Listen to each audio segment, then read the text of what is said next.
Have you ever felt trapped in a cycle of anxiety, chasing control over thoughts that only tighten their grip? What if the key to true peace lies not in fixing your life, but in releasing the hidden attachments fueling your suffering? Imagine transforming your inner critic into a gentle ally through ancient practices that awaken compassion in the here and now. Unraveling the root of suffering. Clinging as the core cause of anxiety. In the profound teachings of Buddhism, anxiety is not portrayed as an inevitable byproduct of life's challenges, but as a direct consequence of the mind's habitual clinging. This clinging, or attachment, manifests in various forms: to control over outcomes, to fixed identities, to fears that loom large in our mental landscape, and to the stories we weave about ourselves and the world. Buddhist principles emphasize that true suffering arises not from external circumstances, be they stressful events, relationships, or uncertainties, but from this internal grip that refuses to let go. By understanding clinging as the root, we shift our perspective from futile attempts to manipulate the outside world to a more introspective approach that examines how we hold on to these elements. Buddhist teachings debunk the common misconception that anxiety can be eradicated by chasing positive thoughts or forcing change upon our mental states. Instead, they reveal that such efforts often exacerbate the problem, creating a cycle where resistance fuels more tension. Clinging to control, for instance, stems from a deep-seated fear of uncertainty, leading us to micromanage thoughts and emotions in a bid for security. Yet, this very act of clinging perpetuates the anxiety, turning transient worries into chronic patterns.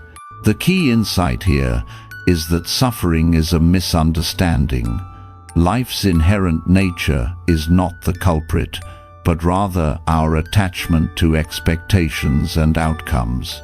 This reframing empowers individuals to cultivate freedom by altering their relationship with thoughts, allowing them to arise and pass without interference. Drawing from Buddhist principles, emptiness is introduced as a counter to clinging. Emptiness does not imply nihilism, but rather the recognition that all phenomena, including our anxious thoughts, lack inherent, fixed existence. They are interdependent and transient, arising from conditions rather than solid, unchangeable truths. When we cling, we imbue these fleeting mental formations with permanence, amplifying their impact. The teaching invites us to practice radical acceptance, where we meet anxiety not with aversion, but with an open awareness that softens its hold. This acceptance is active, involving mindfulness to observe clinging without judgment, gradually dissolving the patterns that fuel suffering. Buddhist teachings also tie clinging to identity, explaining how we attach to self-concepts such as being a perfectionist or victim, which reinforce anxiety. These identities become mental stories that we defend fiercely even when they cause pain. By clinging to them, we resist the fluidity of experience, creating a rigid self-view that isolates us from presence. The insight is transformative. Letting go of these attachments does not erase who we are, but frees us from the burdens they impose. Practices like mindfulness help illuminate this, revealing how clinging arises from ignorance of impermanence. Furthermore, fear plays a pivotal role in clinging. Anxiety often stems from fearing fear itself, the third arrow of suffering, where initial discomfort is compounded by our reaction to it. We cling to avoidance strategies, perpetuating a loop of worry. The teaching encourages compassion toward this fear, recognizing it as a conditioned response rather than a personal flaw. Through awareness, we can interrupt this cycle, choosing presence over resistance. The exploration of dependent origination complements this, showing clinging as a link in a chain starting with ignorance and leading to suffering. Ignorance of how thoughts arise conditions craving, which begets clinging and ultimately anxiety. By mindfulness, we break early links, preventing escalation. This map is practical, not abstract, offering tools to observe clinging in real time. In everyday life, clinging manifests in subtle ways, obsessing over future scenarios or ruminating on past regrets. Buddhist teachings advise meeting these with curiosity, asking, "What am I holding on to?" This inquiry fosters detachment, reducing anxiety's power. Noble friendship supports this, providing mirrors to our blind spots in clinging. Ultimately, the path to peace lies in gradual release. Freedom unfolds in moments of letting go, embracing the now without attachment. This insight reframes anxiety as a teacher, guiding us toward deeper understanding. By addressing clinging head-on, we cultivate resilience, transforming suffering into opportunities for growth, debunking misconceptions about managing thoughts. The journey toward alleviating anxiety often begins with well-intentioned strategies that, unfortunately, can deepen the very suffering they aim to resolve.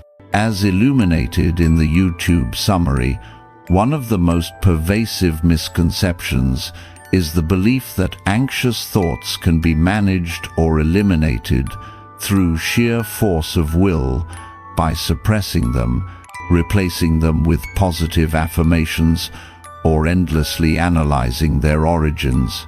This approach stems from a misunderstanding of the mind's nature, treating thoughts as enemies to be conquered rather than transient phenomena to be observed. The summary stresses that such efforts not only fail but often amplify anxiety, creating a secondary layer of frustration and self-judgment.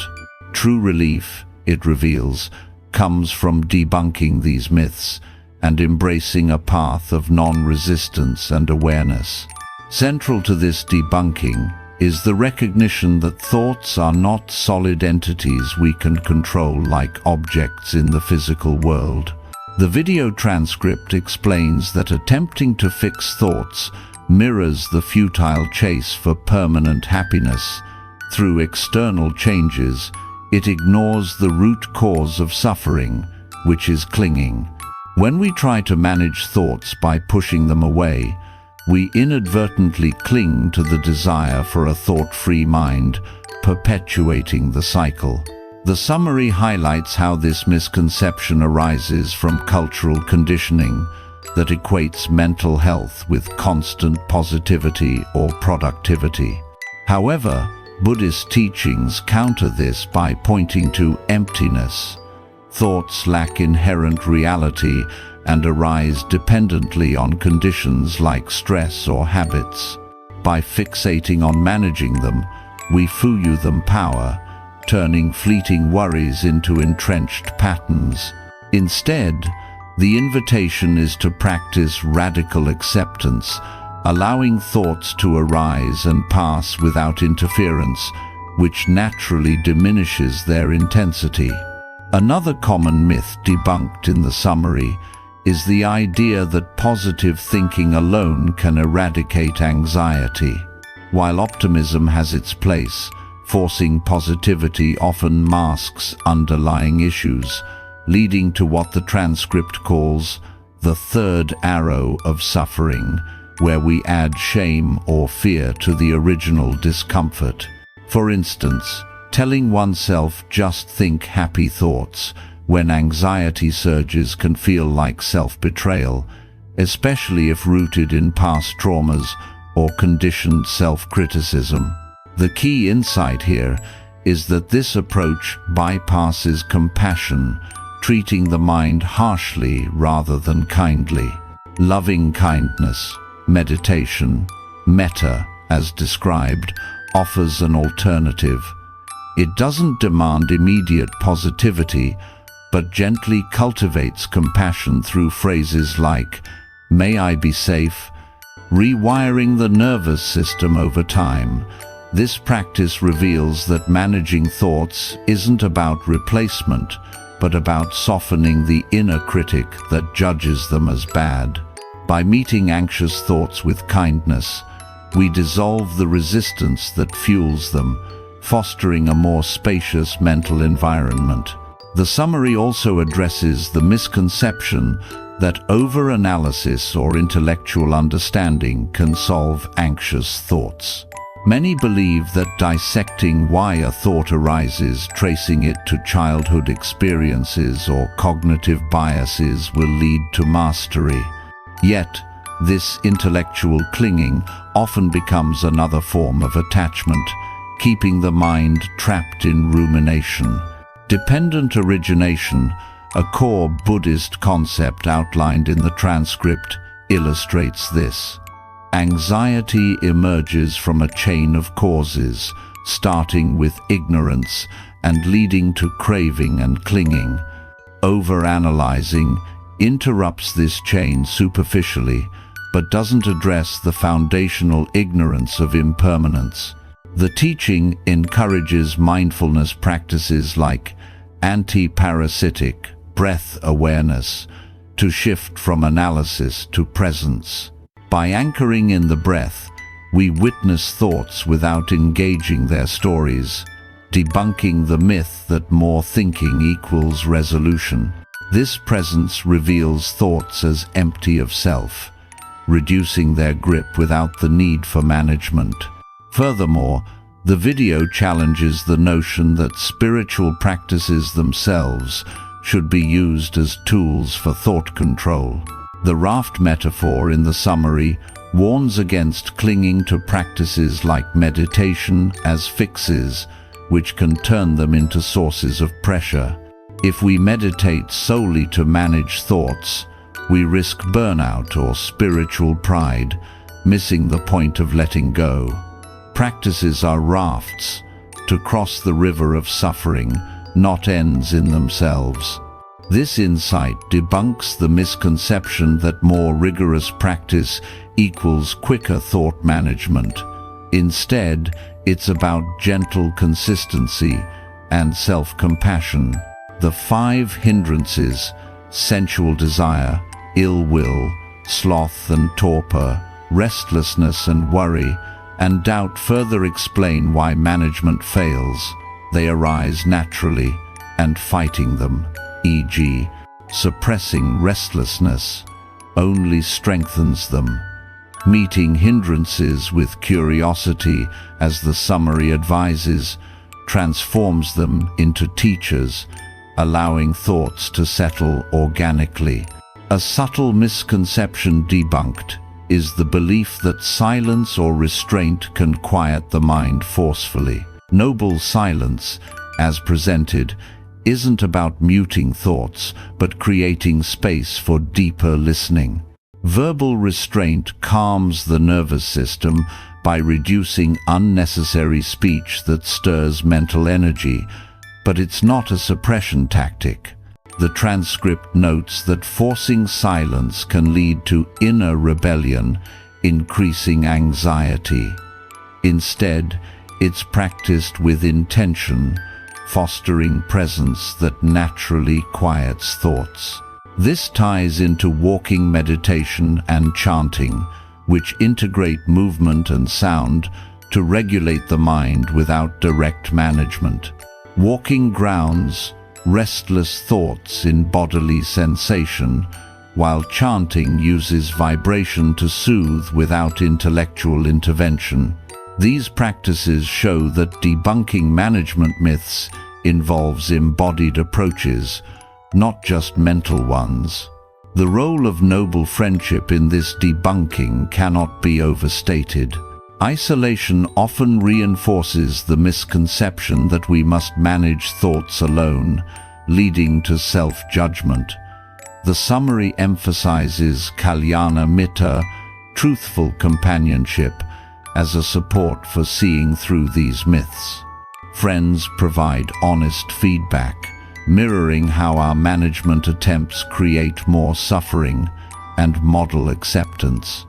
Shared presence dissolves the illusion of solitary control, revealing healing as relational.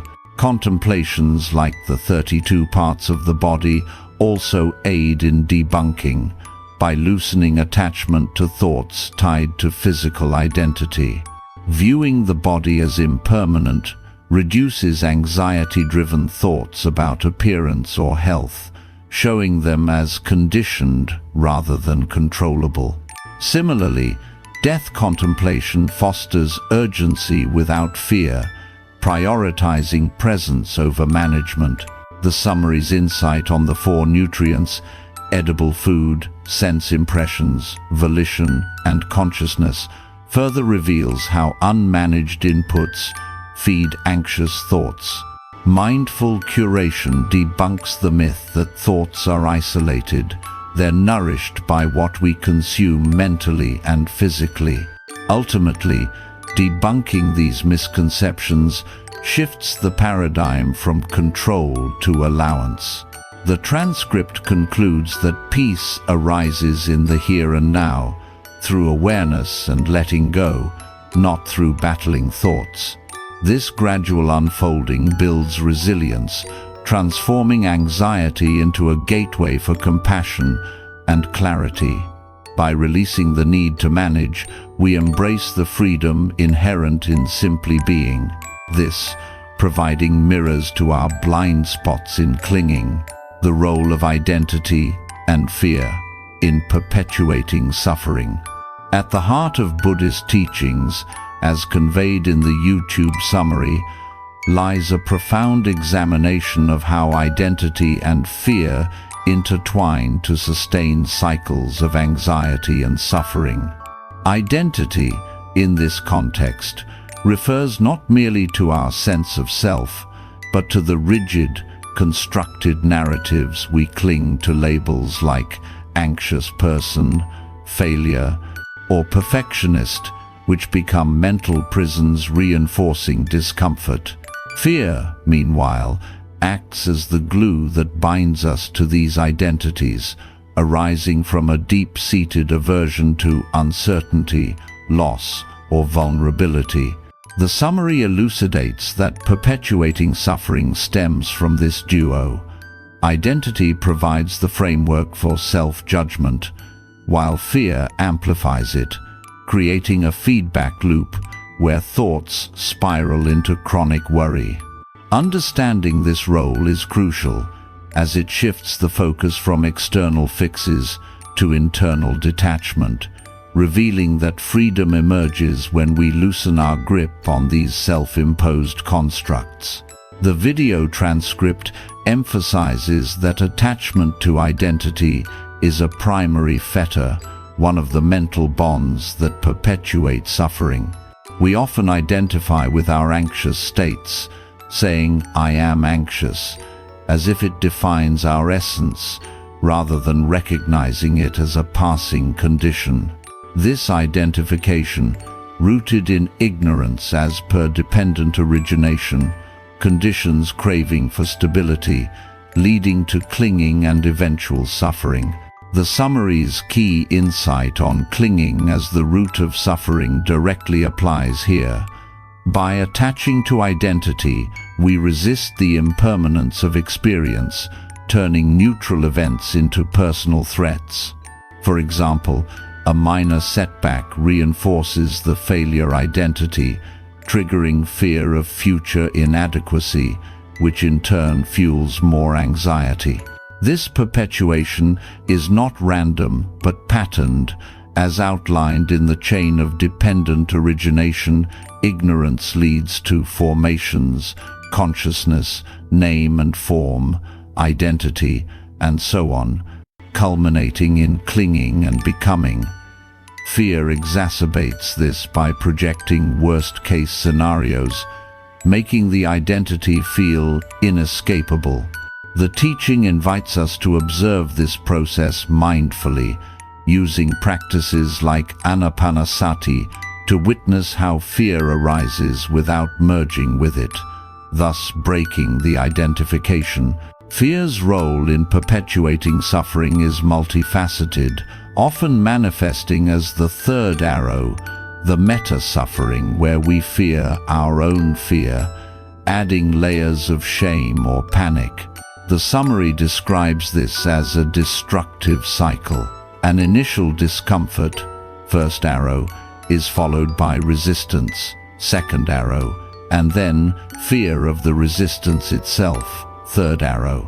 This fear stems from clinging to control, where we dread losing grip on our composed self-image.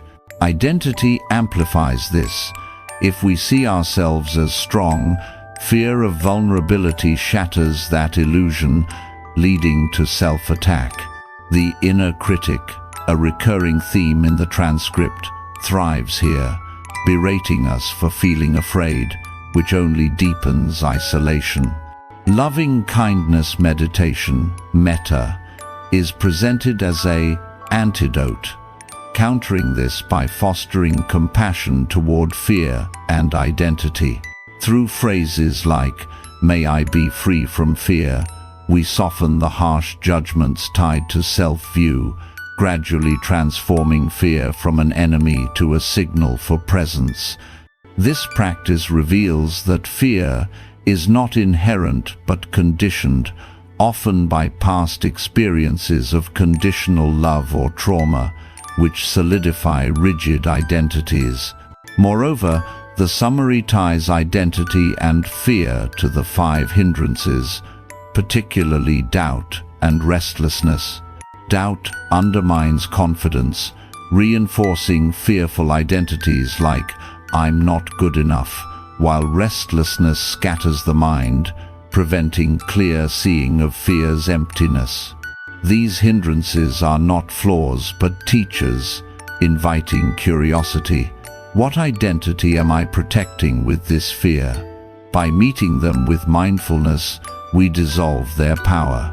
For instance, in walking meditation, grounding in movement helps anchor the fearful mind, reducing identification with racing thoughts. Chanting, too, regulates the nervous system, using rhythm to calm fear-driven energy without suppressing it. The insight here is that fear perpetuates suffering by fueling avoidance, but practices like these cultivate resilience, allowing us to face fear without clinging to protective identities. Dependent origination provides a detailed map for how identity and fear interlink in suffering's cycle. Starting with ignorance of impermanence and non-self, we form volitional actions that shape consciousness, leading to name and form, where identity crystallizes. Sense contact then triggers feelings, craving for security and clinging to identity, birthing becoming and suffering. Fear enters at craving, as aversion to unpleasant feelings, perpetuating the loop. The summary stresses breaking this at early links through awareness, such as contemplating the 32 parts of the body to deconstruct physical identity, which often underlies fear of aging or death. This contemplation reveals the body as impermanent components, loosening fear-based attachments and fostering humility. Similarly, death contemplation confronts fear directly, reminding us that clinging to identity is futile in the face of inevitable change, thus reducing anxiety's hold.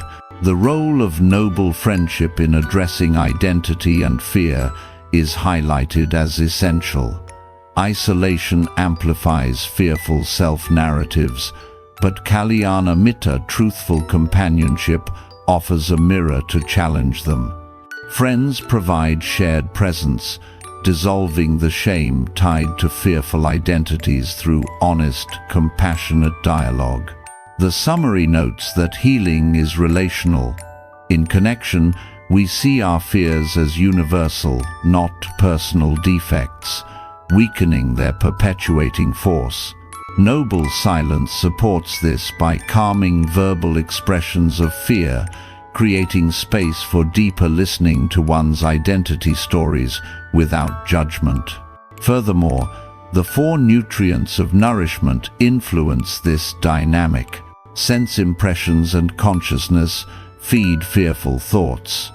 Consuming media that reinforces negative identities, e.g. social comparisons, heightens fear. Volition, as intention, can either perpetuate clinging or redirect toward mindfulness. The summary advises mindful curation, choosing inputs that nourish compassion to starve fear and soften identity attachments. The raft metaphor warns against clinging to spiritual identities like meditator, which can breed fear of failure. Maturity involves releasing even helpful tools, trusting awareness over fixed self-views. Nimitta, signs of stillness, indicate progress beyond fear as unified mind transcends identity's turmoil. Stream entry, the irreversible awakening, shatters core delusions, ending chronic identification with fear, ushering flexible engagement with life. In everyday application, recognizing identity and fear's role means pausing amid anxiety to inquire, what self-story am I believing? This, combined with practices, breaks perpetuation. The summary's insight on samsara, the loop of seeking, shows how fear drives chasing better identities, fueling dissatisfaction. Pausing this embraces now's sufficiency, freeing from fear's grip. Ultimately, the transcript invites radical acceptance, meet identity and fear without resistance, as in the simile of the saw. This courage transforms suffering, revealing peace in non-clinging. Through compassion and awareness, we unfold freedom, step by step, in presence. Emptiness and radical acceptance as paths to peace. The Buddhist teachings in the YouTube summary present emptiness and radical acceptance as profound gateways to inner peace, countering the turmoil of anxiety by inviting a fundamental shift in how we relate to experience. Emptiness, or shunyata, is not a void of meaning, but the recognition that all phenomena, thoughts, emotions, identities, and external events lack inherent, independent existence. They arise interdependently, conditioned by causes, and are thus impermanent and devoid of fixed essence. This understanding dismantles the clinging that fuels suffering, as explored earlier in this chapter. Radical acceptance complements emptiness by encouraging us to meet life's realities without resistance, aversion, or the urge to control. Together, they form paths to peace, not through escape or alteration, but through clear seeing and compassionate allowing. The summary emphasizes that true freedom emerges when we embrace the empty nature of suffering, accepting it as it is, which softens mental habits and cultivates resilience in the present moment. At its core, emptiness reveals that anxiety stems from misperceiving phenomena as solid and self-existent. The video transcript explains that we suffer because we cling to thoughts and feelings as real, in an absolute sense, ignoring their dependent origination. For instance, an anxious thought about failure isn't inherently true. It depends on past conditioning, current triggers, and volitional responses. By contemplating emptiness, we see through this illusion, reducing the power of mental stories. The summary's insight on dependent origination supports this. The chain from ignorance to suffering is empty of self, a process we can interrupt with awareness. Practices like anapanasati, breath awareness, embody this as we observe the breath's natural flow, empty of control, mirroring how thoughts arise and pass without inherent substance. This path to peace involves resting in emptiness, where the mind finds spaciousness beyond grasping, alleviating the tightness of anxiety. Radical acceptance builds on this by refusing to add resistance. Instead of fighting an empty phenomenon, we allow it, fostering equanimity.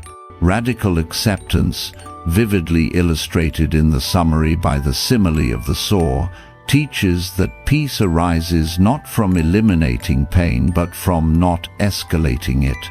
In the simile, even if bandits saw off one's limbs, harboring ill will would harm oneself more, symbolizing how resistance, the second arrow, compounds suffering. Acceptance here is radical because it's unconditional, embracing discomfort, fear, or uncertainty without judgment. The transcript frames this as active courage, not passivity. We accept by being fully present, using mindfulness to hold space for what is. This counters the 5 hindrances, such as ill will or restlessness, which thrive on non-acceptance.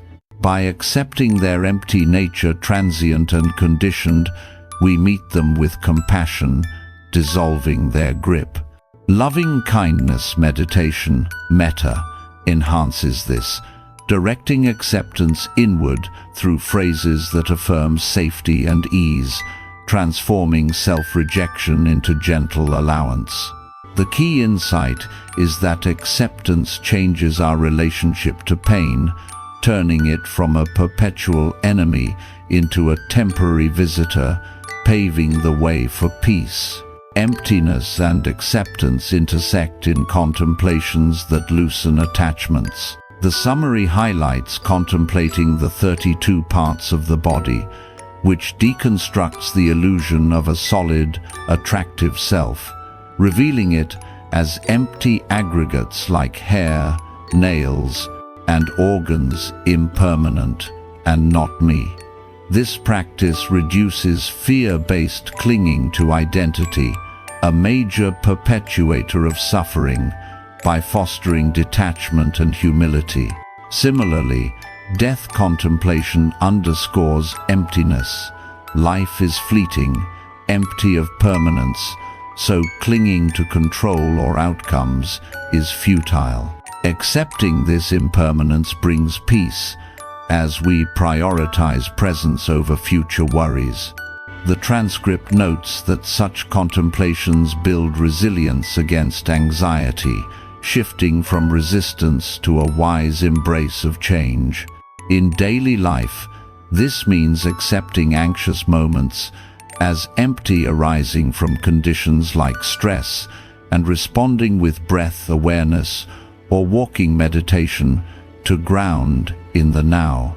The role of fear in obstructing these paths is addressed through the third arrow, insight. Fear of fear adds unnecessary suffering, but emptiness shows even fear is insubstantial, dependent on ignorance. Radical acceptance meets fear kindly, without amplifying it through self-attack. The inner critic, often harsh toward vulnerability, softens under metta's influence, allowing peace to emerge. The summary's discussion of the 4 nutrients ties in.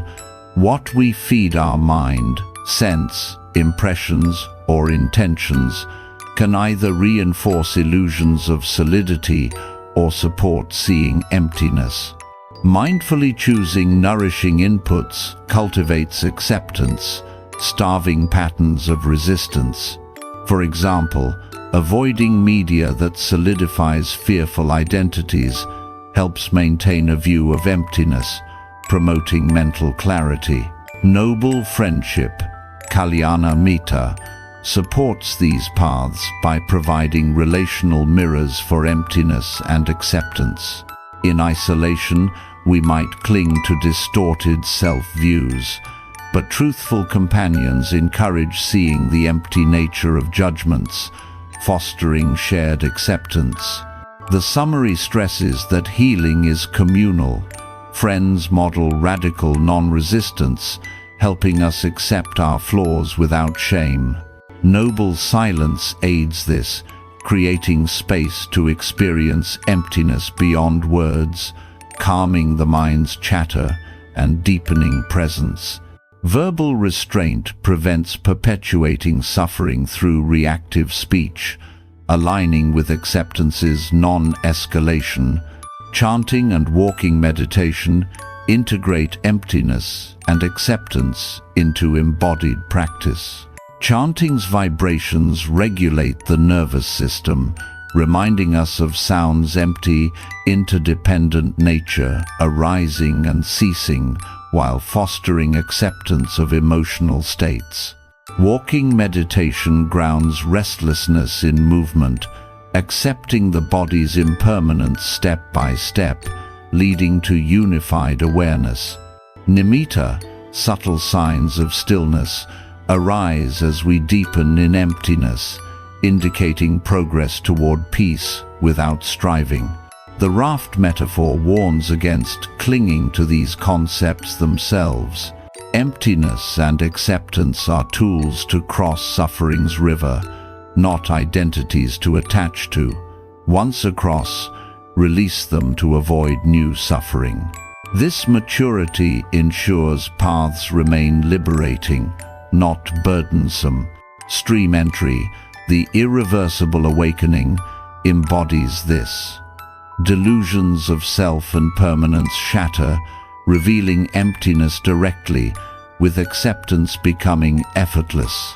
Doubt and overthinking fade, replaced by flexible, compassionate living. Breaking the loop of next samsara's cycle is facilitated by these paths. Always seeking the next moment denies the present's emptiness and sufficiency. Acceptance pauses this, embracing now as peaceful. The summary concludes that peace is gradual, unfolding in everyday awareness, kindness, and letting go. In essence, emptiness and radical acceptance offer transformative paths, reframing suffering as empty and acceptable. By practicing them through meditations, contemplations, and connections, we cultivate lasting peace, free from anxiety's chains. This invitation to presence honors life's flux, revealing freedom in simply being. The simile of the saw, embracing discomfort without resistance.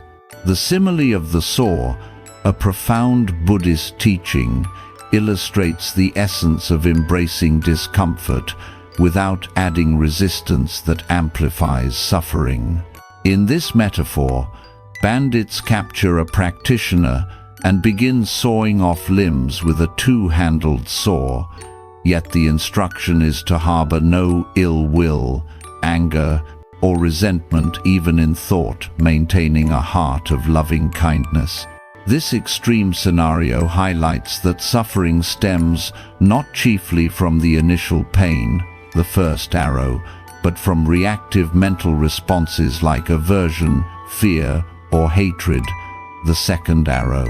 By refusing to resist or escalate discomfort, we interrupt anxiety's cycles and mental distress.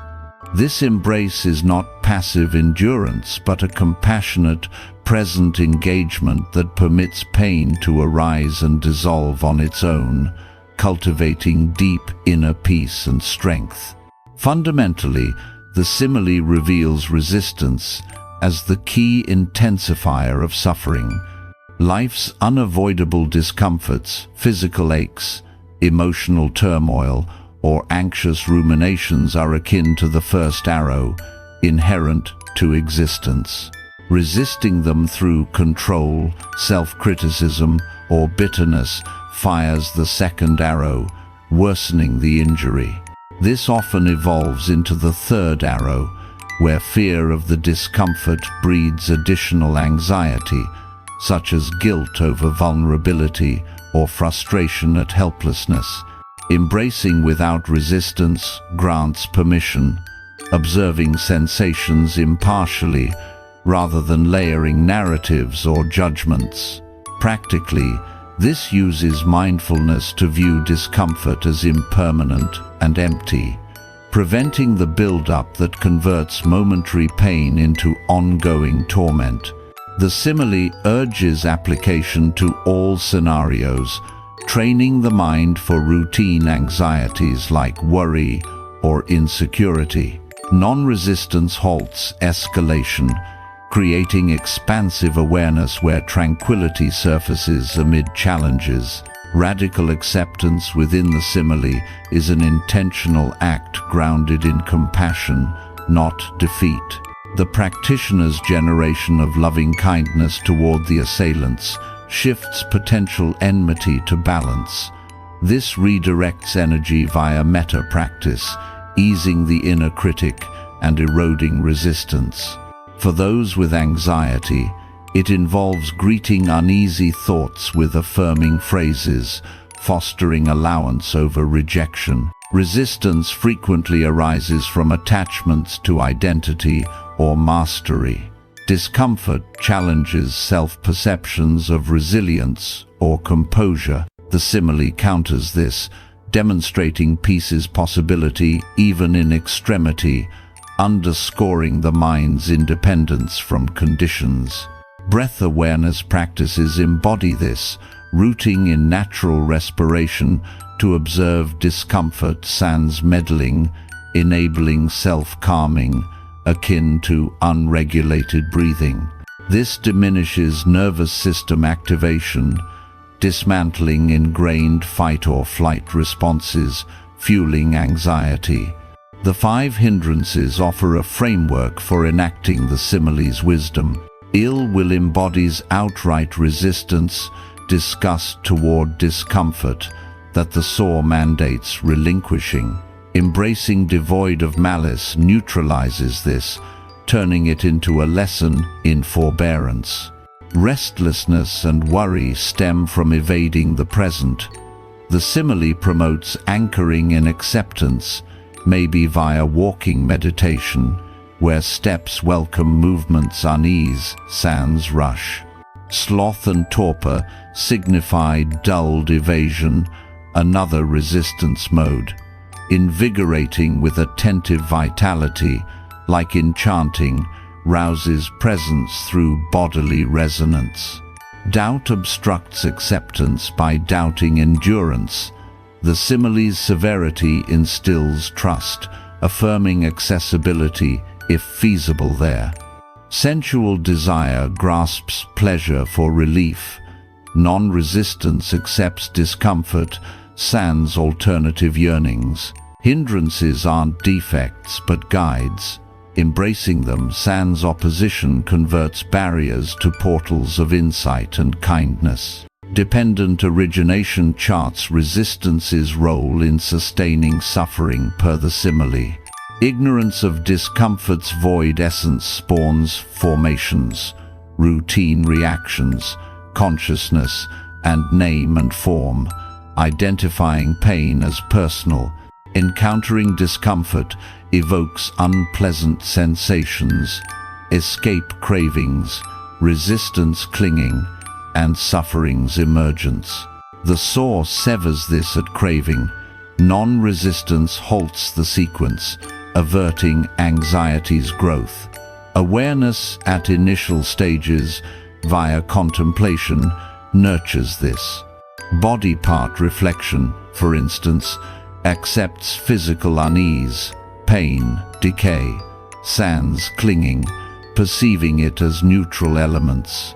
Death reflection furthers, welcoming end sans opposition lessens fear, clinging, echoing the simile's poise amid dissolution. Such exercises forge a perspective meeting discomfort wisely, not reactively, unraveling samsara's seeking that defies the current. The third arrow's resistance dynamic is starkly opposed by the simile. Discomfort fear appends self-torment. The sore advocates denying this via sustained kindness, extending to aggressors or internal ones.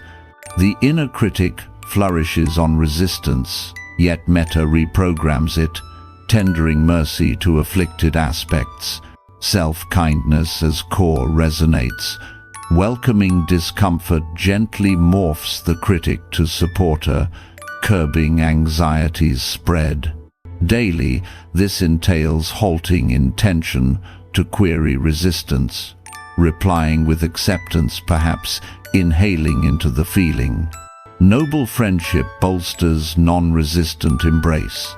Trustworthy bonds model impartial presence, aiding discomfort acceptance via joint openness. Connection mends seclusion where resistance breeds. Companions foster candid embrace, reflecting the simile's benevolence. Noble silence tempers verbal pushback, spacing for inward acceptance, as restraint curbs discomfort's verbal inflation. The four nutrients shape non-resistance aptitude. Food and impressions may stoke physical unease if heedless. Intention steers toward acceptance. Consciousness, mindfulness, fed, discerns discomfort's void. Thoughtful selection feeds fortitude. The raft analogy cautions against resisting via simile clinging employ as crossing aid, then discard.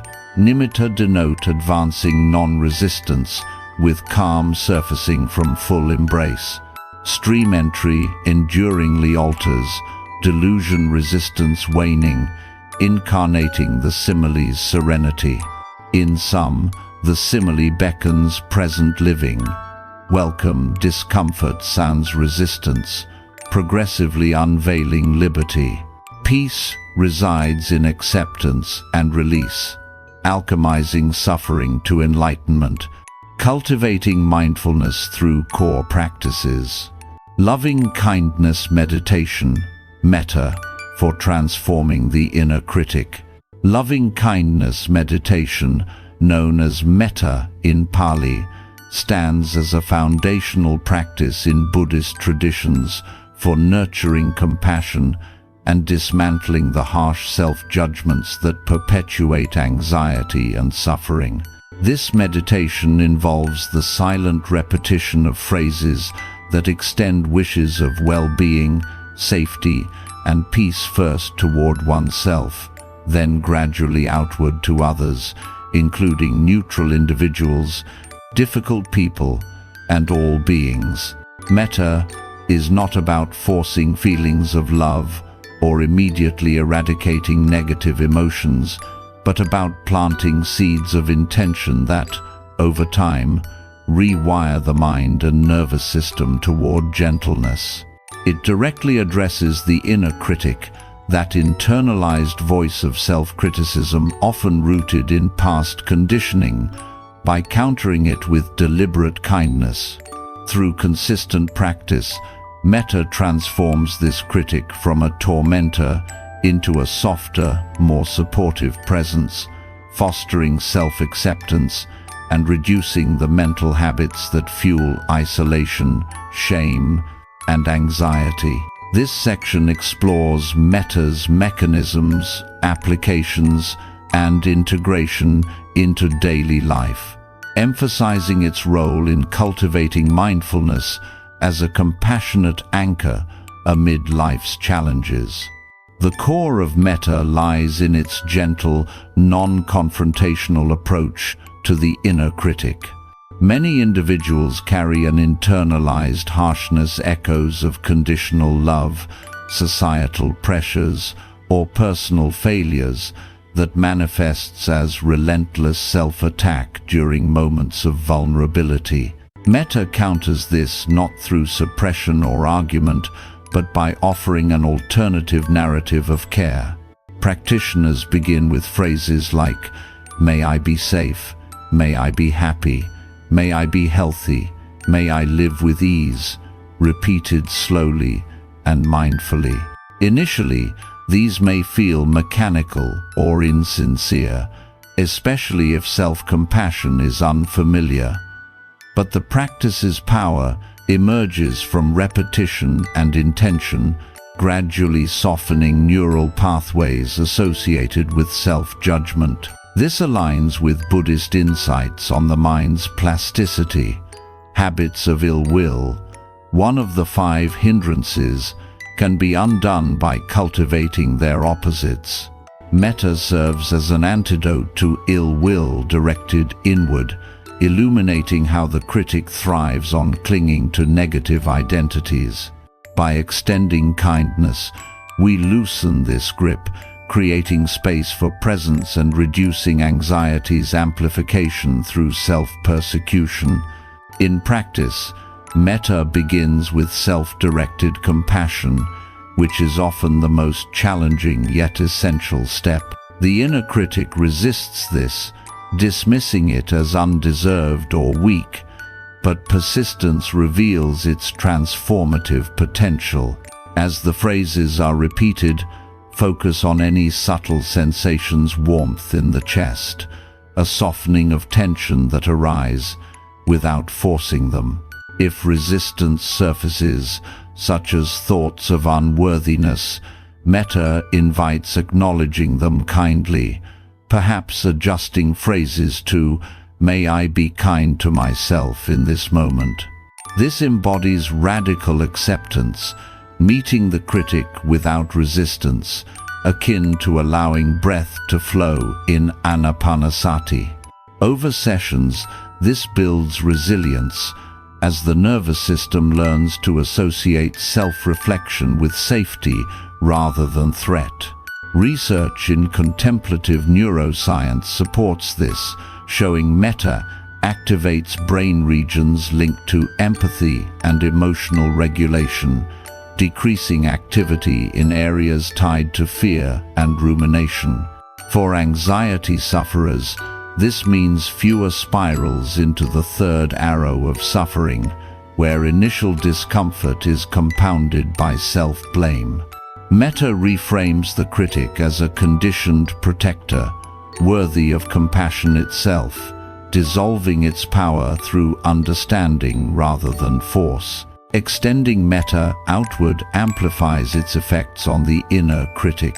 After self-practice, direct phrases to a benefactor, someone who evokes natural warmth, then to a neutral person, a difficult individual, and finally all beings. This progression challenges boundaries of compassion, revealing how self-criticism often mirrors judgments toward others, including difficult people, perhaps those who trigger anxiety, fosters forgiveness, and reduces ill will, which indirectly softens self-directed harshness. In group settings or with noble friendship, shared metta practice enhances this, as mutual vulnerability dissolves isolation. The practice ties into dependent origination. Ignorance breeds aversion, leading to clinging and suffering. Metta interrupts at aversion, cultivating equanimity. By wishing well to all, we see the interconnectedness of suffering, reducing egocentric clinging that fuels the critic. This outward extension also prevents metta from becoming self-absorbed, ensuring it matures into universal compassion. Integrating metta into daily life extends its benefits beyond formal sittings. Short bursts, whispering phrases during commutes, before meals, or amid stress anchor mindfulness in routine. For instance, when anxiety arises at work, pause to offer metta to oneself and colleagues, transforming tension into connection. Walking meditation can infuse metta, synchronizing steps with phrases for embodied kindness. Chanting metta phrases aloud adds vibrational regulation, calming the nervous system through sound. Contemplating the body's 32 parts complements this, as metta toward the impermanent body loosens attachments that the critic exploits, like fears of inadequacy or aging. Death contemplation deepens metta's urgency, reminding us to practice kindness now, amid life's fleeting nature. The 4 nutrients influence efficacy. Nourishing with wholesome food and impressions supports a stable mind for metta. Intentional volition directs energy toward compassion. Mindful consciousness sustains focus. Common obstacles in metta, like doubt or restlessness, are met with the practice itself, extending kindness to the hindrance. This self-referential loop builds metta-compassion, where even struggles become opportunities for growth. The raft metaphor applies. Metta is a tool, not an identity. Cling not to being compassionate to avoid new pressures. As practice advances, nimitta may arise subtle lights or warmth, indicating deepening stillness, where the critic fades into background noise.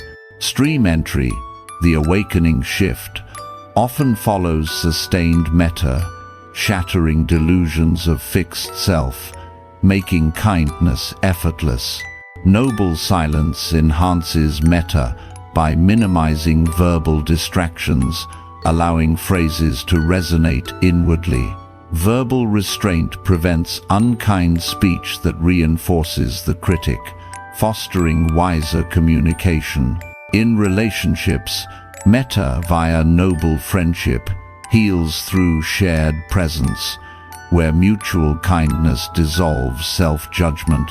Breaking the next loop, seeking perfect compassion, requires accepting metta's gradual unfolding, embracing imperfection kindly. Ultimately, metta transforms the inner critic by rooting mindfulness in compassion, creating a foundation for all practices. It invites presence with warmth, releasing suffering step by step. Through this, freedom emerges not as absence of pain, but as kind engagement with it, illuminating the path to peace. Breath awareness, anapanasati, as an anchor to the present. Breath awareness, or anapanasati in Pali, serves as a fundamental mindfulness practice in Buddhist teachings, offering a simple yet profound way to anchor the mind in the present moment amid the storms of anxiety and distraction. This meditation involves observing the natural rhythm of the breath without manipulation, allowing it to flow in and out on its own terms, cultivating a state of surrendered presence. Anapanasati is not about controlling the breath to achieve calm, but about witnessing it as a mirror of the mind and body, revealing tensions, habits, and the impermanent nature of experience. By resting attention on the breath, practitioners learn to interrupt the cycles of clinging and resistance that fuel suffering, fostering clarity, compassion, and resilience. This practice demystifies the pursuit of peace, showing it arises through gentle allowing rather than forceful striving, making it an accessible tool for transforming everyday mental chaos into moments of grounded awareness. This section delves into Anapanasati's principles, techniques, challenges, and integrations, highlighting its role as a gateway to deeper mindfulness and freedom from anxiety's grip. The essence of Anapanasati lies in its invitation to surrender control, a direct antidote to the clinging that Buddhist teachings identify as suffering's root.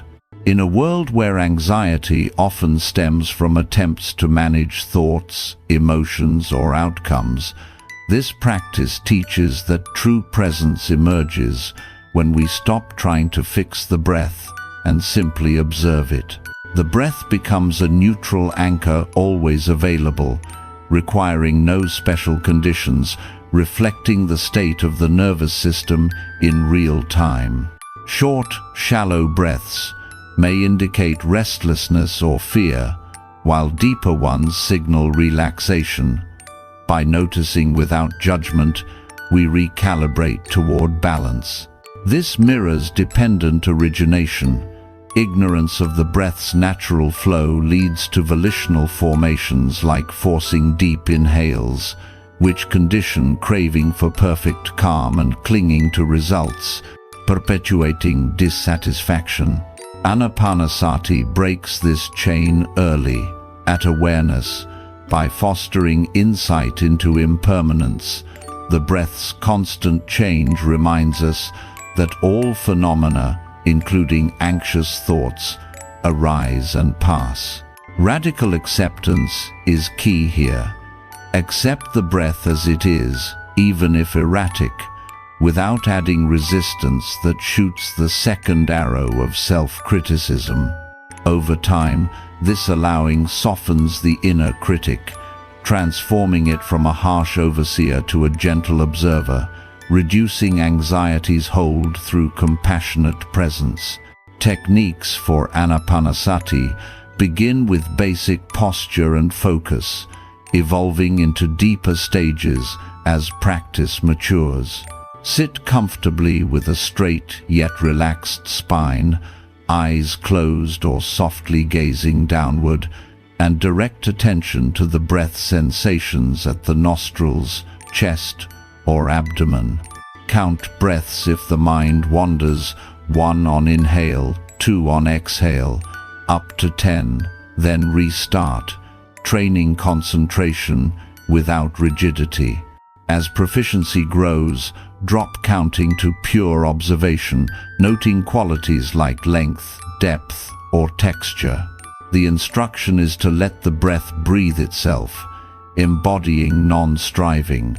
Interference, such as deepening breaths for calm, reinforces clinging to control. This subtlety counters the 5 hindrances.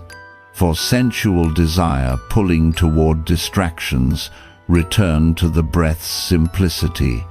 Ill will, arising as frustration with wandering, is met with kindness. Sloth and torpor, the dullness, are awakened by noting breath's vitality. Restlessness and worry, the mental scattering, are grounded in the breath's rhythm. Doubt about practice is dispelled by consistent returns, building faith. Anapanasati thus serves as a map for navigating hindrances, viewing them as transient visitors rather than enemies, aligning with the teaching that they are teachers, inviting curiosity and compassion. Challenges in anapanasati often reveal deeper patterns of suffering, offering opportunities for insight. Beginners may face boredom or impatience, interpreting a quiet mind as failure, but this is the third arrow judging the experience, which amplifies discomfort. Meet such moments with metta, extending kindness to the struggling mind, integrating loving kindness to soften self-judgment. Physical discomfort, like back pain, tests radical acceptance. Observe it alongside the breath without resistance, as in the simile of the saw, refusing to add aversion. The practice exposes attachments to productivity, where sitting feels unproductive, or to identity as a good meditator. These reflect fetters like self-view, loosened by seeing the breath's emptiness, dependent on conditions, not mine. Noble friendship supports overcoming challenges. Discussing experiences with compassionate companions provides encouragement, mirroring blind spots in resistance. Shared practice, perhaps in group sittings, fosters accountability without comparison, healing isolation that exacerbates anxiety. Verbal restraint during practice, maintaining noble silence, minimizes distractions, allowing deeper immersion in the breath's anchor. Integrating anapanasati into daily life extends its anchoring beyond formal sessions, making presence a continual habit. Use mini practices. During commutes, pause to observe 3 breaths, recentering amid stress. In conversations, anchor in the breath to listen fully, reducing reactive speech that stirs mental energy. Walking meditation complements this, blending breath awareness with steps for dynamic presence, grounding restless minds. Chanting can precede anapanasati, using sound to regulate the breath and nervous system, creating fertile ground for stillness. Contemplating the 32 parts of the body enhances breath focus by linking it to physical impermanence. Breath animates the body, yet both are transient, loosening, pride, or fear tied to form. Death contemplation adds depth. Aware of life's brevity, each breath becomes precious, motivating presence over rumination. The 4 nutrients influence practice quality. Edible food affects breath's ease, heavy meals hinder. Sense impressions, if overwhelming, scatter focus, curate calm environments. Volition directs intention toward allowing. Consciousness, nourished mindfully, sustains awareness. Mindful curation thus supports anapanasati's effectiveness in recalibrating toward peace. Advanced aspects of anapanasati lead to nimitta, subtle signs like light or expansion, indicating unified mind and deepening concentration. These arise naturally when hindrances subside, signaling progress toward jhana states of absorption. Relate to them without grasping, as clinging disrupts the anchor. Instead, let them reflect the mind's clarity. Stream entry, the irreversible awakening, often builds on such practice, shattering delusions of fixed self, where breath awareness becomes effortless, thoughts tools rather than tyrants.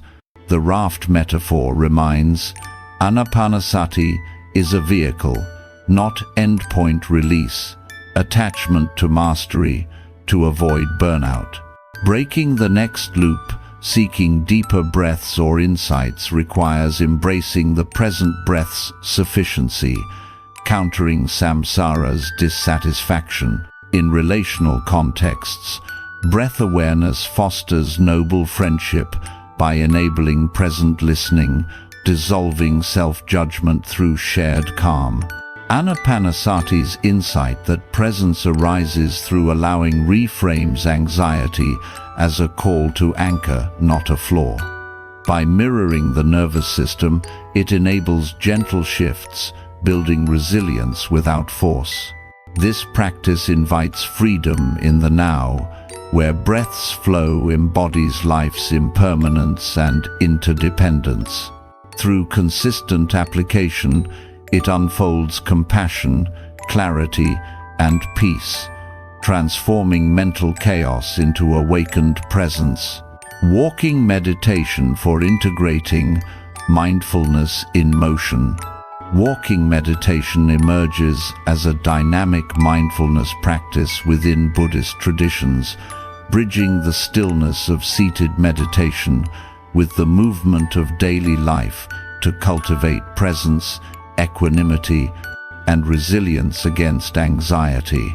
Unlike static practices, walking meditation involves deliberate, slow steps, where attention is placed on the sensations of walking, lifting, moving, placing the foot, integrating body and mind in rhythmic awareness. This method grounds restless energy, often a hallmark of anxiety, by channeling it into mindful motion rather than suppression, allowing practitioners to observe thoughts and emotions as they arise without being swept away. It serves as a practical tool for those who find sitting challenging due to physical discomfort or mental agitation, emphasizing that mindfulness is not confined to immobility, but can permeate all activities. By syncing breath with steps, walking meditation fosters a sense of continuity, dissolving the illusion of separation between formal practice and everyday actions. This integration helps break cycles of clinging to mental stories or fears, promoting radical acceptance of the present moment's flux. The practice draws from core teachings on impermanence and non-self, revealing the body's movements as transient processes, thus loosening attachments that fuel suffering. This section explores walking meditation's foundations, techniques, obstacles, and applications, underscoring its role in embodying mindfulness through motion for lasting peace and clarity amid life's constant change. The foundation of walking meditation lies in its ability to integrate mindfulness into motion, addressing the restlessness that often hinders deeper presence. Buddhist teachings recognize restlessness and worry as one of the 5 hindrances, a scattering of mental energy that perpetuates anxiety by pulling the mind toward future worries or past regrets. Walking meditation counters this by providing a structured yet fluid outlet. The act of walking becomes a container for awareness, where each step anchors the mind in the here and now. Unlike breath awareness alone, which can feel abstract during agitation, walking engages the senses, fully the feel of the ground underfoot, the shift of weight, the subtle sway of the body, creating a tangible focus that grounds the nervous system. This embodiment aligns with dependent origination, showing how sensory contact through walking conditions feelings, which can lead to craving or aversion if unmindful. Mindful steps interrupt this, fostering equanimity instead of clinging. The practice embodies radical acceptance. Accept the pace of your walk, even if uneven, without forcing speed or perfection, mirroring life's unpredictable rhythm. For anxiety, this means transforming scattered energy into purposeful movement, reducing the third arrow of self-judgment that arises from resisting restlessness. Over time, walking meditation rewires habitual patterns, teaching that motion itself can be a path to stillness, where the mind rests amid activity rather than fighting it. Techniques for walking meditation emphasize simplicity and intention, making it accessible for beginners while offering depth for advanced practitioners. Choose a quiet path, indoors or outdoors, about 10 to 20 pascals says long, and begin by standing mindfully, noting the body's posture and breath. Then, lift one foot slowly, aware of the sensation, move it forward, feeling the air and muscles, place it down, sensing contact with the ground, repeat with the other foot. Label mentally if helpful, lifting, moving, placing to maintain focus, but drop labels as concentration deepens. Coordinate with breath. Inhale on lift and move, exhale on place, syncing rhythm without force. Walk at a natural, slow pace, turning mindfully at path ends to continue. This deliberate slowness counters the haste of anxious minds, inviting observation of how thoughts intrude like worries bubbling up and gently returning to the step. The practice complements anapanasati by extending breath awareness into motion, creating a seamless transition from seated to active mindfulness. For those with physical limitations, adapt by walking shorter distances or even visualizing steps, emphasizing intention over perfection. In group settings, silent walking with noble friendship enhances focus, as shared presence reduces isolation without verbal distraction. The key is non-striving. If the mind wanders, note it kindly and return, embodying metta toward one's own process. This technique builds concentration, leading to nimitta in motion, subtle sensations of flow or lightness, indicating unified awareness beyond fragmented thoughts. Obstacles in walking meditation reveal insights into mental habits, turning challenges into opportunities for growth. Common hindrances include physical discomfort, like fatigue or pain, which test acceptance. Meet them without resistance, as in the simile of the saw, observing sensations as impermanent rather than halting practice. Mental distractions, daydreams, or planning mirror restlessness. Instead of frustration, use them to practice returning, strengthening mindfulness like a muscle. Doubt may arise, questioning the point of slow walking, rooted in attachment to productivity. Counter with contemplation of impermanence, seeing each step as a microcosm of life's transience. Sloth and torpor manifest as mechanical walking without awareness. Invigorate by noting finer details, like toe pressure or air temperature. Sensual desire pulls toward external sights. Narrow focus to feet and breath, reducing craving. Ill will toward oneself for failing is softened with metta phrases during walks, transforming self-criticism. The inner critic thrives on these obstacles, but walking's motion disperses its energy, preventing stagnation. Noble silence during practice minimizes verbal rumination, while verbal restraint post-walk preserves calm. If isolation amplifies doubts, seek kalyana mitta for guidance. Friends can walk alongside, offering mirrors to blind spots without judgment. Recognizing obstacles as conditioned, per-dependent origination loosens their power. They arise from ignorance, but mindful steps illuminate and dissolve them, fostering resilience. Applications of walking meditation extend mindfulness into daily motion, bridging formal practice with life's demands for holistic integration. Use it during transitions like walking to work or between tasks to maintain presence, turning mundane movements into meditative opportunities. In nature, attune to surroundings mindfully, noting sounds or sights without attachment, enhancing sensory awareness while grounding anxiety. For stress relief, walk after intense emotions, allowing motion to process energy somatically, reducing the loop of next by embracing the current step.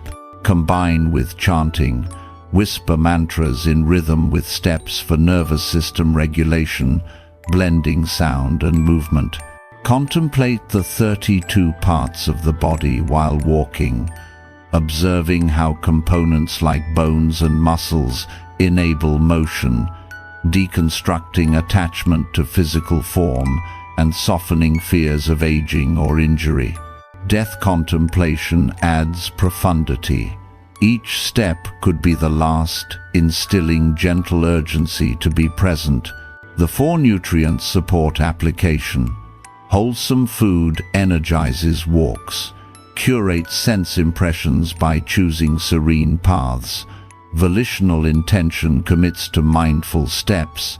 Nourish consciousness with prior seated practice for sustained focus. In relationships, Walking meditation fosters connection. Stroll silently with a friend, cultivating shared presence that heals isolation. For anxiety management, it provides an active alternative to sitting, preventing overwhelm by dispersing energy. Advanced walking meditation leads to stream entry-like insights, where motion reveals non-self. The walker, walking, and path are interdependent, empty of inherent existence. This shatters fetters like identity view, making awareness effortless. The raft metaphor applies. Don't cling to walking as the practice. Use it flexibly, releasing when stillness calls for sitting. Breaking samsara's cycle, walking pauses endless seeking, affirming each step's sufficiency. In essence, walking meditation integrates mindfulness in motion, transforming restlessness into rhythm, anxiety into acceptance. It invites embodied presence, where every step unfolds freedom, compassion, and peace in life's journey.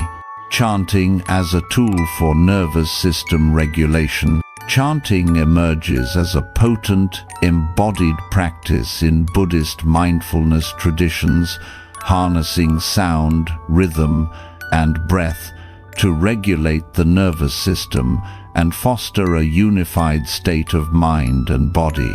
Unlike silent meditations that emphasize internal observation, chanting involves vocalizing repetitive phrases, mantras, or sutras, often in Pali or other ancient languages with intentional tone and cadence. This auditory engagement creates vibrations that resonate through the body, directly influencing emotional energy and promoting calmness without relying solely on intellectual insight. Chanting complements other core practices by offering an accessible entry point for those overwhelmed by silence or restlessness, serving as a bridge to deeper presence. It addresses anxiety at a physiological level, soothing the fight-or-flight responses that perpetuate mental cycles of worry and clinging. By integrating breath and sound, chanting aligns with teachings on impermanence and interdependence, revealing how vocal expression can dissolve barriers between mind, body, and environment. This practice not only calms the nervous system, but also cultivates concentration and compassion, making it a versatile tool for transforming habitual suffering into moments of healing and clarity. Rooted in the understanding that what we feed the mind and body shapes experience, chanting nourishes positive states, countering the hindrances and breaking chains of dependent origination through rhythmic awareness. This section explores chanting's mechanisms, methods, challenges, and integrations, highlighting its role in regulating the nervous system for sustained mindfulness and emotional resilience amid life's stresses. The mechanism of chanting lies in its direct impact on the nervous system, using vibration and rhythm to recalibrate emotional and physiological states. Buddhist teachings recognize the body-mind interconnection. Anxiety often manifests as heightened arousal in the sympathetic nervous system, leading to scattered thoughts and physical tension. Chanting activates the parasympathetic response through deep, diaphragmatic breathing synced with vocalization, releasing endorphins and reducing cortisol levels associated with stress. The vibrations from chanting felt in the chest, throat, and head resonate like an internal massage, dispersing stuck energy and promoting relaxation beyond cognitive effort. This embodies the insight that sound is a powerful regulator, complementing breath awareness by adding an external layer of feedback. For instance, chanting Buddho or metta phrases creates a loop where sound mirrors the breath's flow, interrupting clinging to anxious narratives. Dependent origination illustrates this. Ignorance of bodily states, conditions, formations like tense breathing, leading to craving calm and clinging to distractions. Chanting interrupts at contact, transforming unpleasant sensations into neutral or pleasant ones through mindful sound. Radical acceptance is inherent. Accept the voice's imperfections, cracks, or fatigue without judgment, softening the inner critic that amplifies self-doubt. Over time, this regulation rewires patterns, reducing the third arrow where fear of anxiety compounds it, fostering a baseline of calm that supports all mindfulness practices. Chanting thus reveals the body's wisdom, showing emotional healing arises from embodied engagement rather than mental force alone. Methods for chanting emphasize simplicity, rhythm, and intention, making it adaptable for solo or communal practice. Begin in a comfortable posture, seated or standing, with eyes softly closed to minimize distractions. Choose a mantra such as Amitabha for focus or loving-kindness phrases for compassion, and vocalize at a moderate volume, feeling the resonance. Sync with breath. Inhale silently, exhale on the chant, creating a steady cadence like a heartbeat. Group chanting, often in monasteries, amplifies effects through harmonic vibrations, fostering shared presence and reducing isolation. For beginners, start with short sessions of 5 to 10 minutes, gradually extending as concentration builds. Vary tone. Low pitches ground restless energy, higher ones uplift sloth and torpor. This counters the 5 hindrances: directly sensual desire, diverted by focused sound, ill will dissolved through compassionate mantras, sloth invigorated by rhythm, restlessness channeled into cadence, doubt overcome by experiential calm. Integrate with walking. Chant softly while stepping, blending motion and sound for dynamic regulation. The practice ties into metta by chanting kindness phrases, extending compassion outward while regulating inwardly. Noble silence follows chanting to integrate benefits, allowing vibrations to settle without verbal dilution. Verbal restraint during daily life preserves this calm, preventing speech that stirs the system. The key is non-striving. If the voice wavers, note it mindfully, embodying acceptance rather than perfectionism. This method builds unified awareness, where mind and body harmonize, leading to nimitta like subtle hums or warmth, signaling deepening stillness. Challenges in chanting uncover deeper attachments, serving as gateways to insight and growth. Vocal self-consciousness, rooted in identity clinging, may arise as the inner critic judges tone or pitch. Meet this with metta, chanting phrases of self-kindness to reframe vulnerability as strength. Physical fatigue, sore throat, or breath shortness tests endurance, mirroring life's discomforts. Apply the simile of the saw, embracing without resistance to avoid adding aversion. Mental distractions, like wandering thoughts mid-chant, reflect restlessness. Return gently to the sound, using it as an anchor, akin to breath in anapanasati.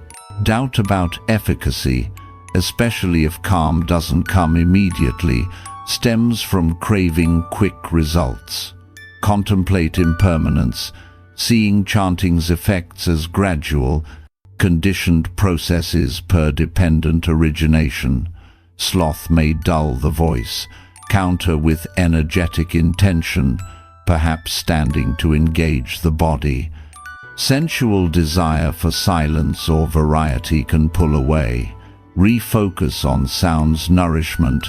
One of the four nutrients, consciousness fed by mindful vibration, sustains regulation. Isolation amplifies challenges. Noble friendship provides support, chanting together to build mutual encouragement and dissolve shame. If cultural barriers exist, like unfamiliarity with Pali, adapt with personal phrases, prioritizing intention over form. The raft metaphor warns against clinging to chanting as the regulator. Use flexibly, releasing when it becomes rote to prevent new attachments. Overcoming obstacles transforms chanting into a resilient tool where nervous system ups and downs become teachers, fostering patience and compassion. Integrations of chanting extend its regulatory benefits into broader life contexts, making mindfulness holistic and practical. Proceed seated meditation with chanting to calm the system, easing into breath awareness with a settled mind. During stress peaks, like anxiety attacks, hum a simple tone to ground instantly, using vibration to interrupt rumination loops.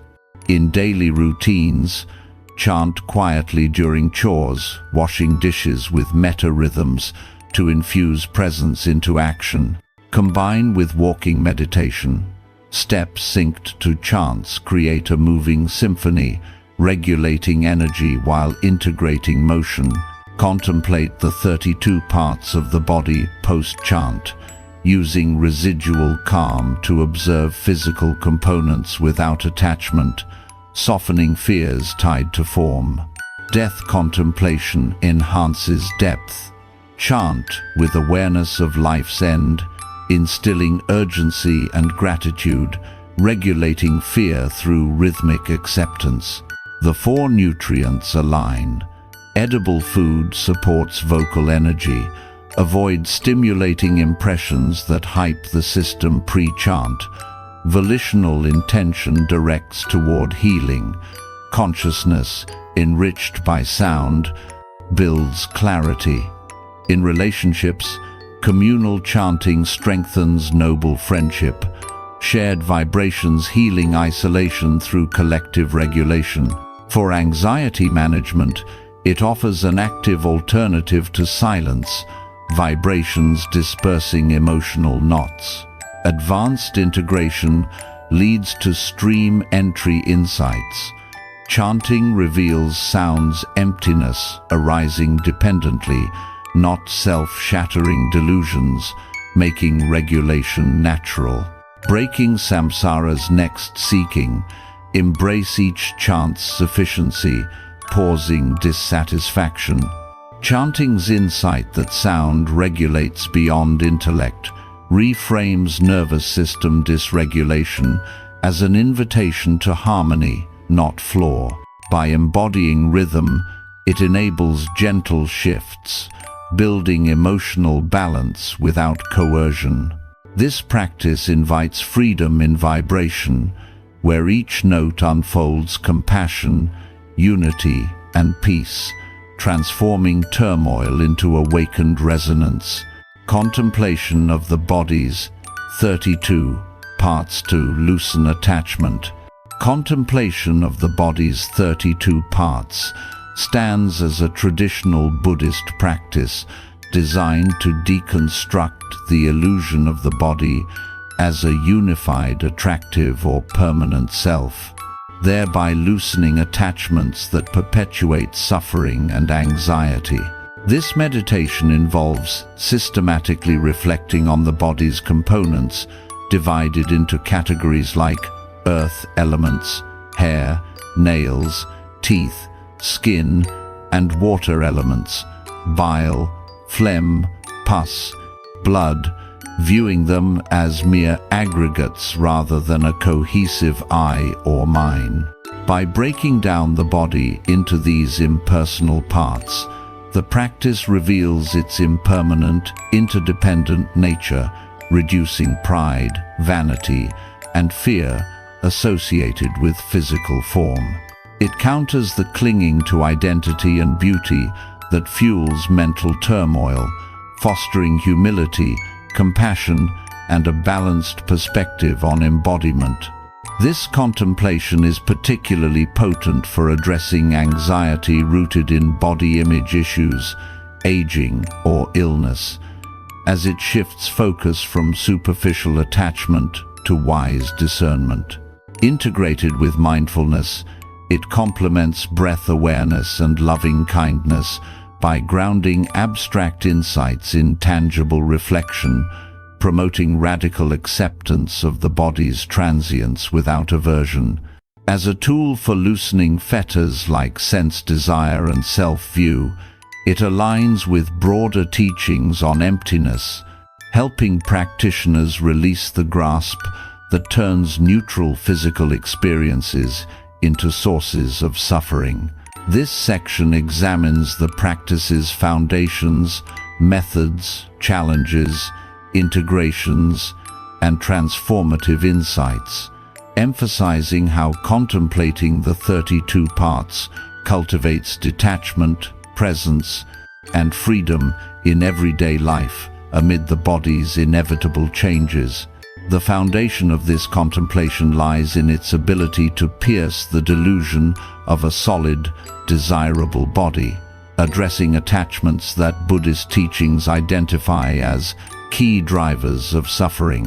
Clinging to the body as beautiful or eternal stems from ignorance, the starting point of dependent origination, where misperception conditions formations like habitual self-adornment or fear of decay, leading to craving, clinging, and anxiety.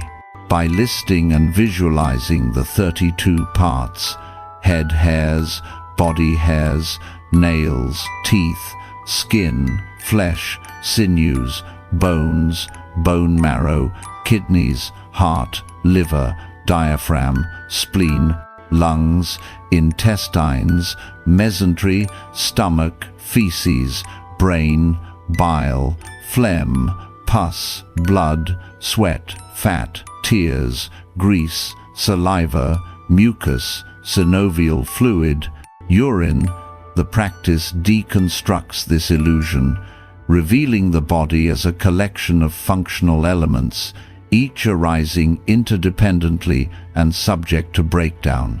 This insight softens sensual desire, one of the 5 hindrances, which often manifests as obsession with appearance or health, amplifying anxiety through comparison or fear. Radical acceptance is central.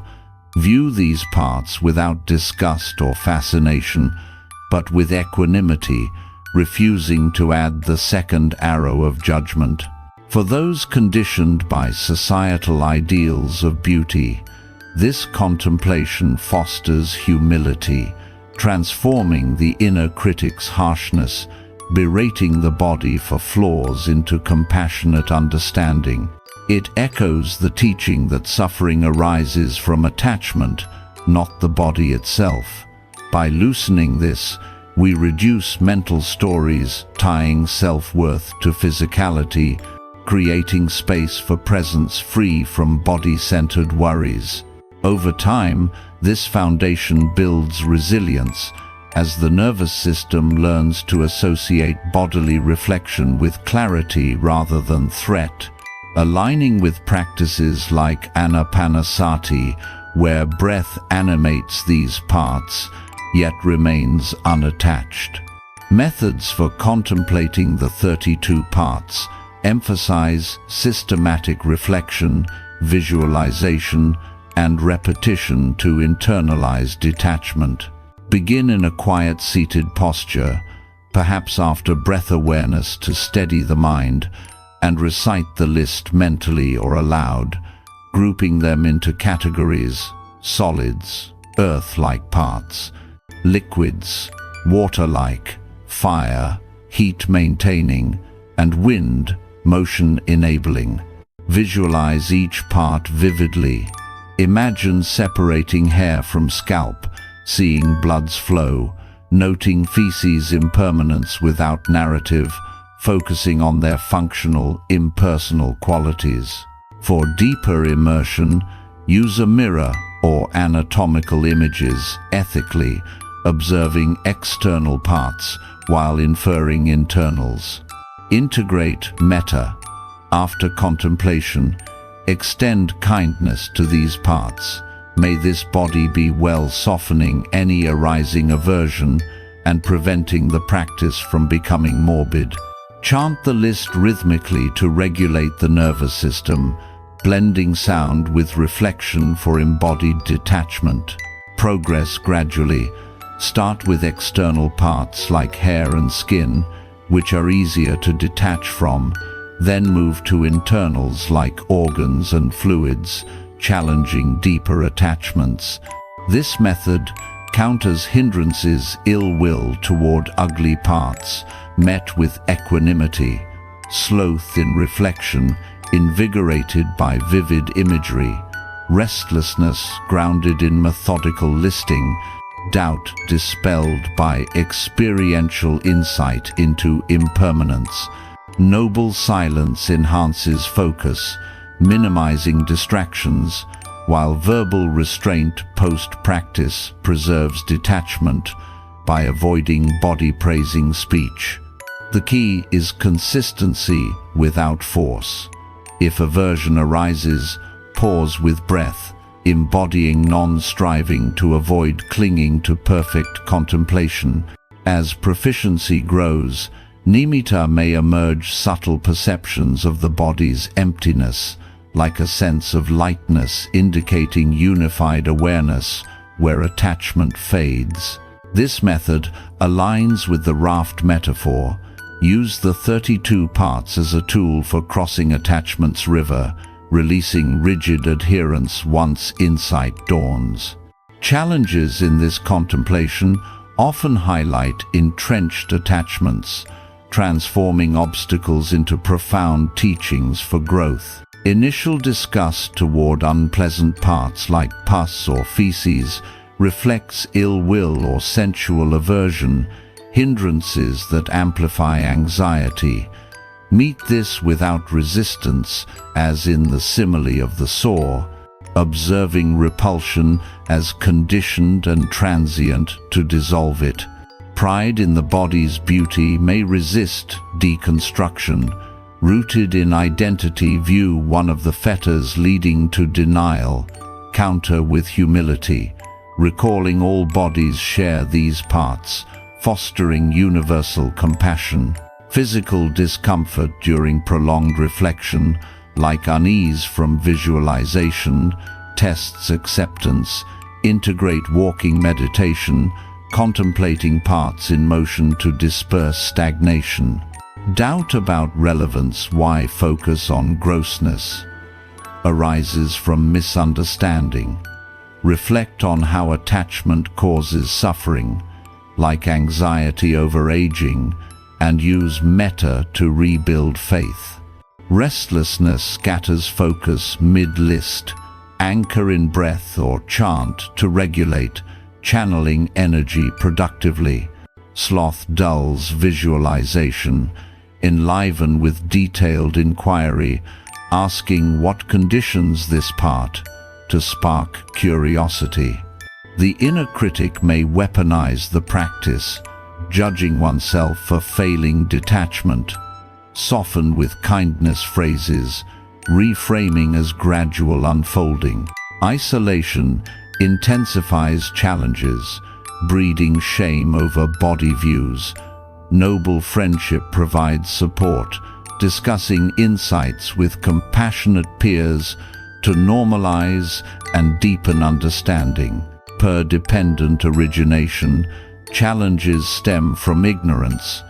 Mindful contemplation illuminates causes, interrupting clinging.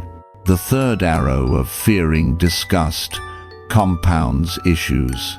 Permission, giving acceptance breaks this, turning reflection into healing. Overcoming these builds maturity, where the practice shifts from effortful to intuitive, loosening attachments without burnout. Integrations of the 32 parts contemplation weave detachment into holistic mindfulness, extending benefits beyond isolation. Follow with anapanasati. Observe breath flowing through these parts, linking physical deconstruction to present anchoring, reducing body, clinging in daily awareness. During walking meditation, note how parts like bones and muscles enable steps, impermanently, grounding motion in wisdom. Chant the list before metta, using rhythm to regulate emotions stirred by reflection, then extend kindness to all beings' bodies, dissolving isolation. In daily life, apply during grooming, brushing hair as head hairs, eating with awareness of stomach and feces to infuse routine with detachment, curbing vanity or health anxiety. Contemplate during illness. View symptoms as affecting parts, not self, fostering resilience without fear. Death contemplation synergizes the 32 parts decay post-mortem, underscoring urgency to loosen attachment now, softening mortality fears. The 4 nutrients tie in.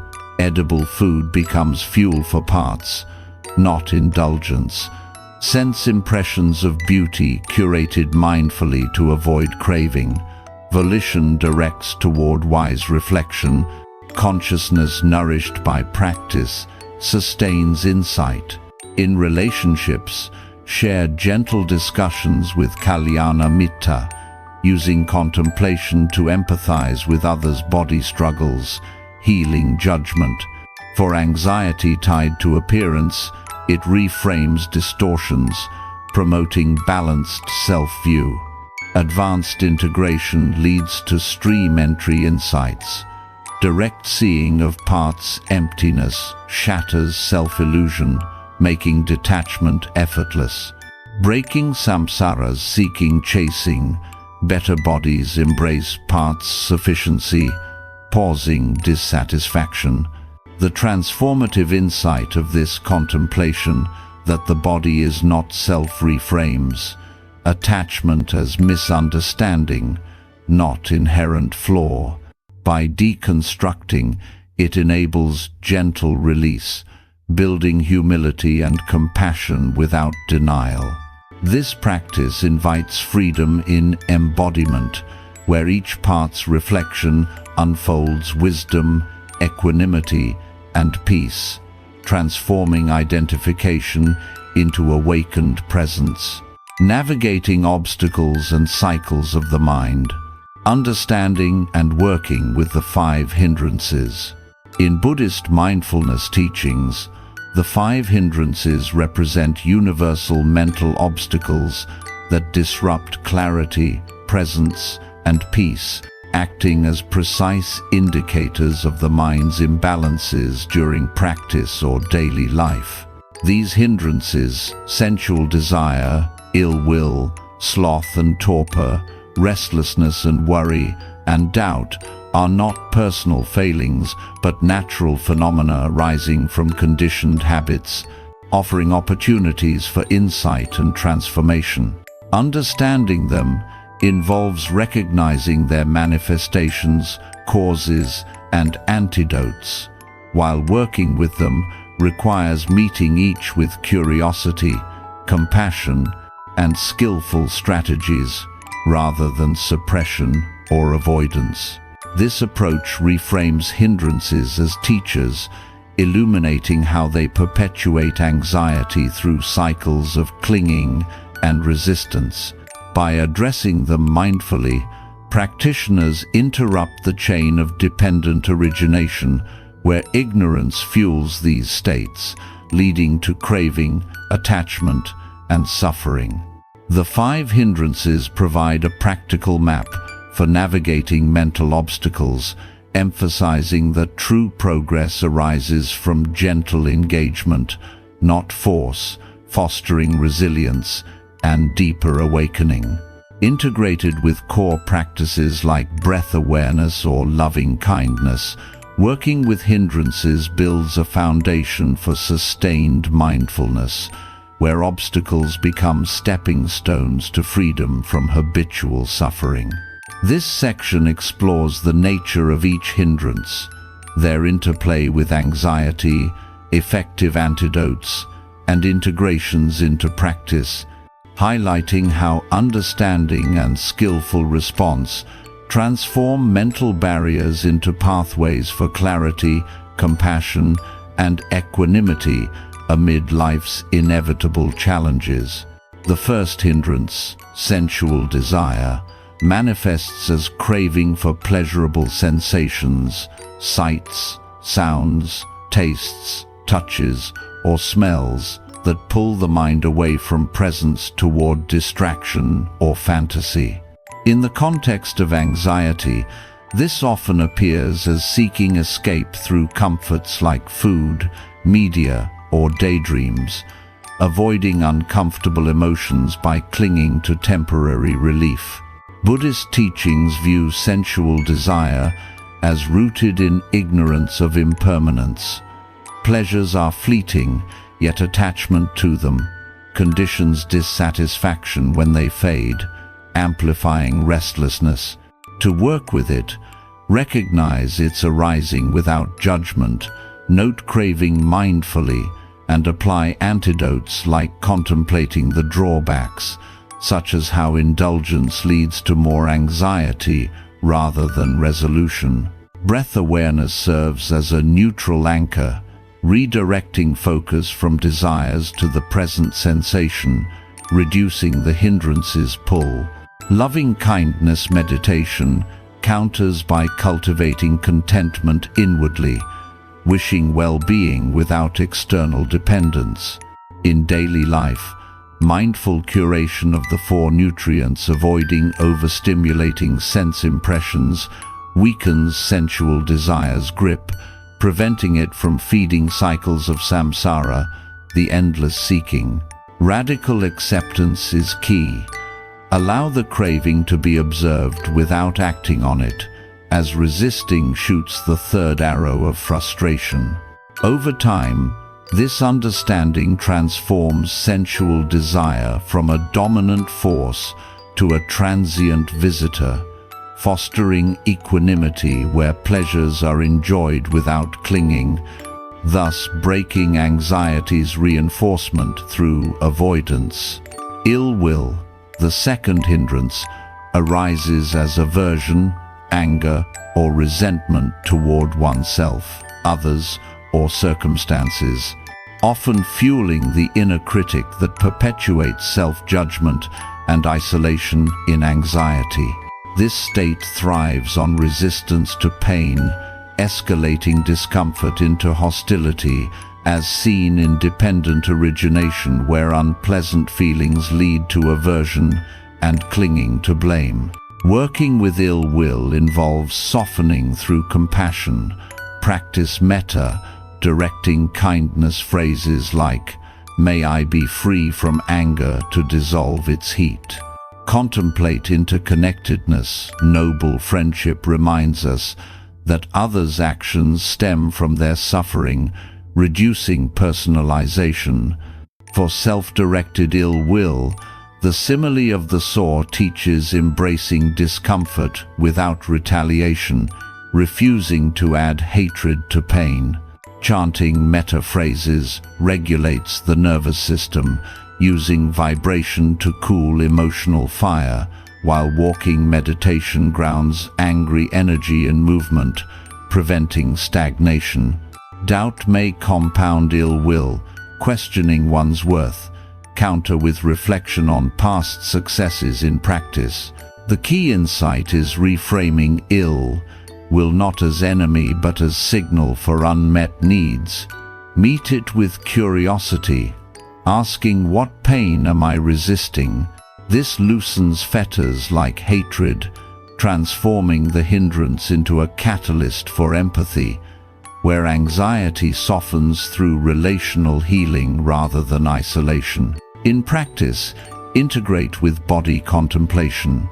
View anger's physical manifestations in the 32 parts, like tense muscles or heated blood, as impersonal, reducing identification. Sloth and torpor, the third hindrance, present as mental dullness, lethargy, or sleepiness, sapping motivation and clarity, often masking underlying fatigue or avoidance in anxiety sufferers. This state arises from low energy or resistance to effort, per dependent origination, where ignorance of bodily needs conditions unwholesome formations like neglect, leading to disengagement. To work with it, apply energizing antidotes. Adjust posture to upright alertness, splash water on the face, or stand during meditation to invigorate. Reflect on death contemplation. Life's brevity motivates diligence without fear, while contemplating the body's 32 parts awakens interest by highlighting vitality in elements like bones and breath. Breath awareness with vigorous counting counters dullness, focusing on inhalation's invigorating quality. In daily routines, noble silence preserves energy by reducing verbal drain, and walking meditation integrates movement to disperse torpor without forcing stillness. The inner critic may amplify shame over laziness, soften with metta, recognizing sloth as a protective response, not flaw.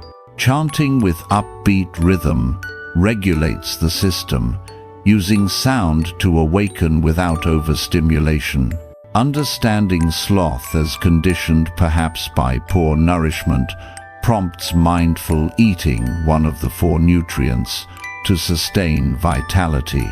This hindrance teaches balance. Effort leads to burnout, so work gently, transforming lethargy into mindful rest, where anxiety's avoidance dissolves into engaged presence. Restlessness and worry, the 4th hindrance, manifest as agitated thoughts, physical fidgeting, or future-oriented rumination, scattering the mind and perpetuating anxiety's loops. Rooted in craving for certainty, this state aligns with dependent origination's craving link, where uncertainty conditions mental proliferation, clinging to what-ifs. Working with it involves grounding. Anapanasati anchors in breath's rhythm, noting restless to label without engagement. Walking meditation channels energy productively, syncing steps with breath to calm the nervous system. Contemplate impermanence. Worries are transient like clouds to loosen grip, while metta extends calm to the anxious mind. Noble friendship provides stability. Shared presence with Kalyana Mita mirrors restlessness, offering honest feedback to interrupt patterns. Verbal restraint curbs worry's verbal expression, fostering inner quiet. The loop of next insight applies. Recognize endless seeking as samsara, pausing to embrace now. For physical agitation, chanting's vibration regulates, dispersing energy without suppression. Integrate body parts contemplation. Observe restlessness in parts like twitching muscles, impersonalizing it. Antidotes include simplifying focus on one task to counter scattering. This hindrance reveals overstimulation. Curate sense impressions among the 4 nutrients to prevent escalation. Transforming restlessness builds focus, where anxiety's chaos becomes fuel for mindful action, leading to unified awareness. Doubt, the 5th hindrance, arises as uncertainty, skepticism, or indecision, undermining confidence in practice and self, often paralyzing progress in anxiety. Stemming from ignorance of the path, it conditions hesitation in dependent origination, blocking wholesome actions. To work with doubt, investigate, reflect on proven benefits, like past calm from breath practice, or seek guidance from noble friends for reassurance. Contemplate stream entry, stories, inspirational shifts beyond doubt to build faith. Metta toward oneself counters self-doubt's criticism, affirming, "May I trust my path." Breath awareness stabilizes, providing experiential evidence of presence. Chanting affirmations regulates doubt's emotional swirl, while walking grounds intangible steps. The raft metaphor addresses clinging to certainty, release doubt by trusting process over outcome. In daily life, small commitments like brief meditations accumulate proof against skepticism. This hindrance teaches discernment. Question wisely, not habitually. Transforming doubt fosters conviction, where anxiety's uncertainty becomes a call for deeper inquiry, leading to irreversible insight. Understanding the 5 hindrances as interdependent sensual desire fueling restlessness, ill will breeding doubt, allows holistic work. They map obstacles, but antidotes like mindfulness turn them to allies. In navigation, patience is vital. Hindrances recur, but each encounter deepens wisdom. Noble silence aids by creating space for observation. Verbal restraint prevents externalization. The 4 nutrients nourish clarity. Intention directs toward antidotes. Consciousness sustains awareness. Nimitta signal progress beyond hindrances, unified mind emerging. Stream entry shatters their root delusions, making work effortless. Breaking cycles, embrace hindrances kindly, unfolding freedom in presence. This map empowers transformation, where mind's obstacles become gateways to peace. Dependent origination, the chain leading to suffering. Dependent origination, or paticca samuppada in Pali, stands as a cornerstone of Buddhist philosophy, offering a detailed map of how suffering arises through an interconnected chain of causes and conditions, rather than as isolated or random events. This teaching elucidates the cyclical process, beginning with ignorance and progressing through 12 links: ignorance, formations, consciousness, name and form, 6 sense bases, contact, feeling, craving, clinging, becoming, birth and aging, death, suffering, culminating in the perpetuation of anxiety and mental turmoil. Far from a fatalistic view, dependent origination empowers practitioners by revealing suffering as a conditioned pattern that can be interrupted through awareness and mindfulness.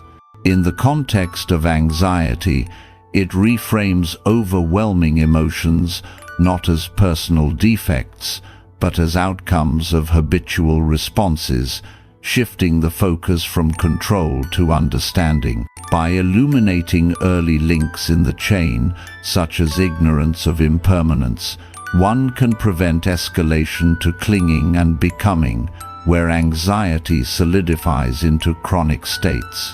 This chain provides a practical framework for transformation, emphasizing that freedom arises from insight into interdependence, not suppression of symptoms.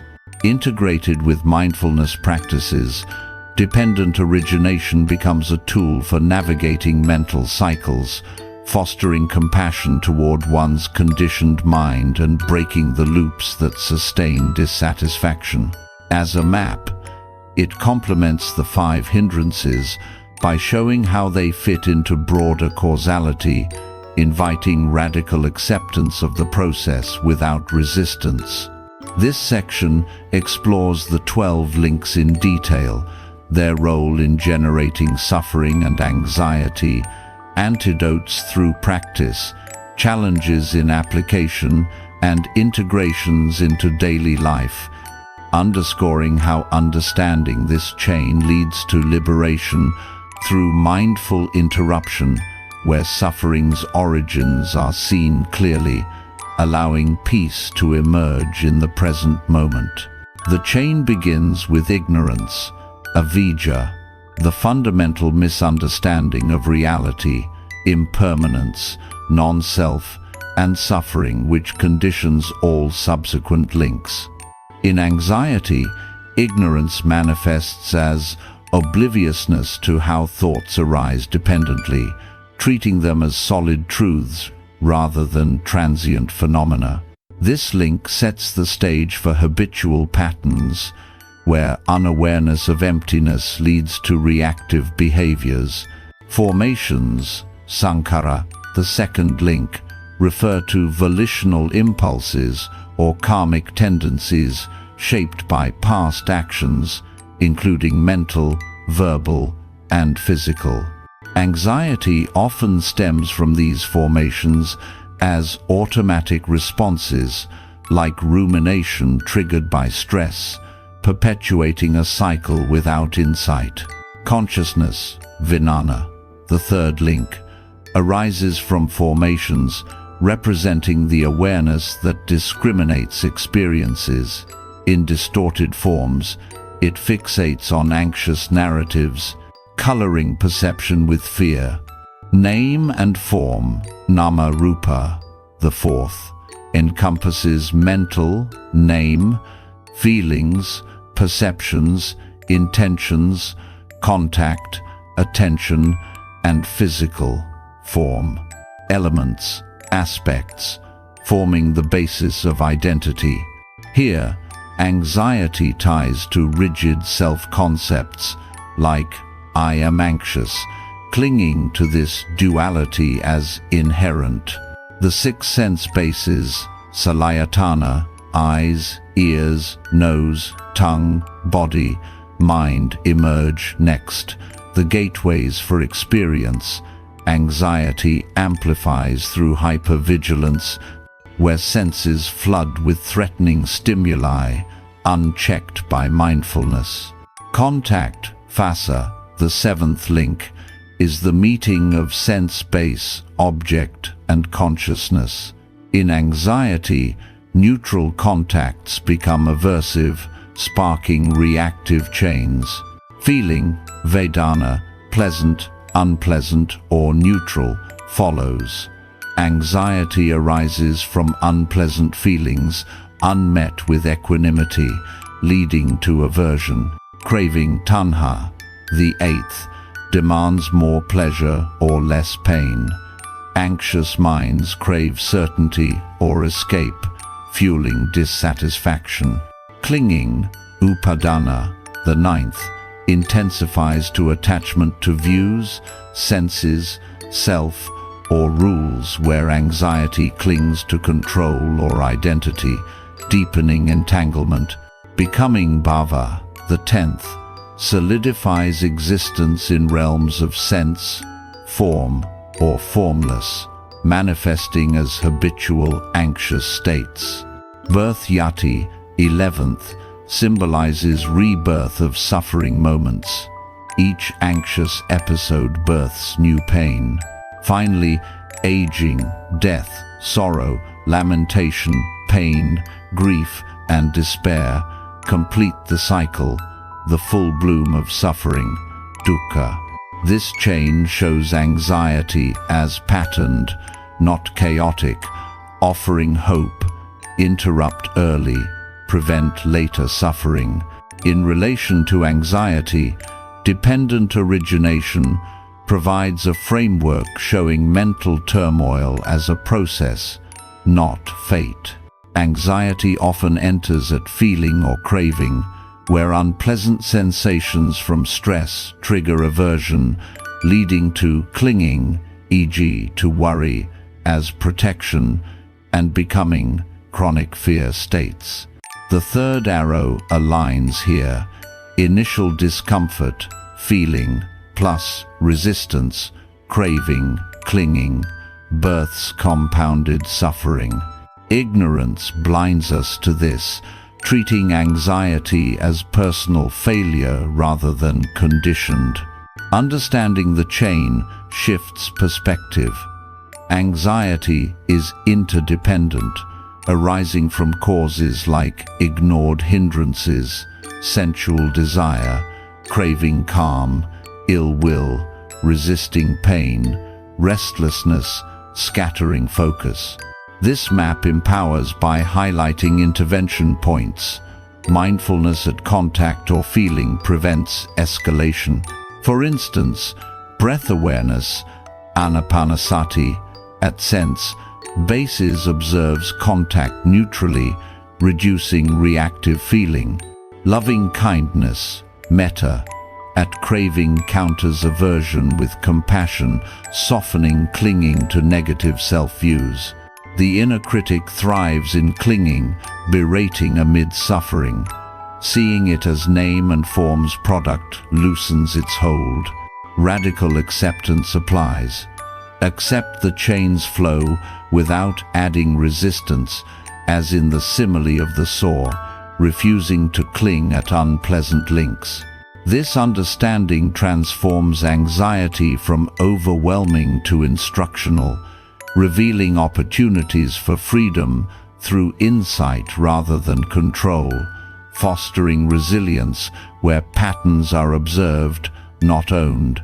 Antidotes to the chain involve mindful interruption at key links, using practices to cultivate awareness and wisdom. Start with ignorance. Contemplate emptiness and impermanence via the 32 parts of the body, deconstructing form to see non-self, preventing formations from solidifying anxious habits.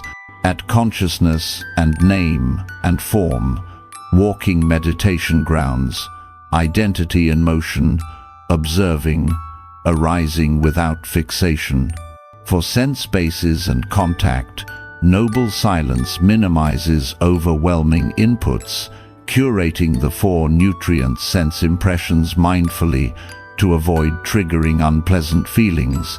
At feeling and craving, metta phrases redirect toward kindness, breaking aversion's momentum.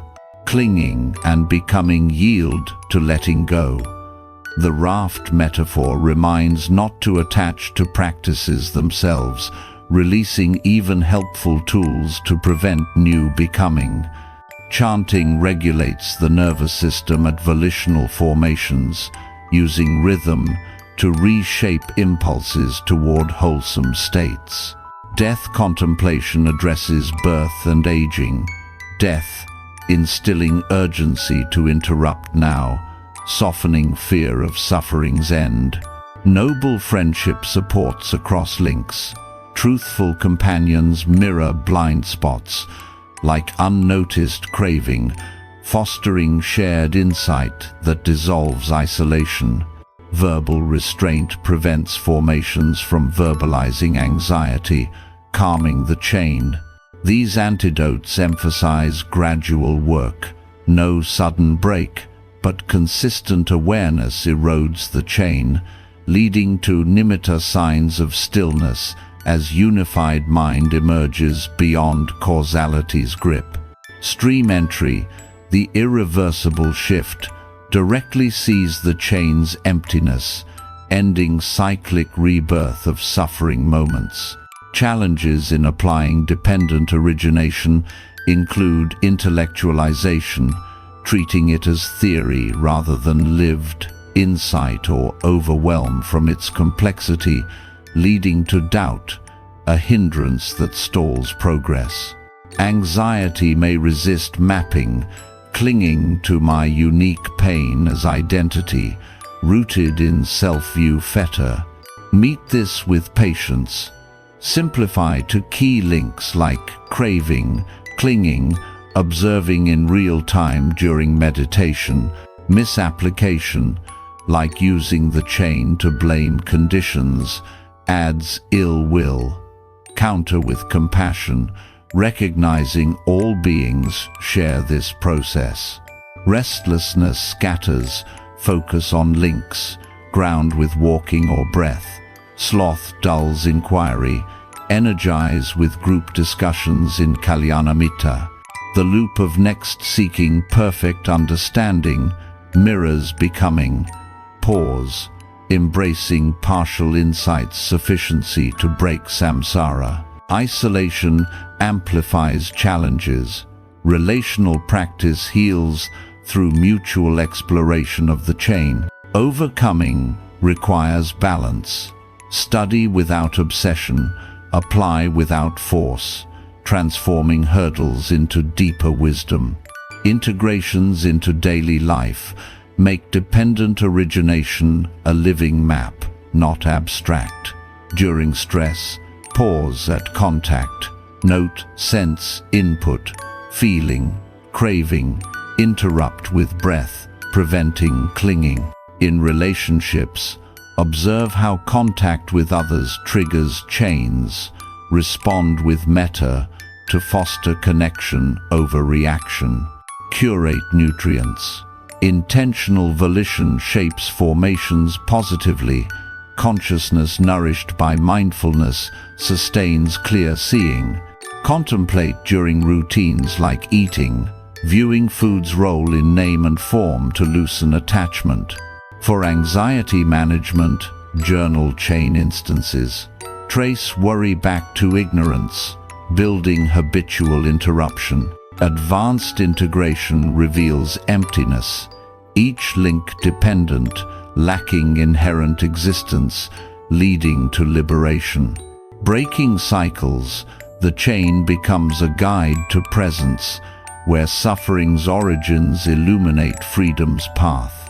Dependent origination's insight that suffering is chained, yet breakable reframes life's turmoil as understandable, not inevitable. By mapping anxiety's arise, it empowers through awareness, compassion, and letting go. This teaching invites gradual unfolding, where each interrupted link unveils peace in interdependence, transforming conditioned pain into awakened clarity. The third arrow. Breaking the fear of fear. The concept of the third arrow in Buddhist teachings offers a profound insight into the layered nature of suffering, particularly how fear of fear itself escalates anxiety into a self-perpetuating cycle. Drawing from the Buddha's analogy of arrows, the first arrow represents inevitable pain or discomfort, such as physical injury, emotional distress, or anxious thoughts that arises as part of human experience. The second arrow is the mental resistance or aversion we add, like anger, blame, or avoidance, which compounds the initial pain. The third arrow, however, is more subtle and insidious.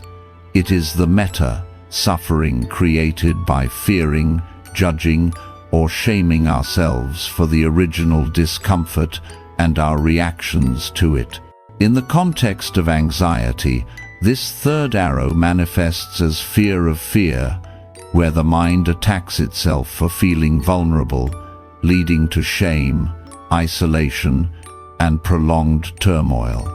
Breaking this cycle involves recognizing the third arrow as a conditioned habit, not a personal flaw, and meeting it with permission, compassion, and mindfulness rather than further resistance. This approach aligns with core principles like radical acceptance and dependent origination, showing that anxiety deepens through these added layers, but can be dismantled by interrupting the chain at early points. By softening self-persecution, the third arrow loses its power, transforming fear from an overwhelming force into a signal for gentle presence.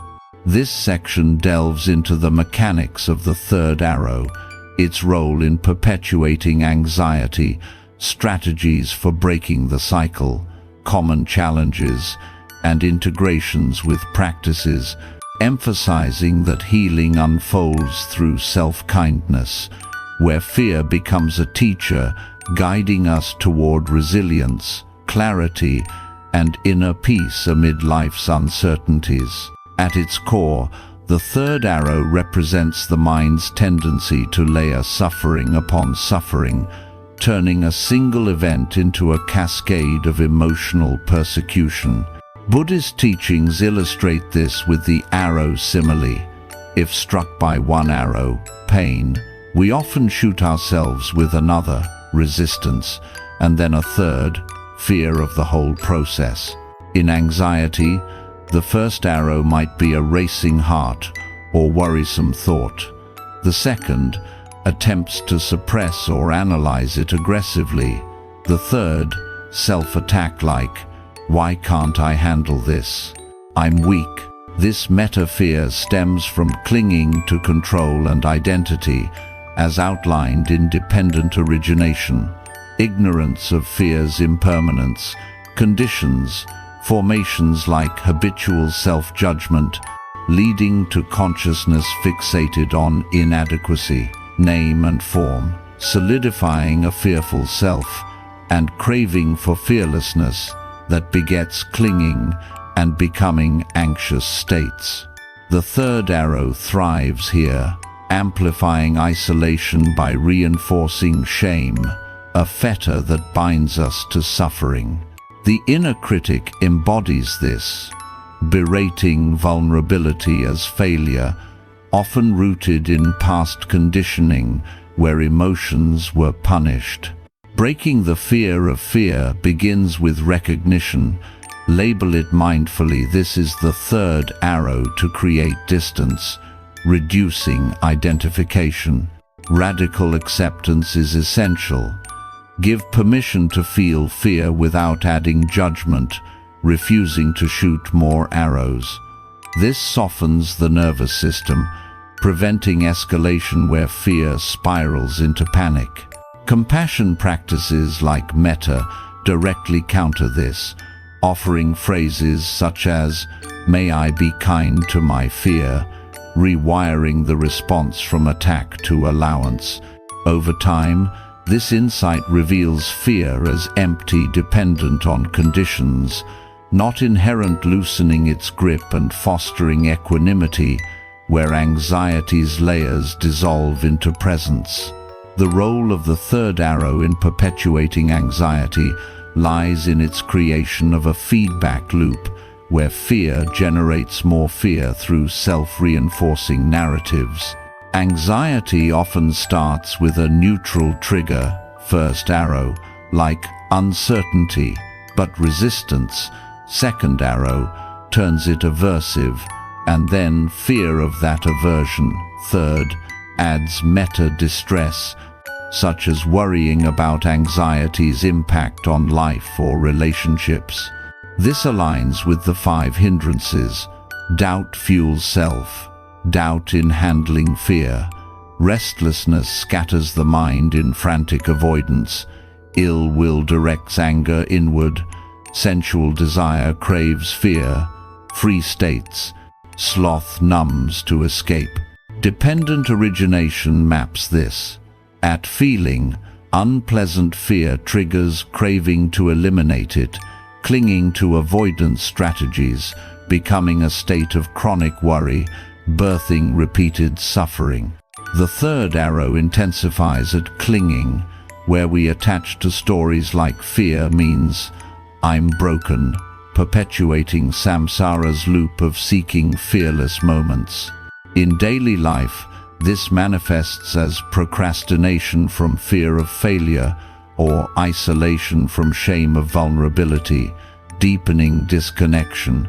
Breaking this requires interrupting early. Mindfulness at contact observes fears arising without narrative, preventing cravings bloom.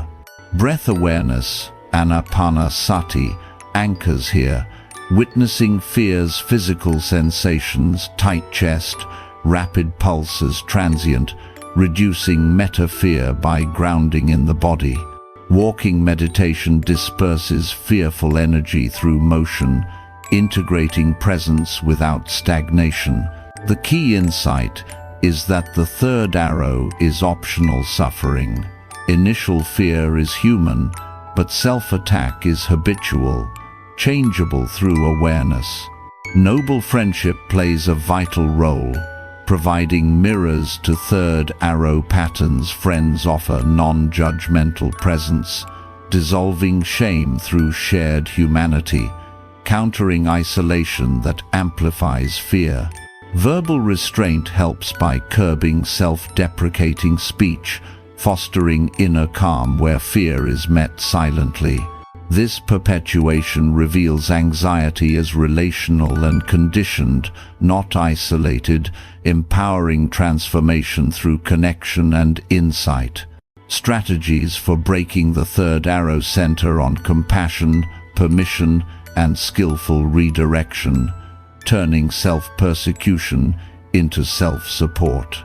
Begin with permission giving. Affirm, "It's okay to feel this fear," disrupting the shame cycle by validating experience without escalation. This embodies radical acceptance, refusing to add resistance, as in the simile of the saw fear cuts, but no hatred toward it or oneself. Meta-meditation is a primary tool. Direct kindness to the fearful part, using phrases like, "May this fear be held gently," softening the inner critic from adversary to ally. For physiological regulation, chanting vibrations soothe the nervous system, releasing fear's tension through embodied sound, while contemplating the 32 parts of the body deconstructs fear's physical hold, seeing it in impersonal elements like blood or nerves, loosening attachment to my fear. Death contemplation adds perspective. Fear of fear pales against life's impermanence, motivating present compassion over future worry. Integrate with the 4 nutrients. Nourish with wholesome food to stabilize the body. Curate sense impressions to avoid fear. Triggers. Set volitional intentions for kindness. Feed consciousness with mindful inputs. Challenges arise in application. Habitual self-attack resists compassion, feeling undeserved. But meet this meta-resistance with patience, noting it as another arrow to accept. Doubt may question strategies' efficacy. Counter with small experiments, like brief metta during fear, building evidence. Restlessness in practice. Ground with walking to channel energy. These strategies emphasize gradual unfolding. No forceful break, but consistent gentleness erodes the arrow's impact, leading to nimitta, subtle calm signs, as mind unifies beyond fear layers.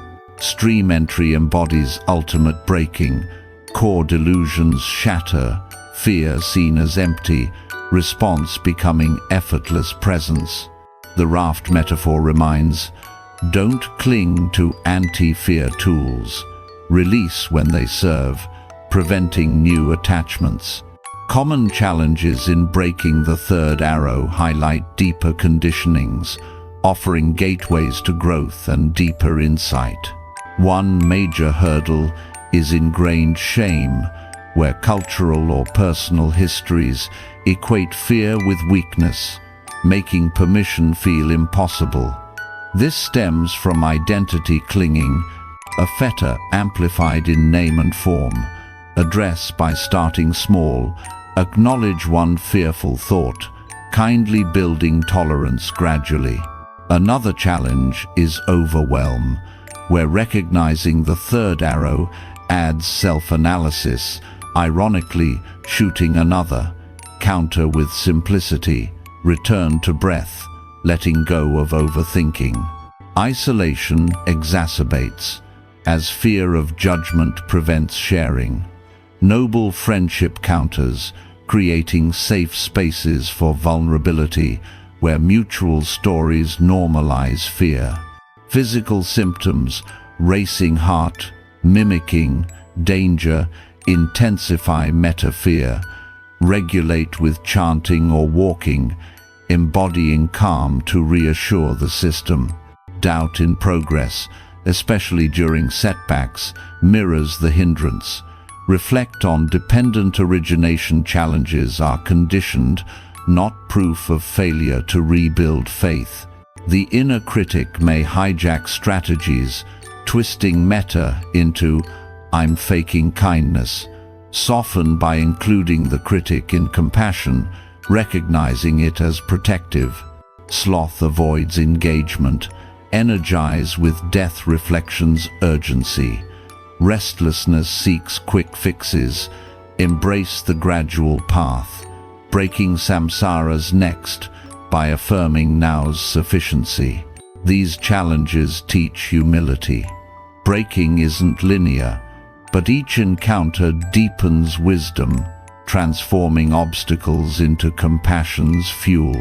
Integrations of third arrow strategies weave breaking into holistic practice and life, making freedom accessible. During meditation, note fear arising. Apply metta instantly to prevent layering.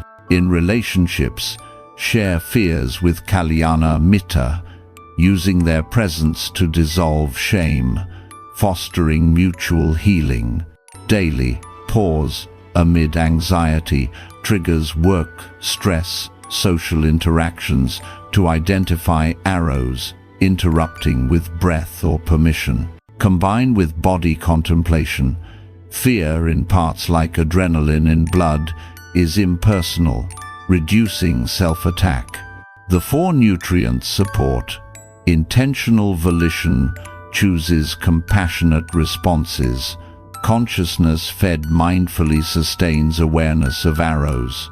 For chronic anxiety, journal arrow instances, tracing to origins for pattern breaking.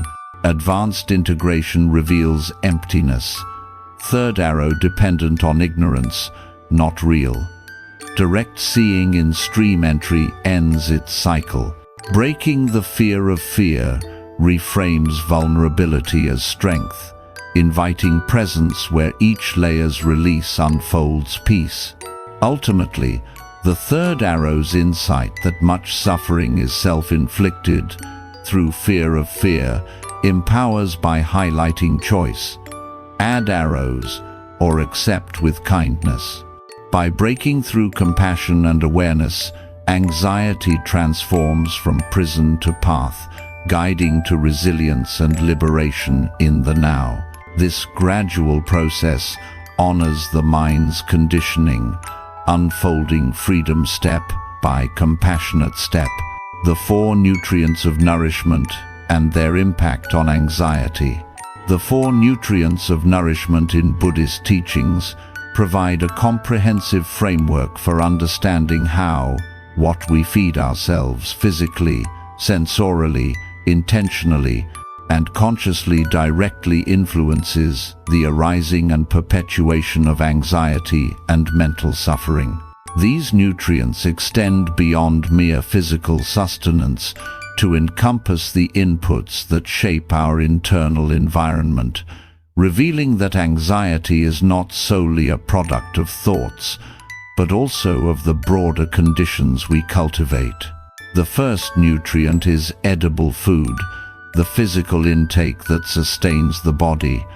The second is sense impressions, the data from sights, sounds, smells, tastes, touches, and thoughts. The third is volition or intention, the motivational drives behind our actions. And the fourth is consciousness itself, the awareness that processes and stores experiences. This model aligns with dependent origination, showing how unmindful nourishment at early links like ignorance in choosing inputs, conditions craving clinging and suffering later in the chain. In the context of anxiety, these nutrients highlight personal responsibility. By curating what we consume, we can starve harmful patterns and feed states of calm, compassion, and clarity. Rather than viewing anxiety as inevitable, this perspective empowers transformation through mindful selection, fostering resilience by addressing root causes at the level of sustenance. Integrated with practices like mindfulness of breath or loving kindness, the four nutrients become a practical tool for regulating the nervous system, softening the inner critic, and breaking cycles of fear and restlessness. This section explores each nutrient in depth, their specific impacts on anxiety, strategies for mindful nourishment, challenges in implementation, and integrations with other teachings, underscoring how balanced feeding leads to mental freedom, where anxiety diminishes as we align inputs with wisdom and presence rather than habit or impulse. Edible food, the first nutrient, refers to the physical substances we ingest to maintain the body, but its impact on anxiety extends far beyond nutrition, influencing the mind through bodily states. Buddhist teachings emphasize that what we eat affects energy levels, mood, and clarity. Heavy processed foods can lead to sluggishness, sloth, and torpor, one of the 5 hindrances, while unbalanced diets exacerbate restlessness or irritability. In anxiety, poor nourishment often creates a feedback loop. Stress prompts comfort eating, which disrupts digestion and sleep, heightening worry and perpetuating the third arrow of self-judgment for failing health. Dependent origination illustrates this. Ignorance of food's effects, conditions, formations like impulsive eating, leading to unpleasant bodily feelings, craving relief, and clinging to unhealthy habits, birthing chronic tension. Mindful eating counters this. Treat meals as meditation, noting tastes and sensations without greed, aligning with radical acceptance by allowing hunger and satiety naturally. Practices like walking meditation after meals integrate digestion with presence, grounding anxious energy. For those with anxiety-driven eating disorders, this nutrient invites compassion. View food as medicine for the body's 32 parts, fueling bones, blood, and organs, impersonally loosening attachment to body image that fuels fear. Strategies include choosing wholesome, light foods that stabilize the nervous system, such as those promoting serotonin balance, while avoiding stimulants that amplify restlessness. Challenges arise in habitual cravings. Meet them with metta, wishing well, being to the body, transforming impulse into intentional choice. Noble friendship supports. Shared meals with kalyana mitta encourage mindful portions, reducing isolation in eating struggles.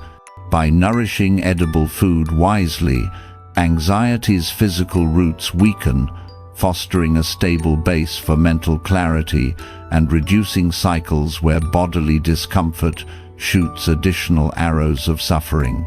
Sense impressions, the second nutrient, encompass the influx of data through the 6 senses: eyes, ears, nose, tongue, body, and mind-shaping perceptions and emotional responses.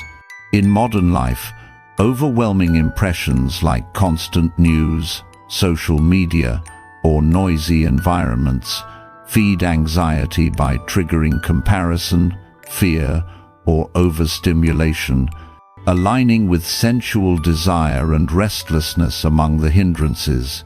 Teachings warn that unfiltered inputs condition the mind toward agitation. Violent images spark ill will, seductive ads fuel craving, perpetuating dependent origination's chain from contact to clinging, where impressions birth unpleasant feelings and attachment to distractions. Anxiety thrives here, as bombarded senses scatter focus, leading to rumination and the fear of fear. Mindful curation is the antidote. Guard the senses like a gatekeeper, choosing uplifting impressions, nature sounds, inspiring reads that nourish calm. Breath awareness, anapanasati, at sense contact observes inputs neutrally, preventing reactive craving. Chanting regulates by focusing on wholesome sound, drowning out chaotic impressions with rhythmic vibration. For anxiety, limit exposure to triggering media, replacing with contemplative walks where impressions are noted mindfully, integrating motion with awareness. Challenges include habitual scrolling, break with noble silence periods, creating space for internal nourishment over external flood. The inner critic may judge sensory deprivation as boring. Soften with compassion, recognizing it as protection. Death contemplation enhances. Impressions are fleeting, so prioritize those fostering presence over distraction.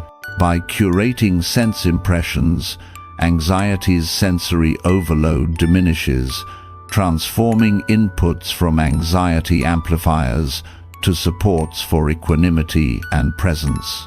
Volition or intention, the third nutrient, involves the motivational forces driving actions, thoughts, and speech, directly impacting anxiety through the quality of our drives. Wholesome intentions like kindness or generosity nourish peace, while unwholesome ones, greed, hatred, doubt, feed turmoil, as seen in formations within dependent origination, where intentions shape consciousness and subsequent links. In anxiety, misguided volition manifests as compulsive worry, intending safety through rumination or avoidance, clinging to control and becoming states of chronic fear. This nutrient reveals anxiety as intention-fueled. Fear of fear arises from intending perfection, shooting the third arrow of self-attack.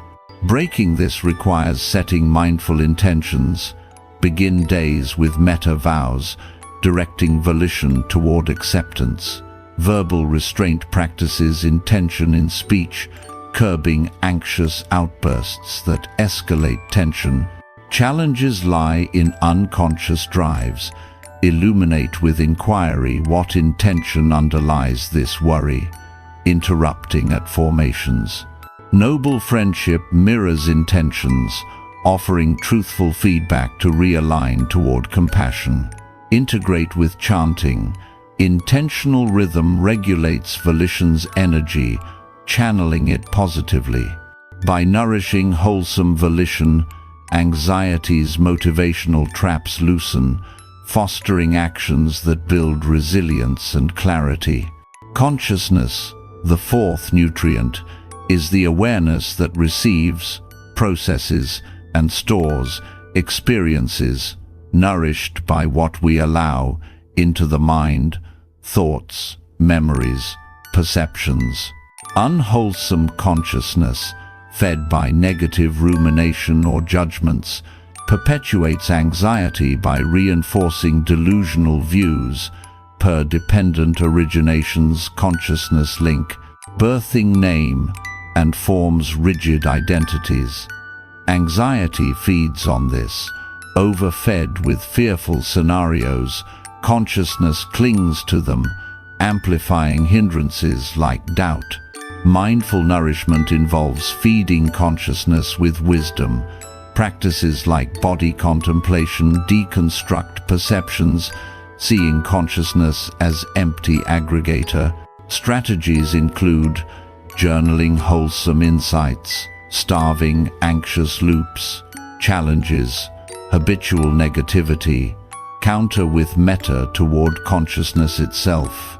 Integrations. Breath anchors consciousness in now, preventing past, future feeding. By nourishing consciousness wisely, anxiety's mental sustenance wanes, unveiling innate peace. The four nutrients interplay shows anxiety as multifaceted, influenced by holistic feeding. Challenges in balancing them overwhelm from curation, meet with patience, starting small. Integrations. Apply in meditation, noting how nutrients affect hindrances. Noble silence preserves pure nourishment. Verbal restraint guards intention. The raft warns against clinging to perfect feeding. Nimitta signal balanced nourishment, unified mind arising. Stream entry sees nutrients emptiness, effortless harmony. Breaking next, embrace current sustenance's sufficiency. Ultimately, the four nutrients empower by revealing anxiety's feedable nature, change inputs, transform outputs. Through mindful nourishment, suffering's chains break, unfolding compassion, presence and freedom in every moment. Breaking the loop of next and samsara. The loop of next, the pervasive habit of constantly seeking the next moment, insight, achievement, or relief, lies at the heart of samsara, the Buddhist concept of cyclic existence, characterized by endless dissatisfaction, anxiety, and suffering. This subtle pattern manifests as a mental chasing, always anticipating something better, whether it's the end of current discomfort, a future state of peace, or the next spiritual milestone, which prevents true rest in the present. In Buddhist teachings, samsara is not just rebirth across lifetimes, but the moment-to-moment recreation of suffering through craving and clinging, as mapped in dependent origination. The next loop exemplifies this. Ignorance of the present sufficiency, conditions, formations, like habitual seeking, leading to consciousness fixated on lack, name and form, crafting a dissatisfied self, and craving for fulfillment that begets clinging, becoming, and repeated discontent. For anxiety sufferers, this loop amplifies turmoil, worrying about future scenarios or ruminating on past inadequacies, turning transient unease into chronic cycles. Breaking it involves recognizing the pattern without judgment, pausing the chase through mindfulness, and embracing the now with radical acceptance.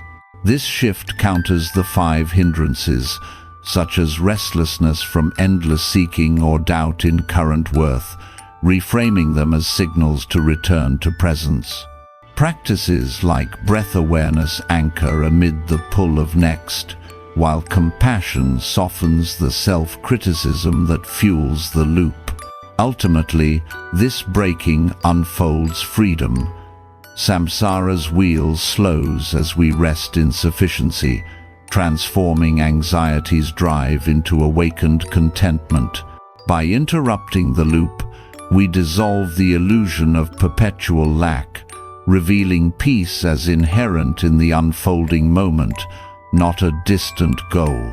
The mechanics of the next loop reveal it as a conditioned response rooted in craving, the 8th link in dependent origination, where unpleasant feelings in the present trigger desire for change, leading to clinging and becoming states of perpetual unrest. Buddhist insights describe samsara as this very process. The mind, dissatisfied with now, fabricates future-oriented stories, perpetuating dukkha, suffering, through endless rebirth of mental states.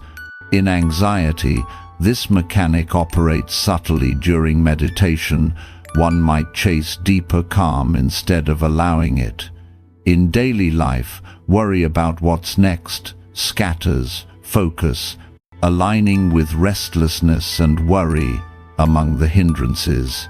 The loop thrives on ignorance. Misperceiving the present as insufficient, we form volitional impulses towards seeking, conditioning consciousness to scan for threats or lacks. Name and form solidifies this as identity. I am incomplete, while sense bases flood with impressions interpreted as deficient, contact yielding unpleasant feelings, and craving demanding resolution next. Clinging attaches to ideals of perfection, becoming manifests as anxious planning, birthing repeated suffering. The third arrow compounds it. Fear of never escaping the loop adds self-shame, escalating isolation.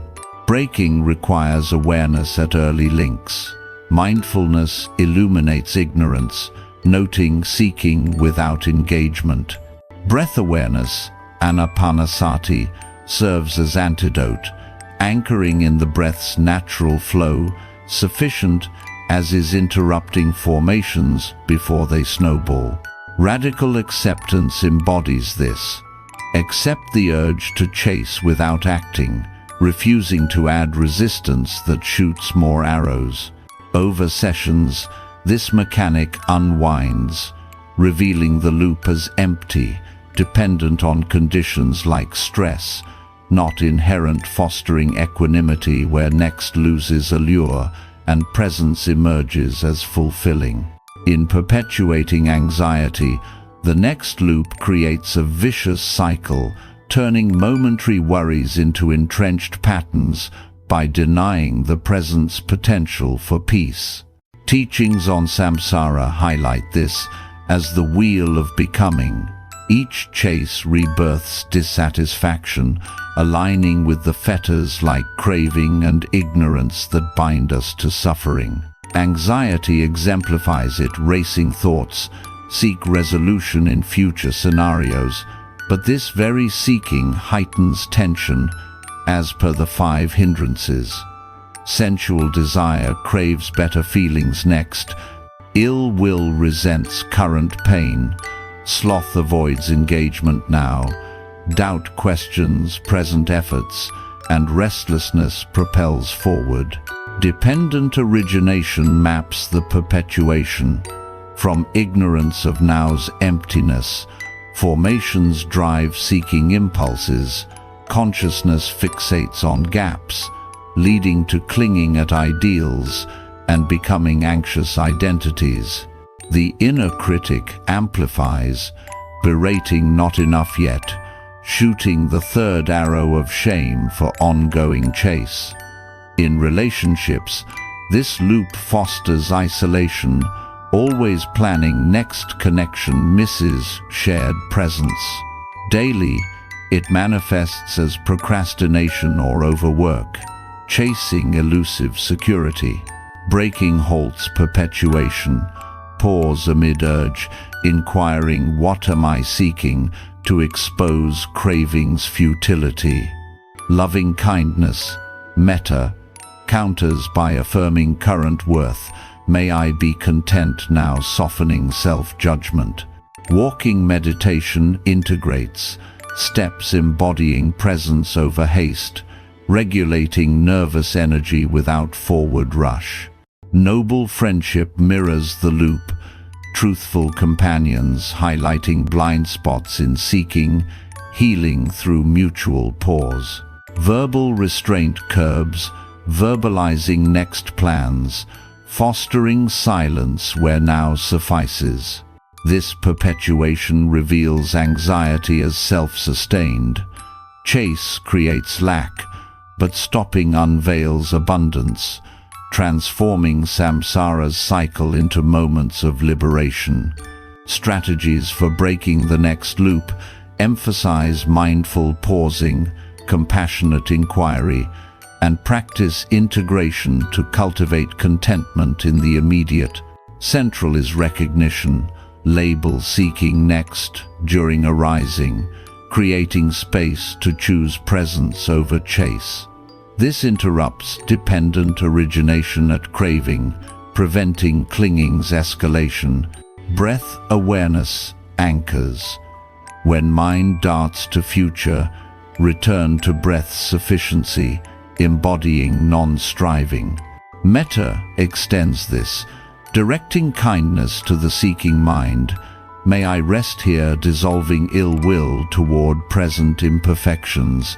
For restlessness-driven loops, walking meditation channels energy into each step, noting now with footfall, grounding without suppression.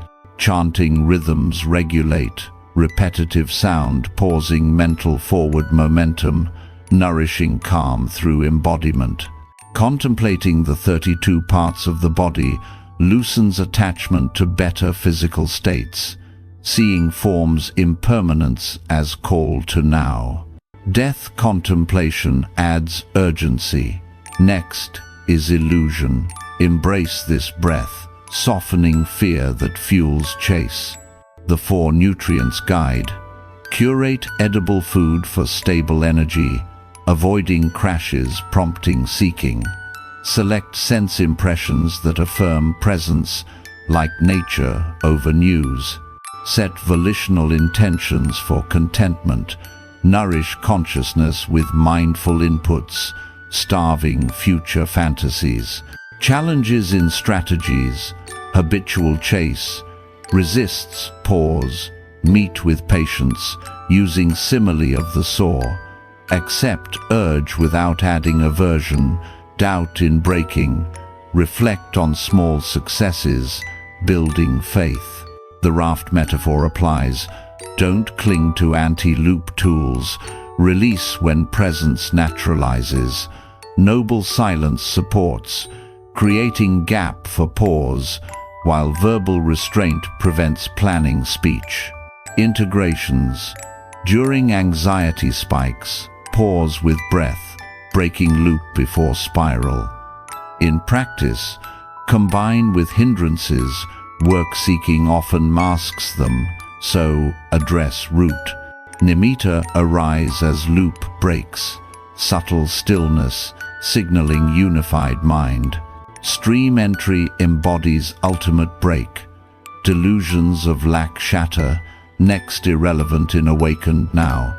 These strategies empower gradual shift, where breaking unfolds as habit of presence. Common challenges in breaking the next loop uncover deeper conditionings, serving as opportunities for insight and strengthened resolve. One primary hurdle is the mind's addiction to seeking, rooted in craving fetter, where pause feels threatening, empty, or boring, triggering restlessness or sloth.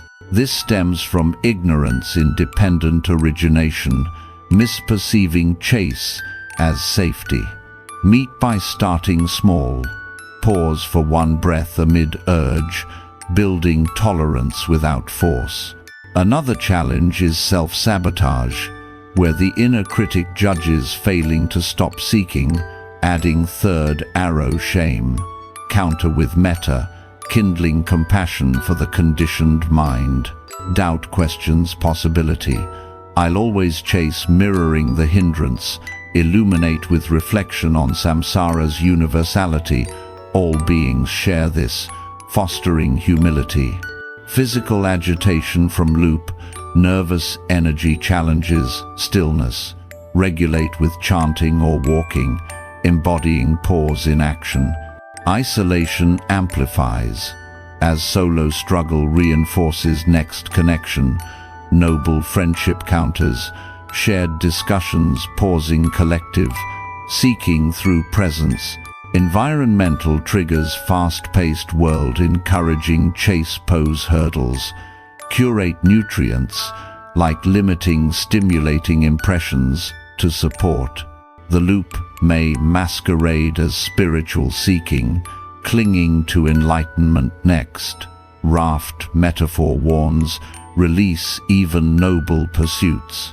Overcoming requires consistency. Setbacks teach, not defeat, transforming challenges into wisdom. Patience key, breaking is gradual, each pause eroding samsara's momentum. Integrations of loop breaking extend to holistic life, making presence a seamless habit beyond formal practice. In meditation, note seeking urges, return with breath, integrating with anapanasati for anchored now. Daily, amid tasks waiting in line, eating pause, chase for done, embracing process. Relationships benefit, listen without planning next response, fostering connection via noble friendship. Combine with body contemplation. Seeking often ties to physical ideals, deconstruct to loosen. Death reflection integrates urgency without haste, affirming now's value. Nutrients align, intentional volition chooses presence, consciousness fed with here, focused inputs. For anxiety, break loops in worry spirals by labeling next fear, interrupting with metta. Advanced, nimitta signal, integrated break, stillness pervading life. Stream entry, loop ends irreversibly, delusions seen through. Breaking samsara reframes life as unfolding, not chasing. The next loop's insight that dissatisfaction is self-created through seeking empowers by revealing choice, chase or pause. By breaking with awareness and kindness, samsara transforms from prison to path, guiding to contentment. This gradual process honors conditioning, unfolding freedom in every present moment. The power of connection and support in healing. Noble friendship, kalana mitata, as essential support.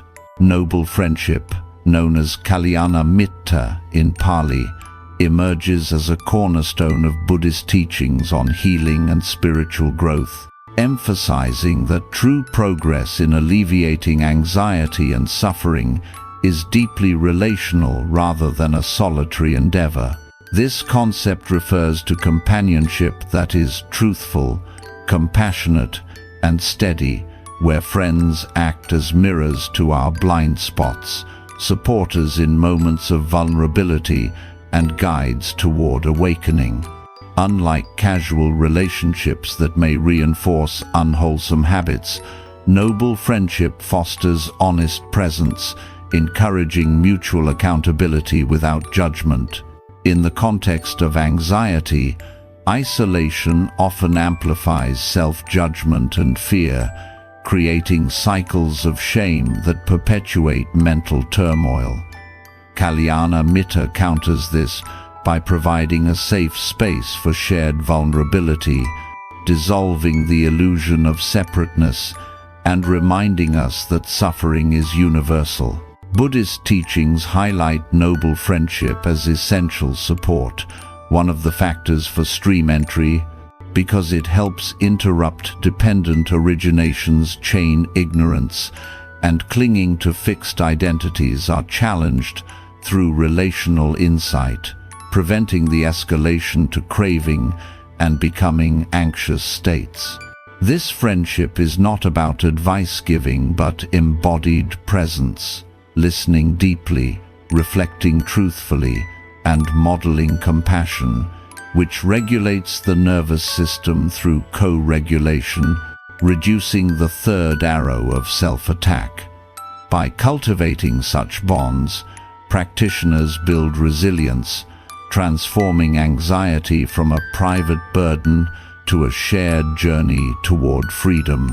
This section explores the qualities of noble friendship, its role in healing, isolation, and anxiety, strategies for cultivating it, challenges in relational practice, and integrations with mindfulness tools, underscoring how kalyana mitta serves as vital support for awakening to presence, kindness, and interconnectedness amid life's challenges.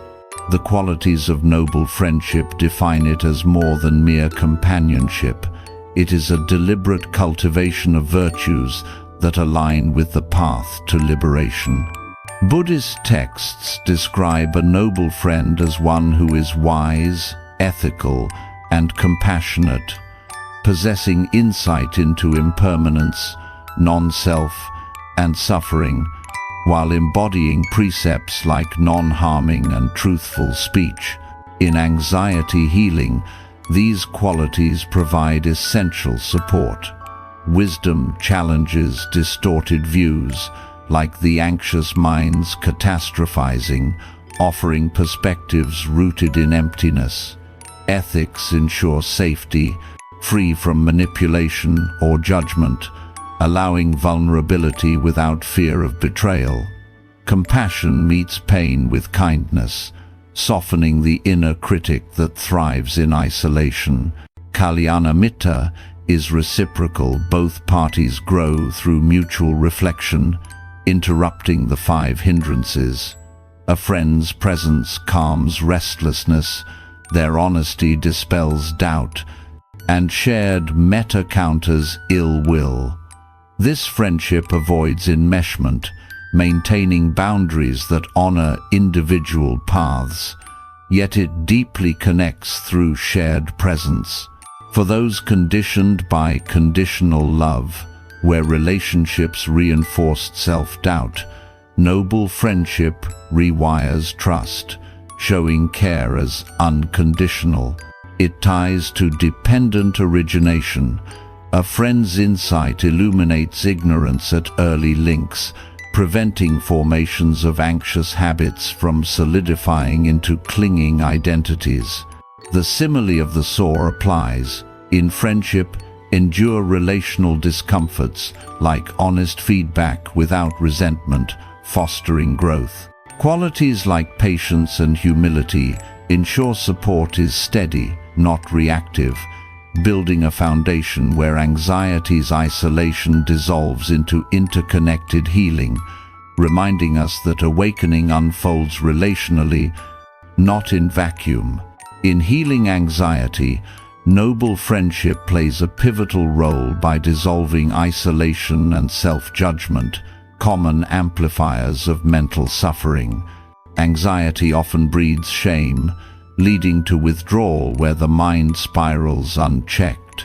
Kalyana counters this with shared presence, normalizing struggles and reducing the third arrow of self-persecution. A noble friend provides a mirror. They reflect blind spots in anxious patterns, like clinging to control, without criticism, inviting curiosity instead.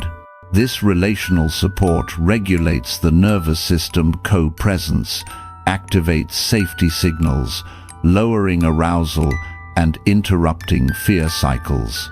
Teachings emphasize friendship as half the holy life, because it fosters accountability, commitments to practice, like joint meditation, sustain motivation amid doubt or sloth.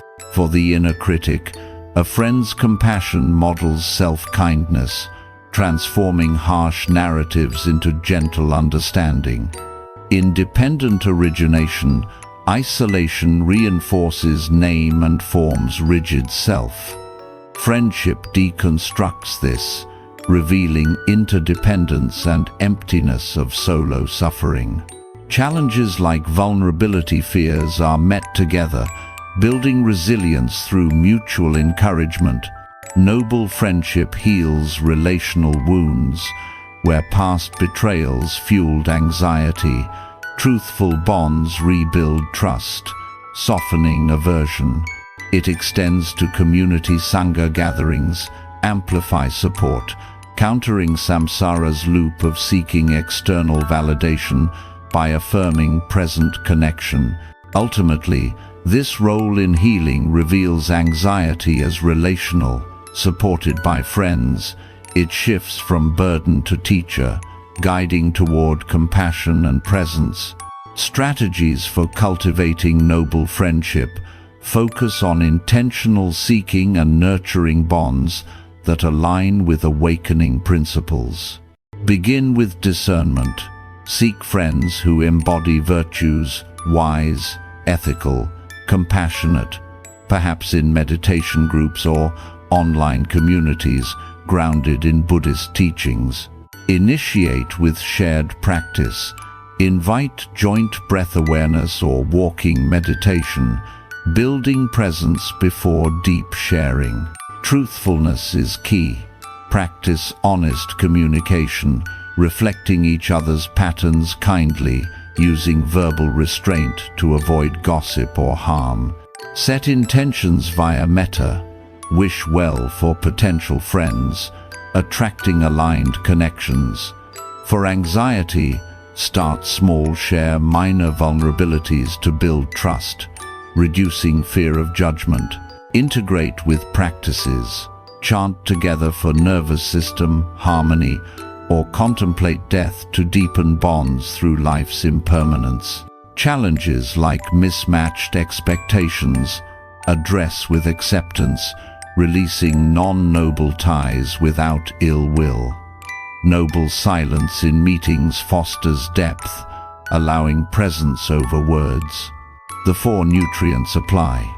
Nourish with wholesome interactions, sense impressions, intentional outreach, volition, and mindful listening, consciousness. Strategies emphasize reciprocity, give support as received, ensuring mutual growth. In daily life, maintain through regular check-ins, transforming casual ties into kalyana mita. This cultivation builds a network where anxiety's isolation yields to supported awakening. Challenges in noble friendship highlight relational dynamics that test growth, offering insights into attachments and hindrances. One common hurdle is fear of vulnerability, rooted in past hurts, where anxiety resists opening, perpetuating isolation. Meet this with gradual exposure, starting with safe shares, building trust step by step. Another is imbalance, over-reliance on a friend for support, clinging that burdens. Counter with self-reliance practices like solo metta, maintaining equanimity. Miscommunications arise from unskillful speech. Verbal restraint and noble silence mitigate, fostering clearer presence. Doubt in friendship's value, especially during conflicts, mirrors the hindrance. Reflect on teachings, friendship as path factor to reaffirm. The inner critic may sabotage, judging oneself unworthy. Soften with compassion, including the critic in metta. External challenges like distance. Use technology for virtual presence, preserving connection. Independent origination. Challenges stem from ignorance of interdependence. Mindful inquiry illuminates, interrupting clinging to ideal relationships. The third arrow, shame over relational failures, compounds. Break with permission, accepting imperfections. Overcoming builds maturity. Challenges become teachers, deepening bonds through resolved conflicts, transforming potential suffering into relational wisdom. Integrations of noble friendship with mindfulness practices enhance its supportive role, weaving connection into the fabric of awakening. Pair with breath awareness. Shared sessions co-regulate, anchoring anxious minds together. Metta extends friendship's compassion, directing phrases mutually for healing. Walking meditation in pairs integrates motion with dialogue, grounding discussions in presence. Chanting collectively regulates vibrations, fostering unity beyond words. Contemplate the 32 parts together. Deconstruct body attachments in safe space, reducing shame. Death contemplation deepens, discuss mortality to prioritize now's connections. The four nutrients tie in: friendships as wholesome impressions, intentional outreach as volition. Hindrances work integrates. Friends help navigate, like countering sloth with joint motivation. The raft reminds, don't cling to friends as saviors, value as supports, releasing dependency. Nimitta, in shared practice, signal unified hearts. Stream entry often involves relational insight, delusions shattering through mirrored truth. Breaking next, seeking perfect friends, embrace current bond sufficiency. Integrations reveal friendship as practice amplifier, where support unfolds collective freedom. Noble friendships insight that healing is interconnected reframes. Anxiety as shared, not solo. As essential support, it mirrors, sustains, and awakens, guiding from isolation to presence. This relational path invites compassion's unfolding, where each bond step dissolves suffering's chains. Noble silence and verbal restraint for inner calm.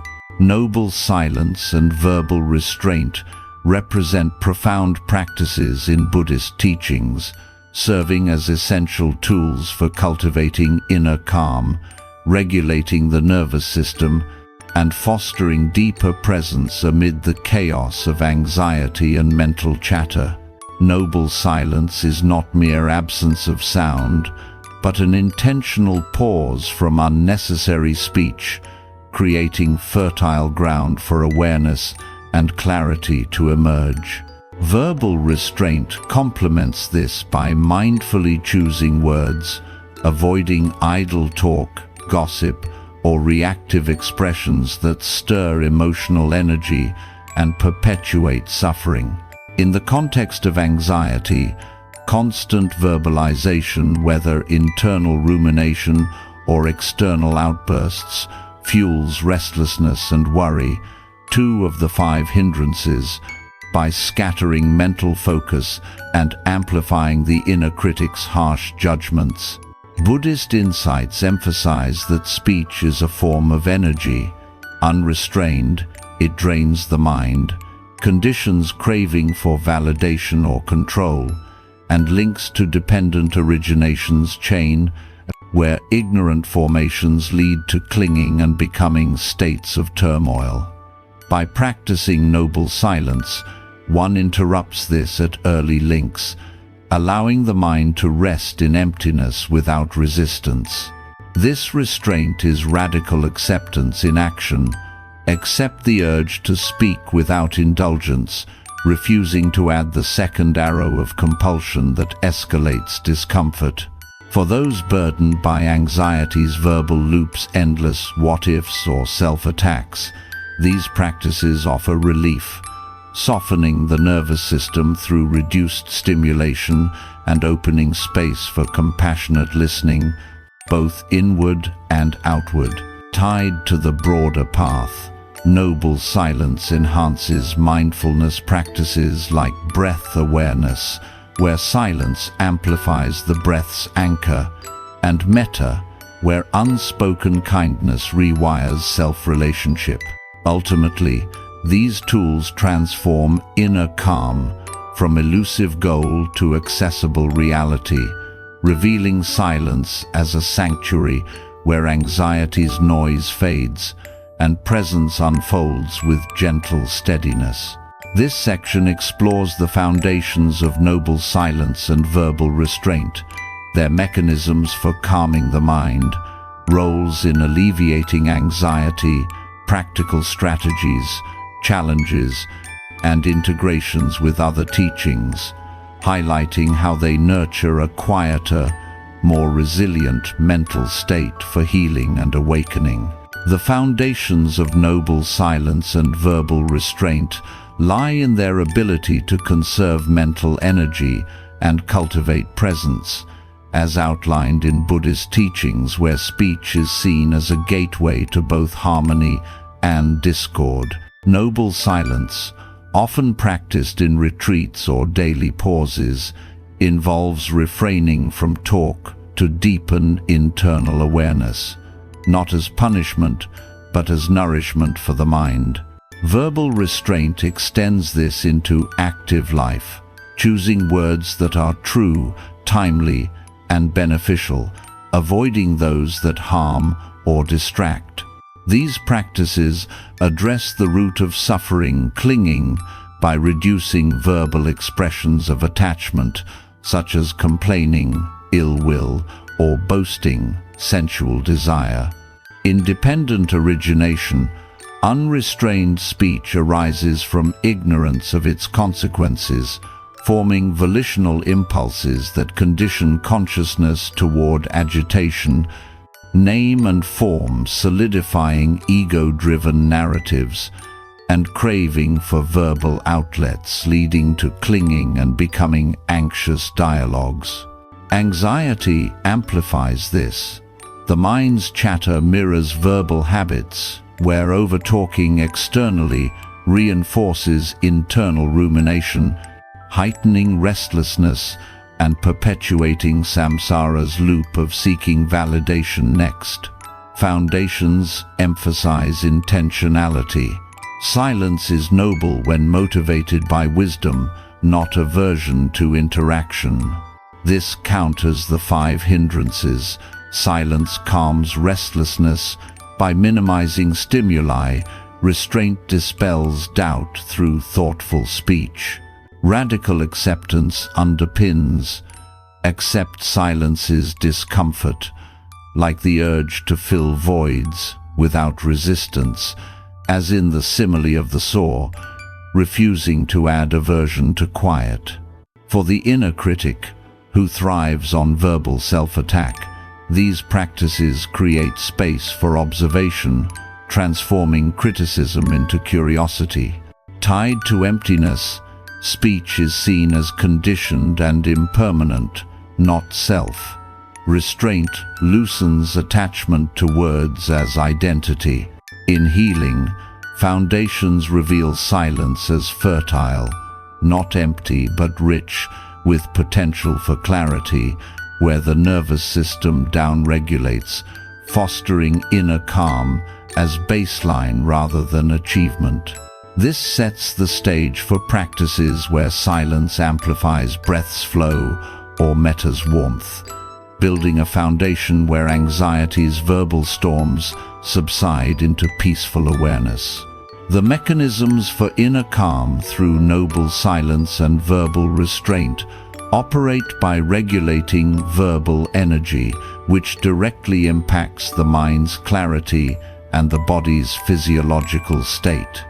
Buddhist teachings view speech as an outflow of mental formations. Unrestrained, it scatters focus, heightens arousal, and feeds hindrances like restlessness, where constant talk prevents settling. Noble silence halts this outflow, allowing energy to redirect inward, calming the nervous system by reducing cortisol and promoting parasympathetic rest. In anxiety, mechanisms address overactive verbal loops, internal dialogues that escalate fear. Silence interrupts at contact, observing thoughts without vocalization, preventing cravings rise in dependent origination. Verbal restraint refines this. By pausing before speaking, one assesses intention. Is it wholesome? Curbing impulsive words that stir ill will or doubt. This mindfulness at volition link reshapes formations, conditioning consciousness toward equanimity rather than turmoil. The third arrow is mitigated, fear of silence as awkward or restraint as weak adds self-judgment. Mechanisms soften this with permission, accepting quiet as strength. Physiologically, silence lowers heart rate and breath depth, mirroring anapanasati's allowing, while restraint preserves energy for presence, reducing exhaustion that fuels sloth. For the inner critic, mechanisms create gaps. Without verbal reinforcement, criticism weakens, replaced by compassionate listening. Emptiness insight applies. Words are empty phenomena, arising dependently. Restraint reveals this, loosening, clinging to communication as control. In practice, mechanisms foster deeper connection. Silence enables listening. Restraint ensures wise speech, enhancing noble friendship. Challenges like boredom in silence are met by noting as hindrance, transforming mechanism into insight. Overall, these mechanisms cultivate calm as natural state, where anxiety's verbal amplification yields to serene, unified mind. In alleviating anxiety, noble silence and verbal restraint serve as direct antidotes to mental agitation, offering tools to break cycles of overthinking and emotional escalation. Anxiety often verbalizes as rumination or reactive talk, perpetuating worry and isolation. Silence pauses this, creating space for observation without narration, reducing the loop of next by affirming now's sufficiency. Teachings note, silence calms the nervous system by minimizing sensory output, countering restlessness, and allowing breath to anchor deeply. Verbal restraint alleviates by curbing speech that externalizes fear, gossip, or complaints, amplifying ill will, fostering wiser interactions that heal rather than harm. In dependent origination, anxiety enters at craving. Restraint interrupts by choosing silence over reactive clinging, preventing becoming chronic states. The inner critic, verbal in nature, quiets in restraint, softened by meta's unspoken kindness. For social anxiety, these practices build confidence. Silence in groups cultivates presence. Restraint ensures thoughtful contributions, dissolving fear of judgment. Isolation from anxiety is alleviated. Shared silence in noble friendship deepens bonds without words, countering shame. Challenges like fear of misunderstanding in restraint address with compassion, accepting imperfection. Death contemplation integrates. Silence honors life's brevity, reducing anxious chatter. Overall, in alleviating, these practices transform anxiety from verbal storm to calm awareness, revealing inner peace through restrained expression. Practical strategies for implementing noble silence and verbal restraint emphasize gradual integration to build inner calm without overwhelm. Start with short periods. Dedicate 10 minutes daily to silence, noting urges to speak as mindfulness objects, tying to breath awareness for anchor. In conversations, practice restraint by pausing 3 breaths before responding, assessing if words are necessary, true, kind, aligning with meta intentions. For anxiety, use silence during triggers. Amid worry, vow verbal pause, redirecting energy to walking meditation steps. Chant in low voice to transition into silence, vibrations easing into quiet. Strategies include setting boundaries, inform loved ones of silence practice, fostering understanding in friendships. Challenges like habitual talk, counter with reminders, like notes saying restrain for calm. Integrate with nutrients, curate verbal impressions by avoiding noisy environments, nourishing consciousness with silent reflection. Noble friendship supports, practice joint silence, mutual accountability, strengthening resolve. Verbal restraint in daily emails or texts extends calm, reducing reactive communication. For inner critic, strategy. In silence, observe criticism without verbalizing, allowing it to pass. This implementation builds habit, where calm becomes default, anxiety yielding to presence. Integrations with other teachings enhance noble silence and verbal restraint's efficacy for inner calm. With anapanasati, silence amplifies breath focus, quiet aiding deeper presence. Metta, in silence, directs unspoken kindness, softening self. Walking integrates restraint in motion, steps without talk grounding. Chanting precedes silence, rhythm leading to quiet regulation. Body contemplation in silence deconstructs attachments quietly. Death reflection in restraint prioritizes meaningful words. Hindrances. Silence calms restlessness. Restraint dispels doubt. Nutrients. Intentional silence as volition. Silent impressions as sense food. Raft. Don't cling to silence as identity. Nimitta arise in deep silence, stillness signaling unity. Stream entry. Silence reveals delusion's emptiness. Breaking next. Silence pauses, seeking. Integrations reveal these as amplifiers, weaving calm into path.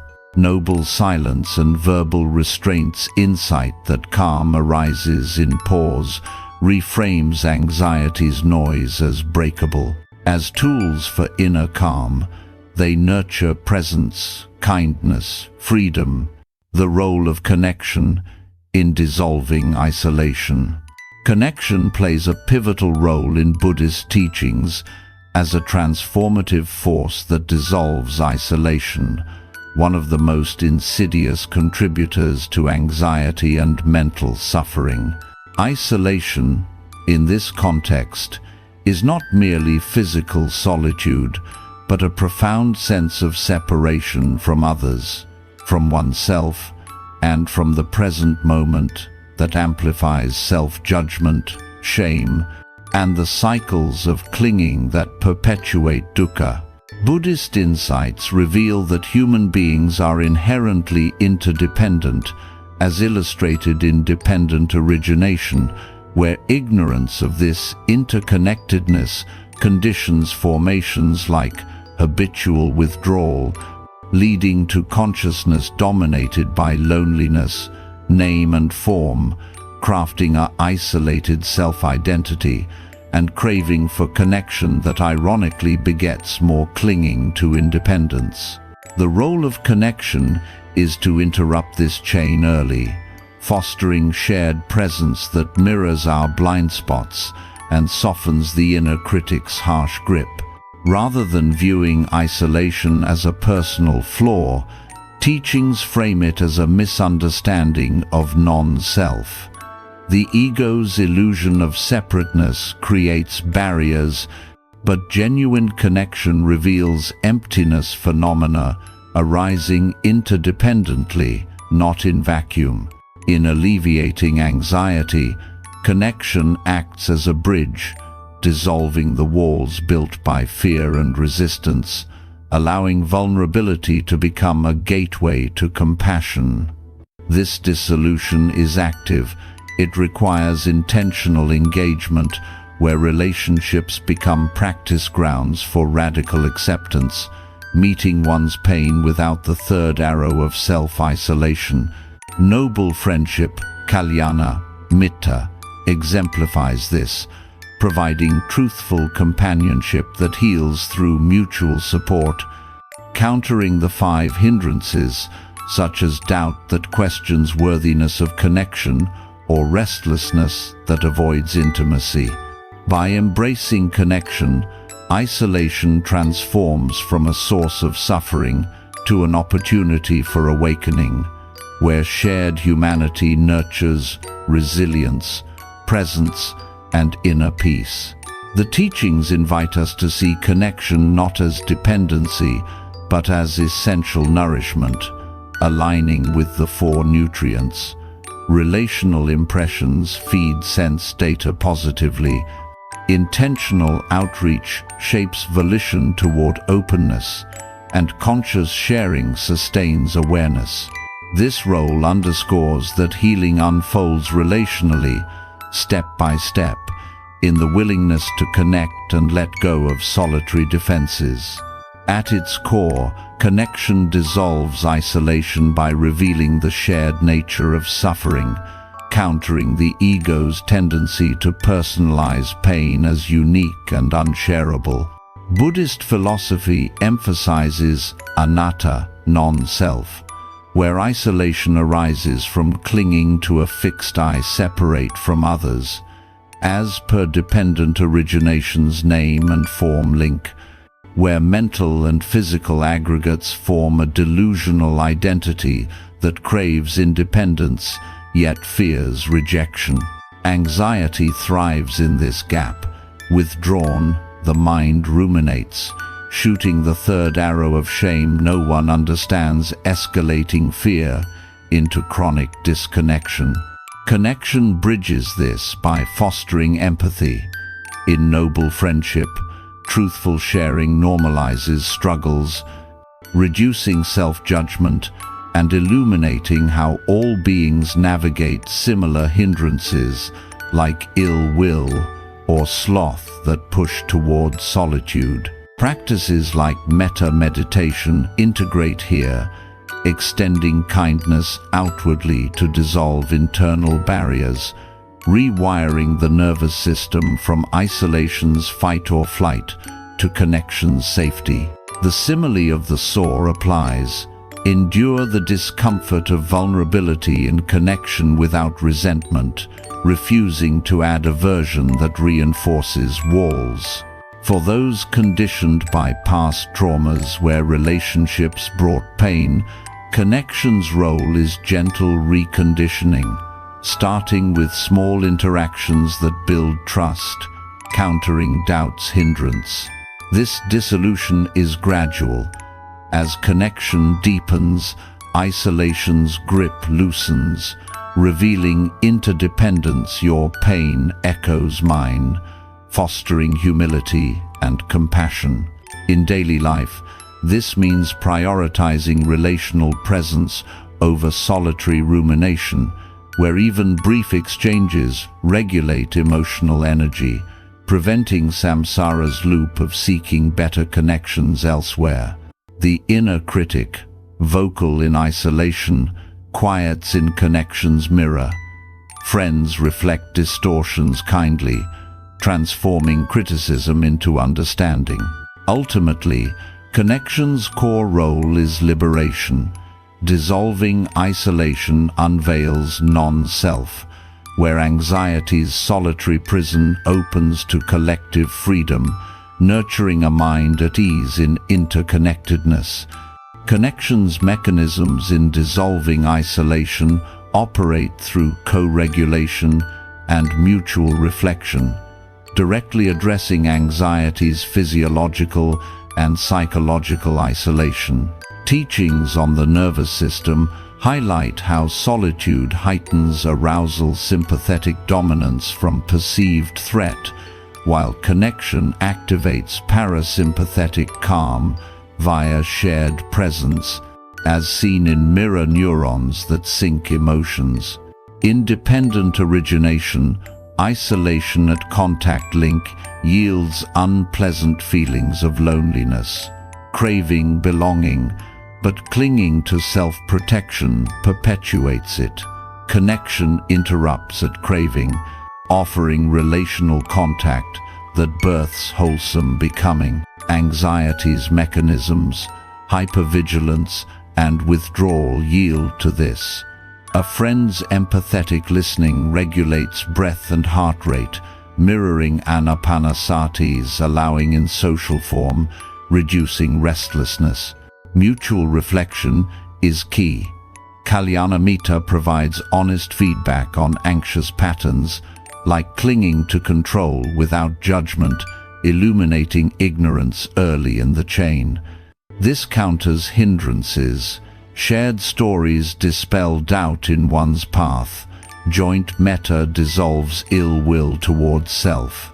The third arrow, shame in isolation, is broken by permission in connection.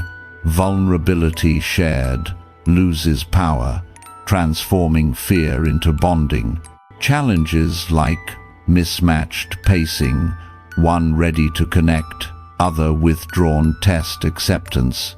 Meet with verbal restraint, allowing space without force. For introverted anxiety, mechanisms start internal. Connect with self via body contemplation, deconstructing isolated forms, 32 parts, preparing for external bonds. Chanting in group regulates collectively. Vibrations, syncing energies beyond words. Noble silence integrates. Silent presence dissolves verbal barriers, fostering deeper listening where isolation fades. These mechanisms reveal connection as healer, not fixing but being with, where anxiety's isolation dissolves into relational calm, building unified awareness. In practical application, connection's role in dissolving isolation involves intentional strategies to build and sustain bonds that heal anxiety's divides. Begin with self-assessment. Identify isolation patterns, avoiding social invites from fear, and set volitional intentions for outreach, aligning with the 4 nutrients by choosing nourishing interactions.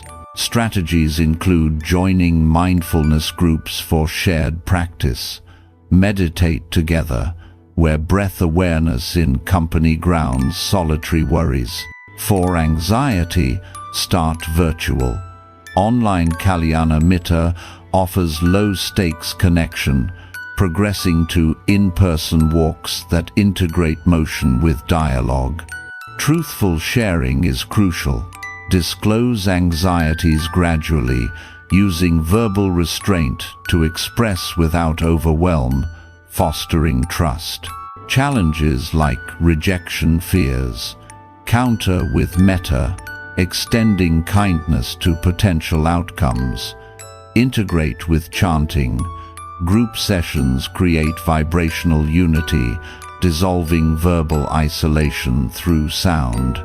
Daily, apply in routines. Pause. Isolation urges with a call to a friend, mirroring presence to interrupt rumination. Death contemplation motivates. Life's brevity urges connection now, reducing procrastination. The raft metaphor warns, don't cling to connections as saviors, use as supports, releasing dependency. For chronic isolation, strategies build slowly, 1 interaction weekly, reflecting on benefits to counter doubt. Noble silence in meetings deepens. Quiet sharing reveals non-verbal connection, healing beyond words. These applications make connection accessible, where isolation dissolves through consistent, compassionate engagement, transforming anxiety into relational growth. The transformative impact of connection in dissolving isolation lies in its ability to foster resilience and awakening, reframing anxiety from individual struggle to collective insight.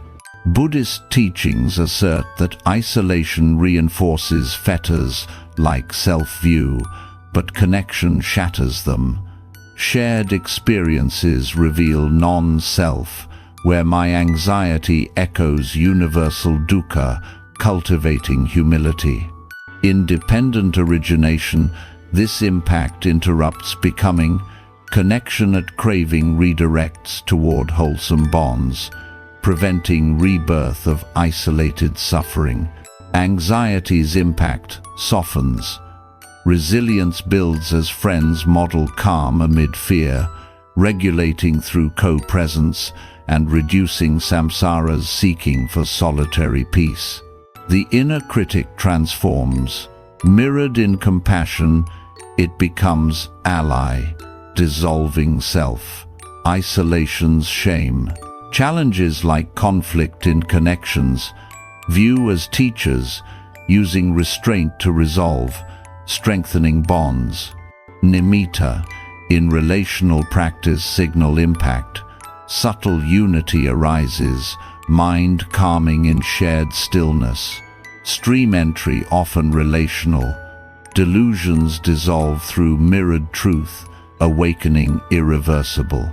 Integrations. Connection with nutrients, relational volition nourishes intention. With hindrances counters sloth via mutual motivation. Breaking next. Embrace current connections, sufficiency. This impact unveils connection as path. Dissolving isolation unfolds freedom, where anxiety yields to interconnected peace. In essence, connection's role dissolves isolation by bridging separateness with shared humanity, interrupting suffering cycles through presence and compassion.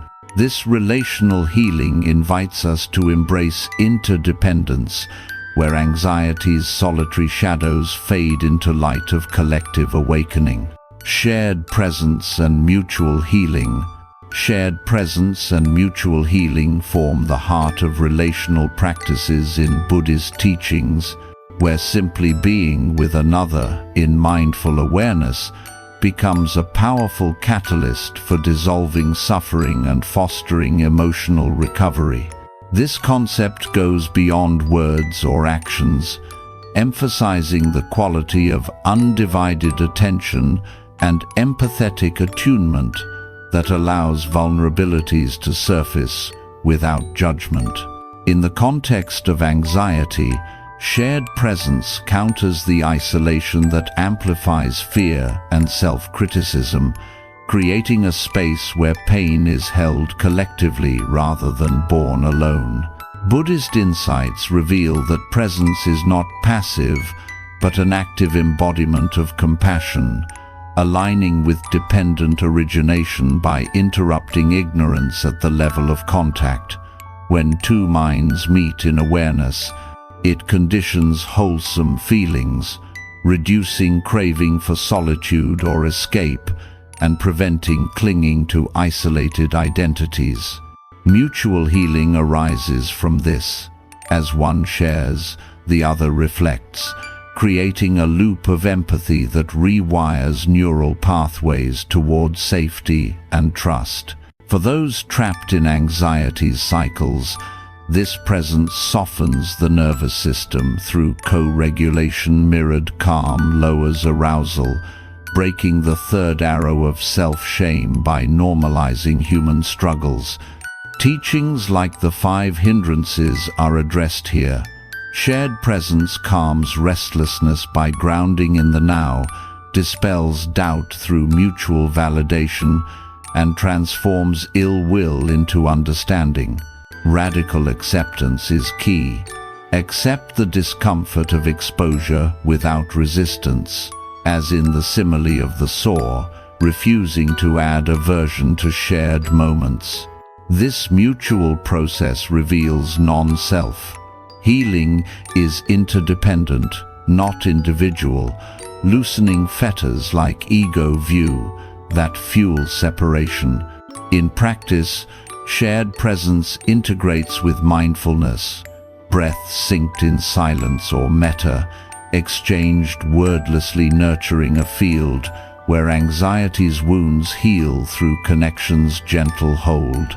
This section explores the dynamics of shared presence, its mechanisms for mutual healing, roles in anxiety recovery, strategies for cultivation, challenges, and integrations, highlighting how it transforms relational energy into a path of collective liberation, where presence becomes the medicine for suffering's divides. The dynamics of shared presence involve a subtle interplay of attunement and vulnerability, where two or more individuals align in mindful being, allowing emotional energies to flow without fixation or avoidance. Buddhist philosophy underscores this as karuna, compassion, in action. Presence witnesses suffering without trying to fix it, creating a container for natural unfolding. In dependent origination, dynamics begin at sense bases.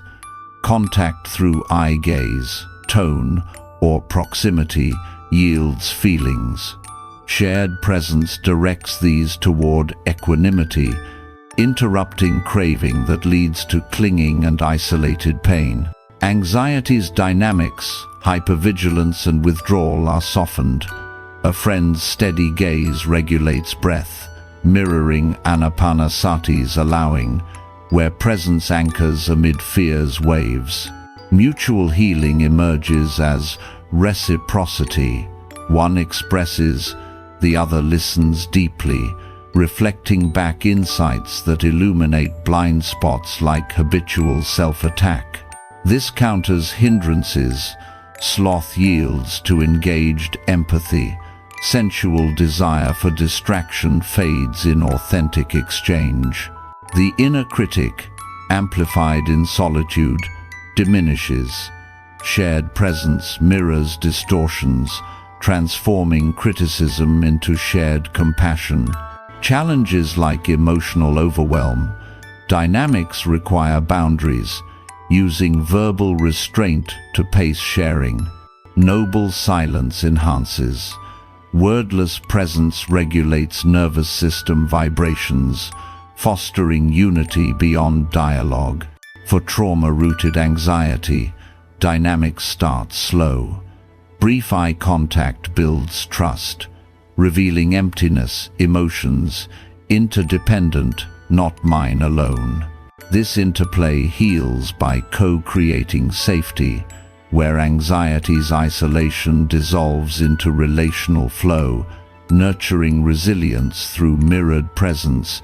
Mutual healing through shared presence operates via emotional resonance and insight exchange, directly alleviating anxiety by fostering co-regulation and collective wisdom. Teachings on the nervous system show resonance. Attuned presence syncs heart rates and breaths, activating parasympathetic calm, countering anxiety's sympathetic overdrive. In dependent origination, healing interrupts at feeling. Shared unpleasant emotions yield to compassionate contact, preventing aversions, craving, and clinging to fear narratives. Anxiety heals as vulnerability is met with empathy. Expressing "I'm afraid" in presence reduces shame's third arrow, normalizing fear as universal. Insight exchange is mechanism. Friends offer perspectives on patterns like clinging to control, illuminating ignorance early. This counters hindrances. Doubt dispels in mutual affirmation. Ill will transforms via forgiven reflections. The inner critic heals. Presence models kindness, rewiring self-relationship from attack to support. Challenges, projection of pain onto other. Mechanism requires self-awareness, using metta to redirect. Integrations. Chanting in duo regulates resonance, vibrations, syncing, healing. Walking side by side integrates motion with presence, grounding shared energy. For chronic anxiety, mechanism builds gradually. Consistent presence rewires trust, dissolving isolation's walls. This healing reveals mutuality. As one heals, the other grows, embodying non-self, where suffering's dissolution is collective, leading to unified calm. In anxiety recovery, shared presence and mutual healing serve as antidotes to chronic disconnection, offering relational pathways to resilience and peace. Anxiety often entrenches in solitude, where rumination breeds despair. Presence counters by creating shared containers for processing, reducing overthinking's grip. Teachings emphasize healing as relational. Kalyana Mitta's presence normalizes anxiety, fostering acceptance that breaks self-isolation cycles. Recovery role. Co-presence regulates emotions, steadying breath amid panic, integrating anapanasati socially. Mutual healing alleviates by exchanging vulnerabilities, sharing fears, lessens their weight, countering doubt, and building confidence. The third arrow, fear of anxiety, dissolves in empathy. I feel it too normalizes, transforming shame into bonding. Challenges like codependency, role requires balance, using restraint to maintain individuality. For social anxiety, role starts internal. Self-presence via body contemplation prepares for external. Integrations, metta circles amplify healing. Kindness phrases exchanged for collective calm. Noble silence in pairs deepens recovery. Quiet presence, healing beyond words. Overall, this role reframes anxiety recovery as communal. Shared presence heals wounds, mutual support builds strength, guiding toward awakened interconnectedness. Practical strategies for cultivating shared presence and mutual healing emphasize intentional rituals and mindful engagement to dissolve anxiety's barriers. Start with setting sacred space. Meet in quiet settings, beginning with joint breath awareness to sync energies, establishing attunement. Strategies include vulnerability exercises. Take turns sharing anxieties, listening without interrupting, using verbal restraint for reflective responses. For anxiety, start brief. 5-minute presences build tolerance, reducing overwhelm. Integrate metta, end with kindness phrases, nurturing healing. Challenges, distractions, counter with noble silence phases, focusing on presence. Daily application, phone calls with mindful listening, transforming routine into healing. Group strategies, sangha circles for collective presence, sharing circles regulating group nervous system. The 4 nutrients guide, intentional presence as volition, relational impressions as sense food. Death contemplation motivates. Share reflections on impermanence to deepen bonds.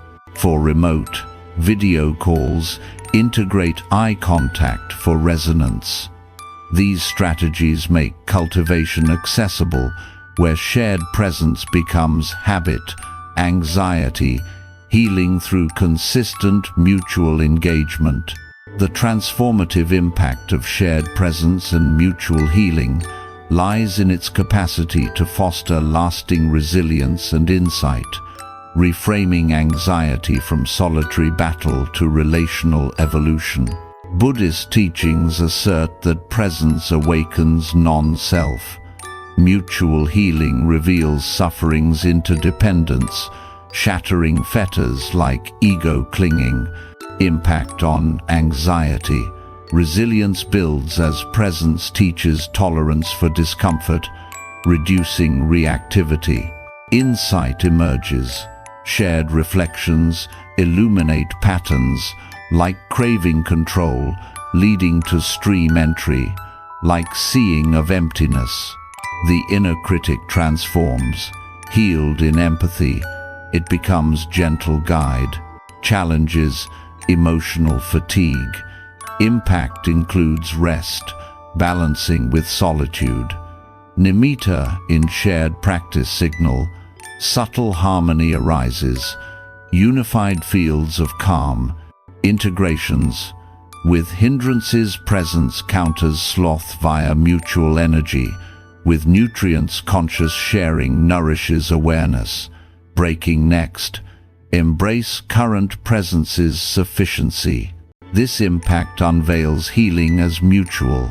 Presence dissolves, divides, fostering awakened connections where anxiety yields to peace. In summary, shared presence and mutual healing dissolve suffering's veils through empathetic attunement, inviting collective awakening. This relational alchemy transforms anxiety into opportunity, unfolding freedom in interconnected hearts. Building resilience through relational practices. Building resilience through relational practices in Buddhist teachings involves leveraging connections with others to develop the inner strength and flexibility needed to navigate anxiety and suffering with equanimity. Resilience here is not mere toughness, but a cultivated capacity to meet adversity without breaking, rooted in compassion, presence, and shared wisdom. Relational practices such as noble friendship, shared presence, and mutual accountability serve as the foundation, transforming relationships into training grounds where vulnerabilities are explored, hindrances are addressed, and fetters like self-view are loosened. In the context of anxiety, which often erodes resilience by fostering isolation and self-doubt, these practices build endurance by normalizing struggles and providing external support that internalizes as self-reliance. Buddhist insights emphasize interdependence.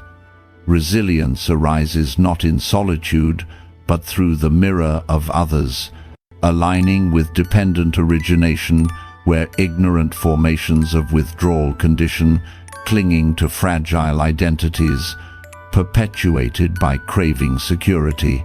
Relational practices interrupt this at early links, fostering wholesome contact that yields feelings of safety, reducing aversion, and becoming resilient states. Radical acceptance is central. Accept relational discomforts like feedback or intimacy without resistance, as in the simile of the saw, refusing to add ill will that weakens resolve. For the inner critic, who undermines resilience with constant erosion, relationships offer compassionate counters, rewiring narratives from failure to growth. This building process is gradual. Through repeated engagements, the nervous system learns stability, hindrances like restlessness become manageable, and samsara's loop of seeking stronger selves pauses in present connections. Practices integrate mindfulness, breath synced in dialogue or metta, exchanged to nurture resilience as relational skill, where anxiety's storms are weathered collectively, unfolding personal strength grounded in interconnectedness.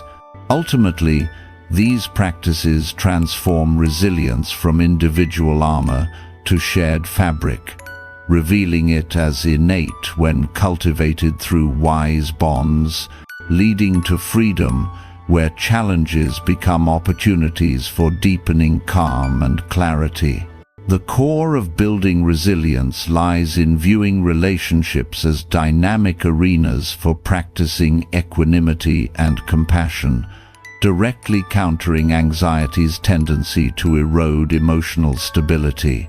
Buddhist teachings assert that resilience is cultivated through repeated exposure to discomfort in safe contexts, where noble friendship provides the container. In dependent origination, anxiety weakens resilience at craving. Unpleasant feelings from stress trigger attachment to avoidance, becoming fragile states. Relational practices redirect this, using contact with friends to condition wholesome feelings, interrupting clinging early. For instance, sharing fears in Kalyana Mitta builds tolerance, as empathetic responses normalize vulnerability, reducing the third arrow of self-shame that amplifies fragility. The inner critic, a resilient saboteur, is confronted relationally. A friend's truthful mirror reflects distortions, like exaggerated failures, fostering humility and loosening ill will toward self. Hindrances are addressed collectively. Doubt in one's strength dispels through mutual encouragement. Sloth counters via joint motivation. Radical acceptance integrates. Accept a friend's honest feedback without defensiveness, building flexibility like bending reed in wind. Nervous system regulation is key. Shared presence co-calms, sinking breaths to lower arousal, teaching the body resilience through embodied safety. Challenges like conflict test this core. View as practice, using verbal restraint to respond wisely, transforming tension into growth. In daily life, core resilience builds in small interactions. Listening deeply to a colleague's stress mirrors one's own, cultivating empathy that strengthens inner fortitude. This relational core reveals resilience as interdependent, not built alone but woven through bonds, where anxiety shifts from overwhelming to navigable, fostering a mind that bends without breaking. Mechanisms for building resilience through relational practices involve co-creation of safety, insight, and habitual compassion, directly fortifying against anxiety's wear. Teachings on the mind highlight co-creation. In noble friendship, mutual vulnerability creates psychological safety, rewiring anxiety's threat response to trust. As per dependent origination's consciousness, link shared awareness, conditions, name, and form toward flexible self-views, preventing rigid clinging. Anxiety's mechanisms, chronic hypervigilance eroding endurance, are countered. Friends' presence regulates, modeling calm amid shared discomfort, building neural pathways for equanimity. Insight mechanism, discussions illuminate patterns like craving control, fueling worry, fostering wisdom that loosens fetters. Compassion habitualizes. Metta, exchanged in relations, internalizes kindness, softening inner critics' attacks that weaken resolve. Hindrances integrate. Restlessness channels into relational energy. Doubt resolves in collective reflection. The third arrow, self-judgment weakening resilience, is broken by empathetic validation, transforming shame into strength. Challenges emotional drain from over-empathy. Mechanism balances with boundaries, using noble silence for recharge. Integrations. Chanting in pairs regulates mechanisms, vibrations, sinking resilience, building. Walking with a friend grounds insight in motion. For trauma-based anxiety, mechanisms start gentle. Brief presences build tolerance. This fortification reveals resilience as relational alchemy. Practices co-forge endurance, where anxiety's erosion yields to sustained calm. In anxiety management, relational practices build resilience by providing external scaffolds that internalize as self-support, shifting recovery from fragile to robust. Anxiety often manifests as brittleness. Small stresses shatter calm. Teachings advocate relations as buffers, where Kalyana Mitta offers accountability, like joint commitments to breath awareness, sustaining practice amid setbacks. Management role. Shared presence during panic regulates, Friends calm, anchoring one's breath, building tolerance for discomfort. Mutual healing fosters adaptive skills, exchanging coping insights, counters doubt, empowering self-efficacy. The inner critic, anxiety's resilience thief, quiets in relational compassion. Your struggle is valid, normalizes, transforming vulnerability into strength. Hindrances like sloth are managed collectively. Friends motivate consistency, preventing lapses. Radical acceptance in management. Accept relational imperfections like misunderstandings without withdrawal, building flexibility. Challenges dependency risks. Role emphasizes reciprocity, ensuring balanced support. Integrations, meta circles for group resilience, kindness amplifying management. Noble silence in pairs deepens, quiet presence managing verbal anxiety. Overall, this role reframes management as communal, relational practices, scaffold resilience, where anxiety becomes catalyst for enduring connections and inner fortitude. Practical strategies for building resilience via relational practices focus on structured engagements that cultivate strength without overwhelm. Start with ritualized meetings. Schedule weekly presence sessions with a friend, beginning with shared silence to attune, then discussing anxieties mindfully. Strategies include vulnerability mapping, share resilience goals, like facing fears, and hold accountable gently, using verbal restraint for constructive feedback. For anxiety, incorporate regulation. During sessions, practice joint chanting to calm nerves, building emotional endurance. Challenges, scheduling conflicts. Counter with flexibility. Virtual meets sustaining momentum. Daily application. Apply in family. Listen without advice, building relational tolerance. Integrate with body contemplation. Discuss paths impermanence together, loosening attachments that undermine resilience. Death reflection motivates. Share contemplations to prioritize resilient bonds now. The 4 Nutrients Guide. Intentional relations as volition, empathetic impressions as sense food. For introverts, strategies start solo. Self-dialogue prepares for external. These make building practical, where resilience grows through consistent relational investment, anxiety transforming into opportunity. The transformative impact of relational practices on resilience lies in fostering lasting adaptability and wisdom, reframing anxiety from weakness to relational teacher. Teachings assert resilience as path fruit. Practices awaken non-self, where shared endurance shatters isolation's fetters, revealing strength in interdependence. Impact on anxiety. Adaptability grows as relations teach flexibility, reducing reactivity. Wisdom emerges.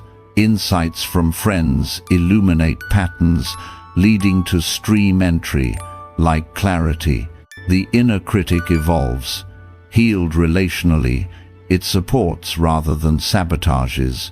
Challenges relational burnout. Impact includes self-care balance.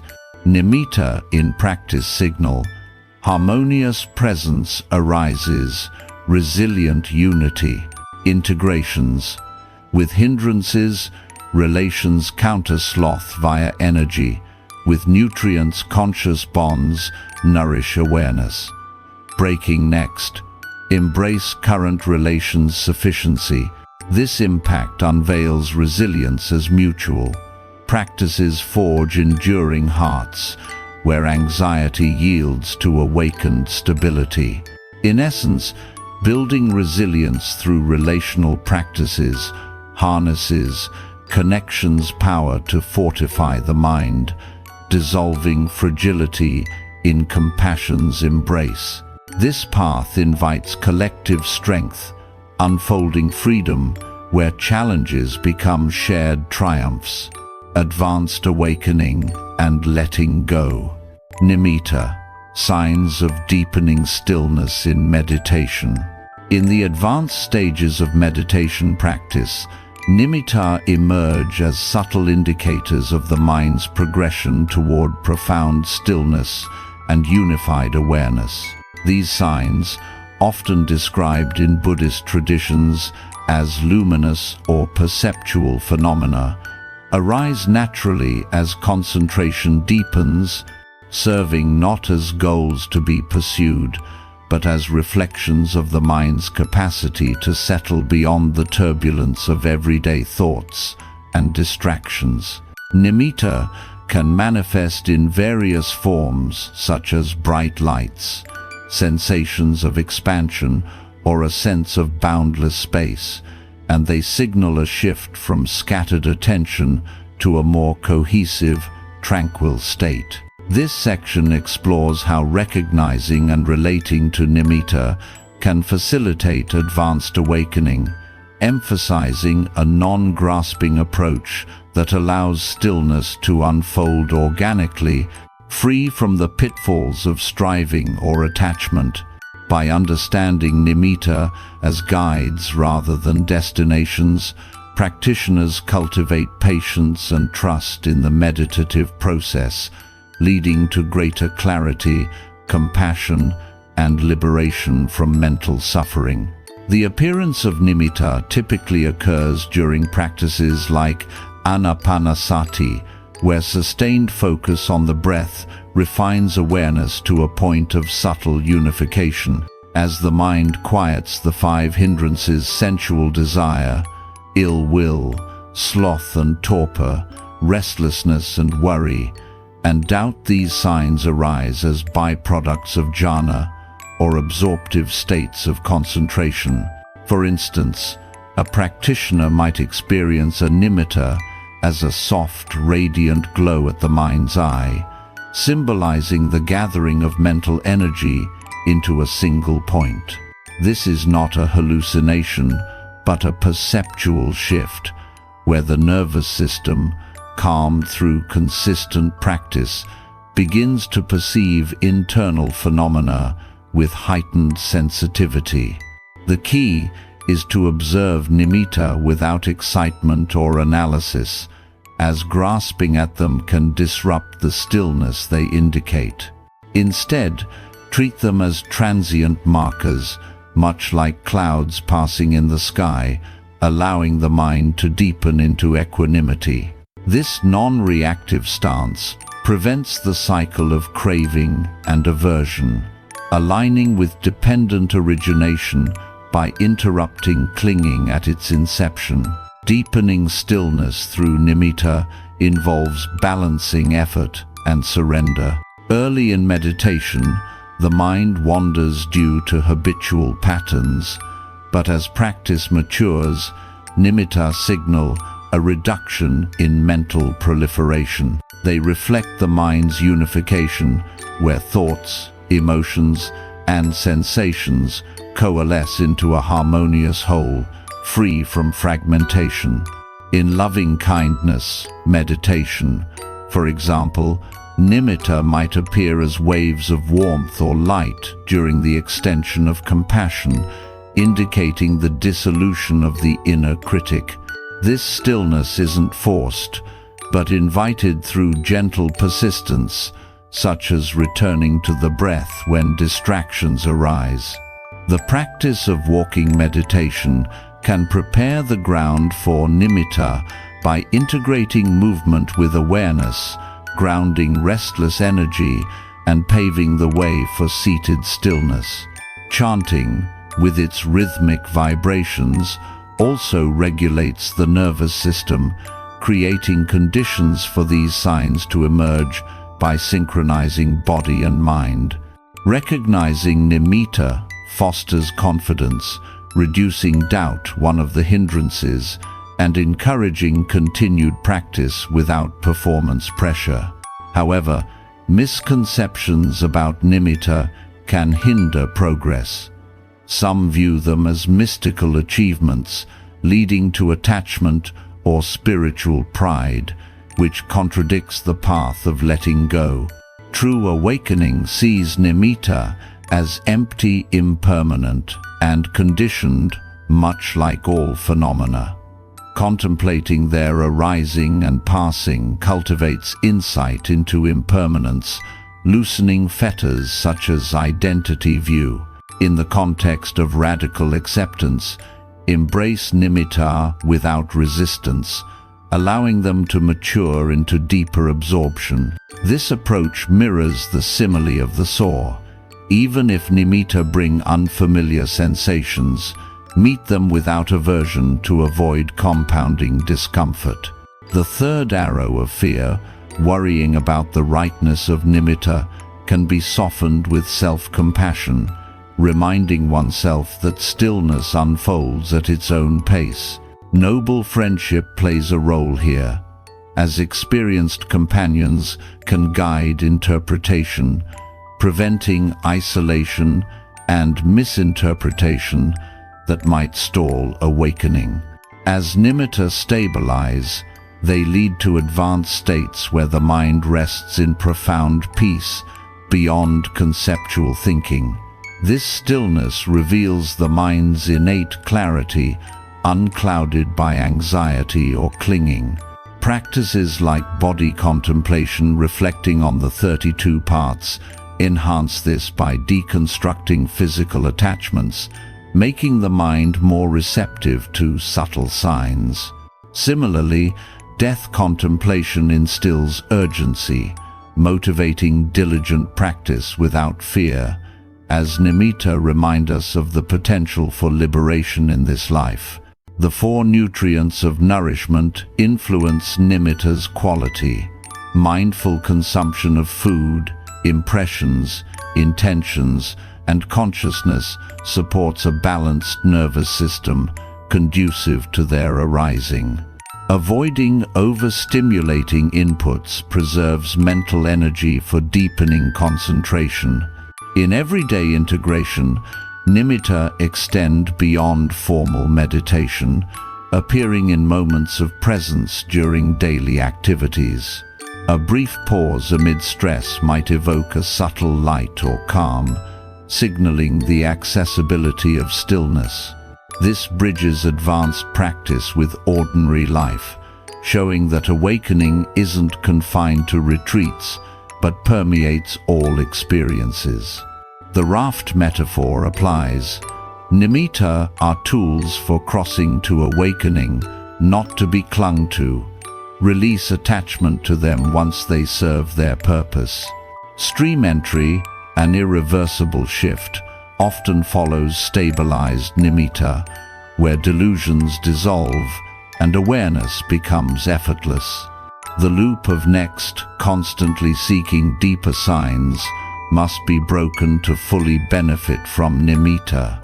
Recognize this as samsara's pull and return to present acceptance. Patience is key. Nimitta arise when conditions are ripe, not through force. Verbal restraint and noble silence aid this by minimizing distractions, allowing internal stillness to flourish. Shared presence in noble friendship nurtures this process, offering support without comparison. Ultimately, nimitta guide toward a unified mind, where compassion and wisdom prevail. They illuminate the path to letting go, transforming meditation from effortful to natural. In embracing these signs with equanimity, practitioners awaken to freedom, step by step, in the here and now. This deepening stillness fosters resilience against suffering, revealing the peace inherent in awareness itself.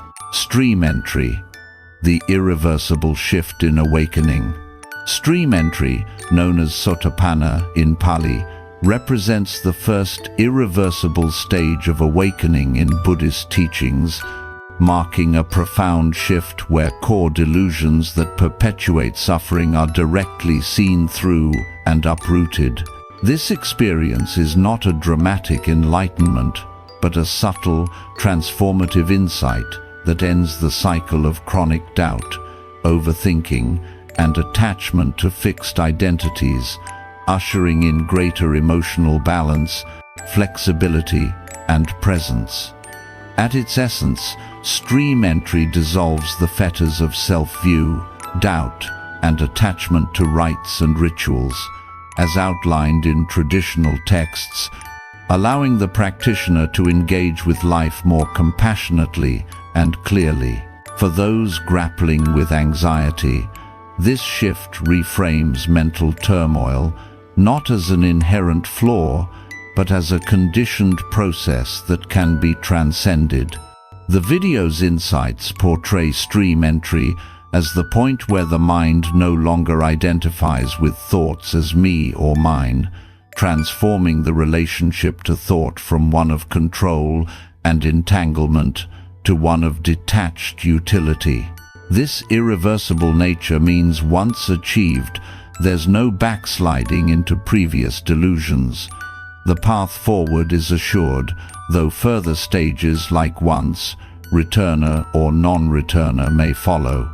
Stream entry arises from consistent practice, mindfulness, concentration, and wisdom, often culminating in a moment of direct seeing during meditation, where the emptiness of phenomena is realized. This awakening is accessible, not reserved for monastics, but requires diligence in addressing the 5 hindrances and understanding dependent origination. By breaking the chain at ignorance, stream entry prevents the rebirth of suffering states, offering freedom that unfolds gradually in everyday life.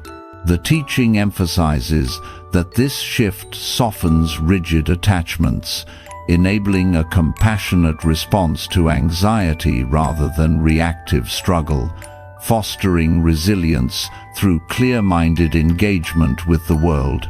The process leading to stream entry involves the maturation of practice, where meditation deepens to the point of unified awareness, often signaled by nimitta, subtle signs of stillness, like luminous perceptions or expansive calm.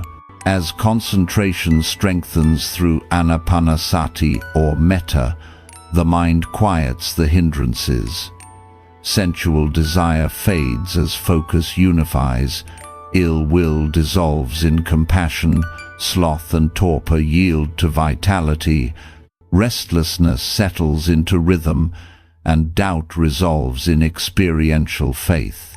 This unification allows insight to penetrate the 3 marks of existence: impermanence, suffering, and non-self, directly seeing how thoughts and emotions arise dependently, without inherent reality. In dependent origination, stream entry strikes at the root. Ignorance of these marks conditions formations like habitual reactivity, leading to consciousness entangled in delusion, name and form, crafting a solid self, and the chain culminating in clinging and suffering. The shift occurs when wisdom cuts through, realizing the chain's emptiness phenomena, interdependent, not self-sustained.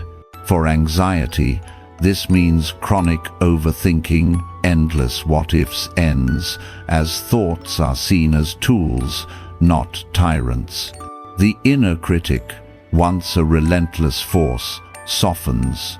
No longer identified with, it becomes a passing formation, met with equanimity rather than resistance. Practices like walking meditation prepare by integrating stillness in motion, while chanting regulates the nervous system, creating conditions for this insight. Noble friendship supports the process. Companions provide mirrors to delusions, their truthful presence accelerating the shift by countering isolation that reinforces doubt. Verbal restraint aids. Minimizing unnecessary speech preserves energy for introspection, allowing nimitta to stabilize. The raft metaphor reminds, practices leading to stream entry are vehicles, released post-crossing to avoid new attachments. This process is patient effort, without striving, where advanced awakening unfolds as delusions naturally fall away, revealing a mind at ease. The experience of stream entry is often described as a seeing through rather than an acquisition, a direct insight that shatters the core delusions, feeding endless cycles of anxiety and dissatisfaction. Traditional accounts note it as the moment when the practitioner glimpses the noble truths, suffering, its origin, cessation, and path experientially, ending skepticism and self-doubt. This irreversible shift marks the eradication of three fetters: Sakaya, Ditthi, identity view; Vicikiccha, doubt; and Silabata, Paramasa, attachment to rites and rituals. For identity view, stream entry deconstructs the fixed self as illusion, seeing it as aggregates arising interdependently, loosening anxiety's grip on personal narratives like "I am broken." Doubt, the hindrance that paralyzes progress, dissolves as faith in the path becomes unshakable, based on direct knowing rather than belief. Attachment to rites fades. Practices are seen as means, not ends, aligning with the raft metaphor to prevent spiritual clinging. In anxiety terms, this means the end of chronic overthinking. Rumination, once compulsive, becomes optional, thoughts arising and passing without entanglement. Emotional balance follows. Reactions to fear or stress soften, met with compassion rather than aversion, as the third arrow of self-attack loses power. The mind engages life, flexibly compassionate towards self and others, clear in decision-making, present without distraction. This shift isn't euphoric but liberating. A quiet confidence replaces turmoil, where samsara's loop of next pauses, embracing now's sufficiency. Noble friendship often catalyzes the experience. A companion's insight or presence triggers seeing, highlighting relational awakening. Integration with daily life is seamless. Post-entry, mindfulness permeates routines, anxiety transforming from obstacle to reminder of practice. The four nutrients support. Wholesome inputs nourish the awakened mind, sustaining clarity. This experience invites maturity, awakening as ongoing, not complete, where stream entry opens the door to further liberation. Challenges in approaching stream entry highlight the need for balanced practice, as misconceptions or attachments can delay the shift. Common hurdles include striving for the experience, turning it into a next goal that reinforces craving, per samsara's cycle. The antidote is non-grasping, allowing nimitta to arise naturally without chase. Doubt, even in advanced stages, may question readiness, counter with reflection on progress, like reduced hindrances, building faith. The inner critic may sabotage, labeling one unworthy.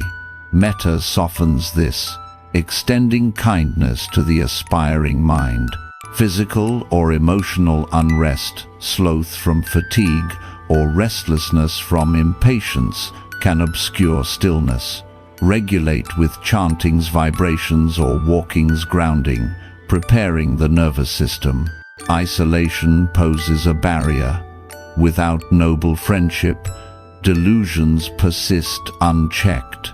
Seek Kalyana Mitta for support, their presence dissolving self-imposed limits.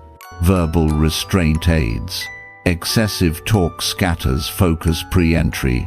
Silence preserves energy for insight. Dependent origination's complexity may overwhelm. Simplify by contemplating key links, like ignorance to craving, seeing how practice interrupts. The raft warns against clinging to methods. Attachment to meditation forms hinders letting go at the shift. Radical acceptance embraces challenges. Meet frustration without resistance, transforming obstacles into teachers. Patience is vital. Stream entry arises when conditions ripen, not on demand, fostering humility. Overcoming these builds the very resilience entry embodies, where challenges refine the path to irreversible awakening. Post-stream entry, the irreversible shift manifests in transformed engagement with life, where anxiety and suffering lose their chronic hold. The mind, free from core delusions, uses thought as tool. Overthinking ends, replaced by discerning wisdom that navigates challenges clearly. Emotional balance prevails. Fear arises but passes without amplification, met with equanimity born from seeing impermanence. Compassion deepens toward self, softening past harshness, toward others, recognizing shared suffering. Daily integration, work, relationships, routines become arenas for presence, hindrances arising mildly and dissolving swiftly. Noble friendship evolves. Bonds strengthen through mutual insight, supporting further stages. The four nutrients align naturally, inputs chosen mindfully, nourishing awakened awareness. Death contemplation gains depth, urgency without fear, as entry assures the path's fruition.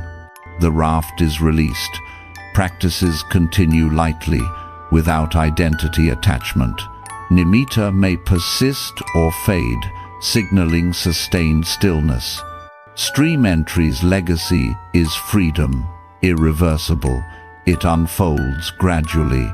Anxiety, a remnant echo, life engaged with flexible, compassionate clarity. This shift invites all to the path, where awakening is accessible, step by insightful step. In essence, stream entry's irreversible shift awakens the mind to truth, ending delusions that fuel suffering. Through practice and insight, it transforms anxiety into presence, offering liberation's first taste. The raft metaphor, releasing attachment to spiritual tools. The raft metaphor, a timeless teaching from the Buddha, illustrates the necessity of using spiritual tools skillfully while knowing when to let them go, preventing them from becoming new sources of attachment and suffering. In this parable, the Buddha compares the Dharma teachings and practices to a raft used to cross a river of suffering to the other shore of awakening. Once across, the raft is abandoned, not carried on one's back, as clinging to it would hinder freedom. This metaphor addresses a subtle trap in the path, treating tools like meditation, precepts, or insights as ends in themselves, which can lead to spiritual pride, burnout, or identity fixation. For practitioners dealing with anxiety, the raft warns against attaching to practices as fixes for mental turmoil, where striving for perfect mindfulness or loving kindness becomes another form of clinging, perpetuating restlessness and self-judgment. Buddhist insights emphasize that all phenomena, including spiritual methods, are empty and impermanent, arising dependently as per dependent origination. Ignorance of this conditions formations like habitual reliance on tools, leading to consciousness entangled in spiritual self, name and form, crafting a rigid practitioner identity, and craving for progress that begets clinging and becoming states of pressure. The metaphor interrupts this chain by encouraging discernment. Use tools to cross, then release to embody awakening. Radical acceptance is key. Accept when a practice no longer serves without guilt, refusing to add the third arrow of attachment to doing it right. In advanced awakening, the raft underscores maturity, letting go of even helpful supports to rest in direct knowing, where anxiety's grip loosens as the mind trusts its innate clarity. This releasing fosters flexibility. Practices become optional aids, not crutches, aligning with non-self to dissolve fetters like attachment to rights. For the inner critic, who may berate abandoning tools as failure, the metaphor offers compassion. Release is wisdom, not neglect. Ultimately, the raft guides toward true freedom, where spiritual tools serve the journey but are left behind, unveiling presence unburdened by method, and anxiety transformed into equanimity's flow. The practical application of the raft metaphor involves recognizing when attachment to spiritual tools arises and skillfully releasing it to maintain balance and prevent new suffering.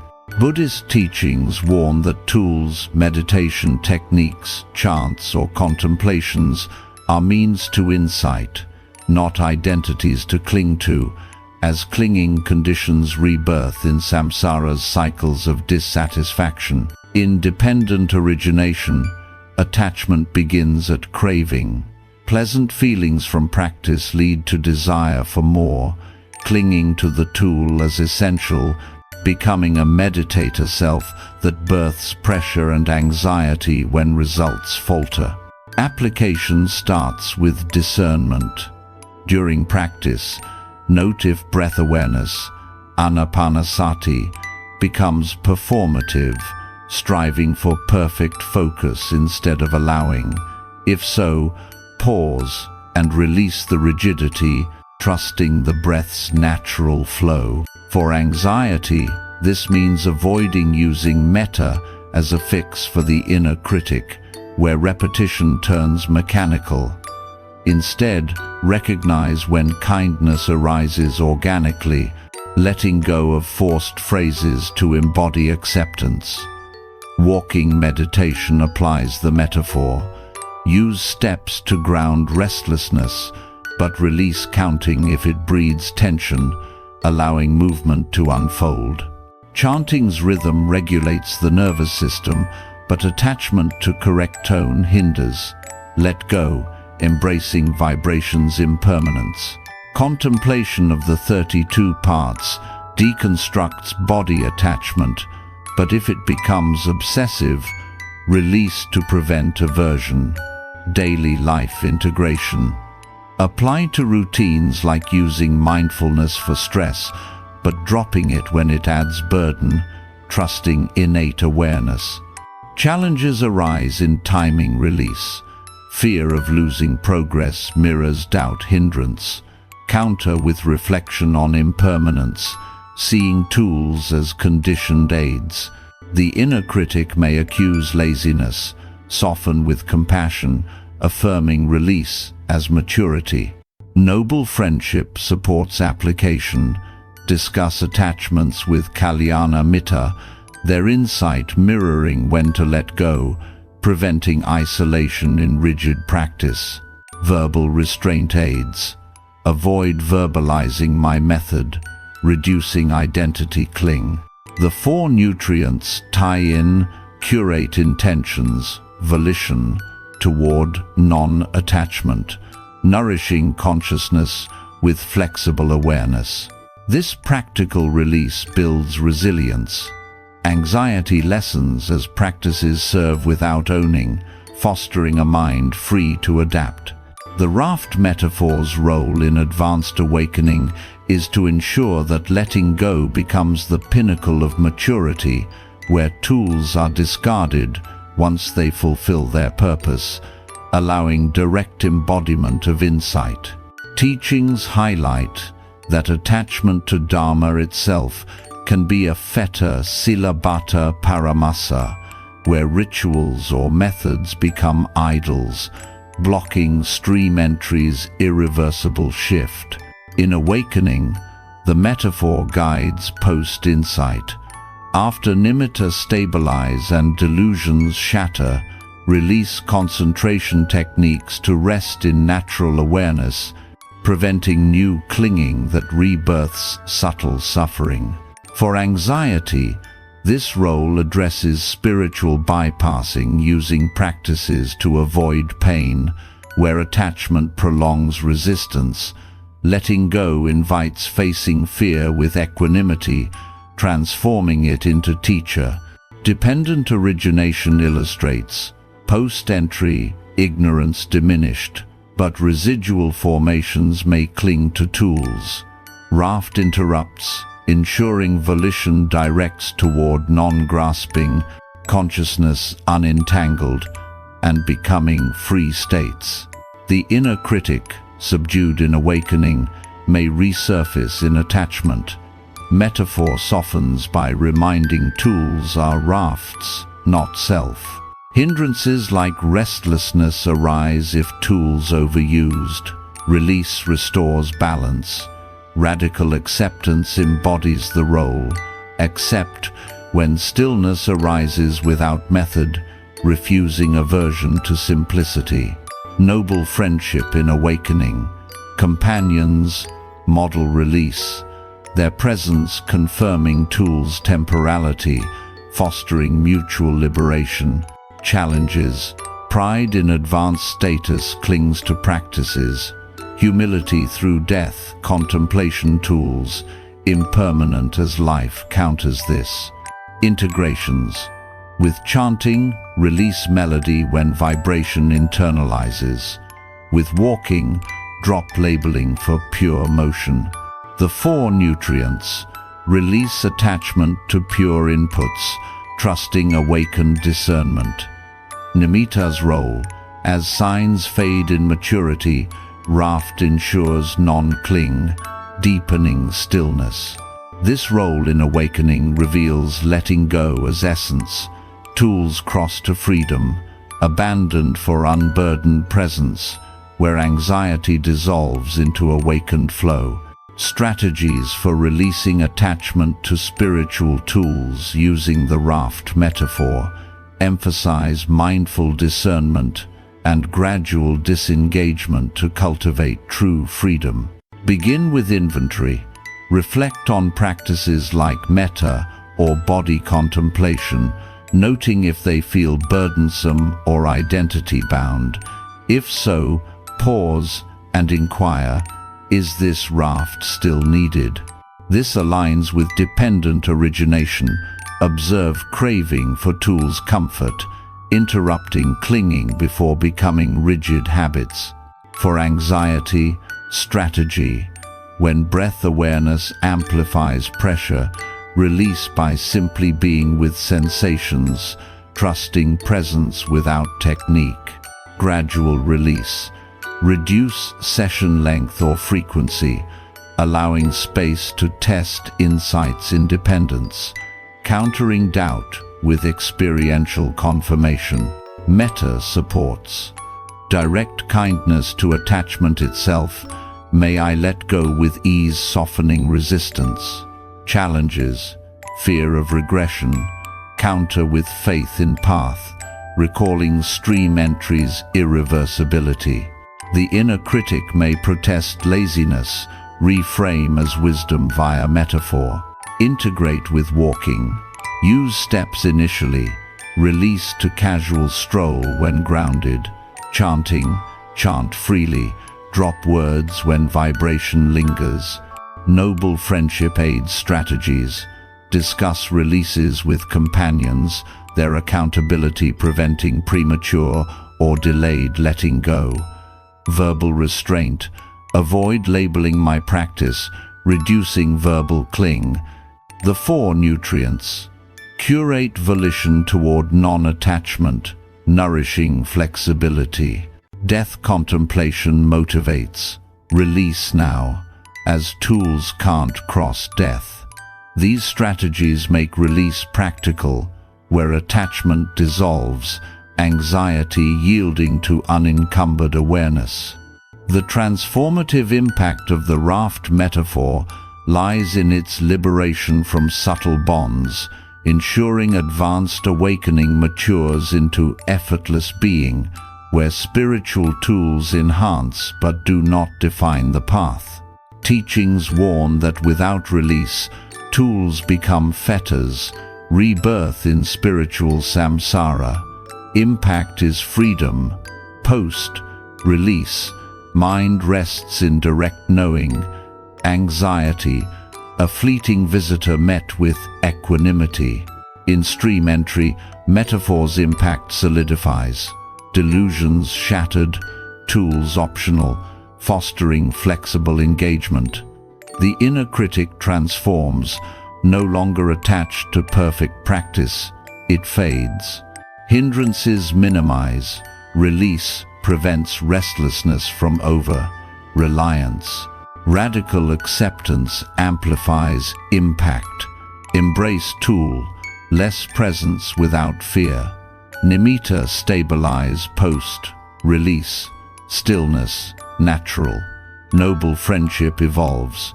Mutual letting go deepens bonds.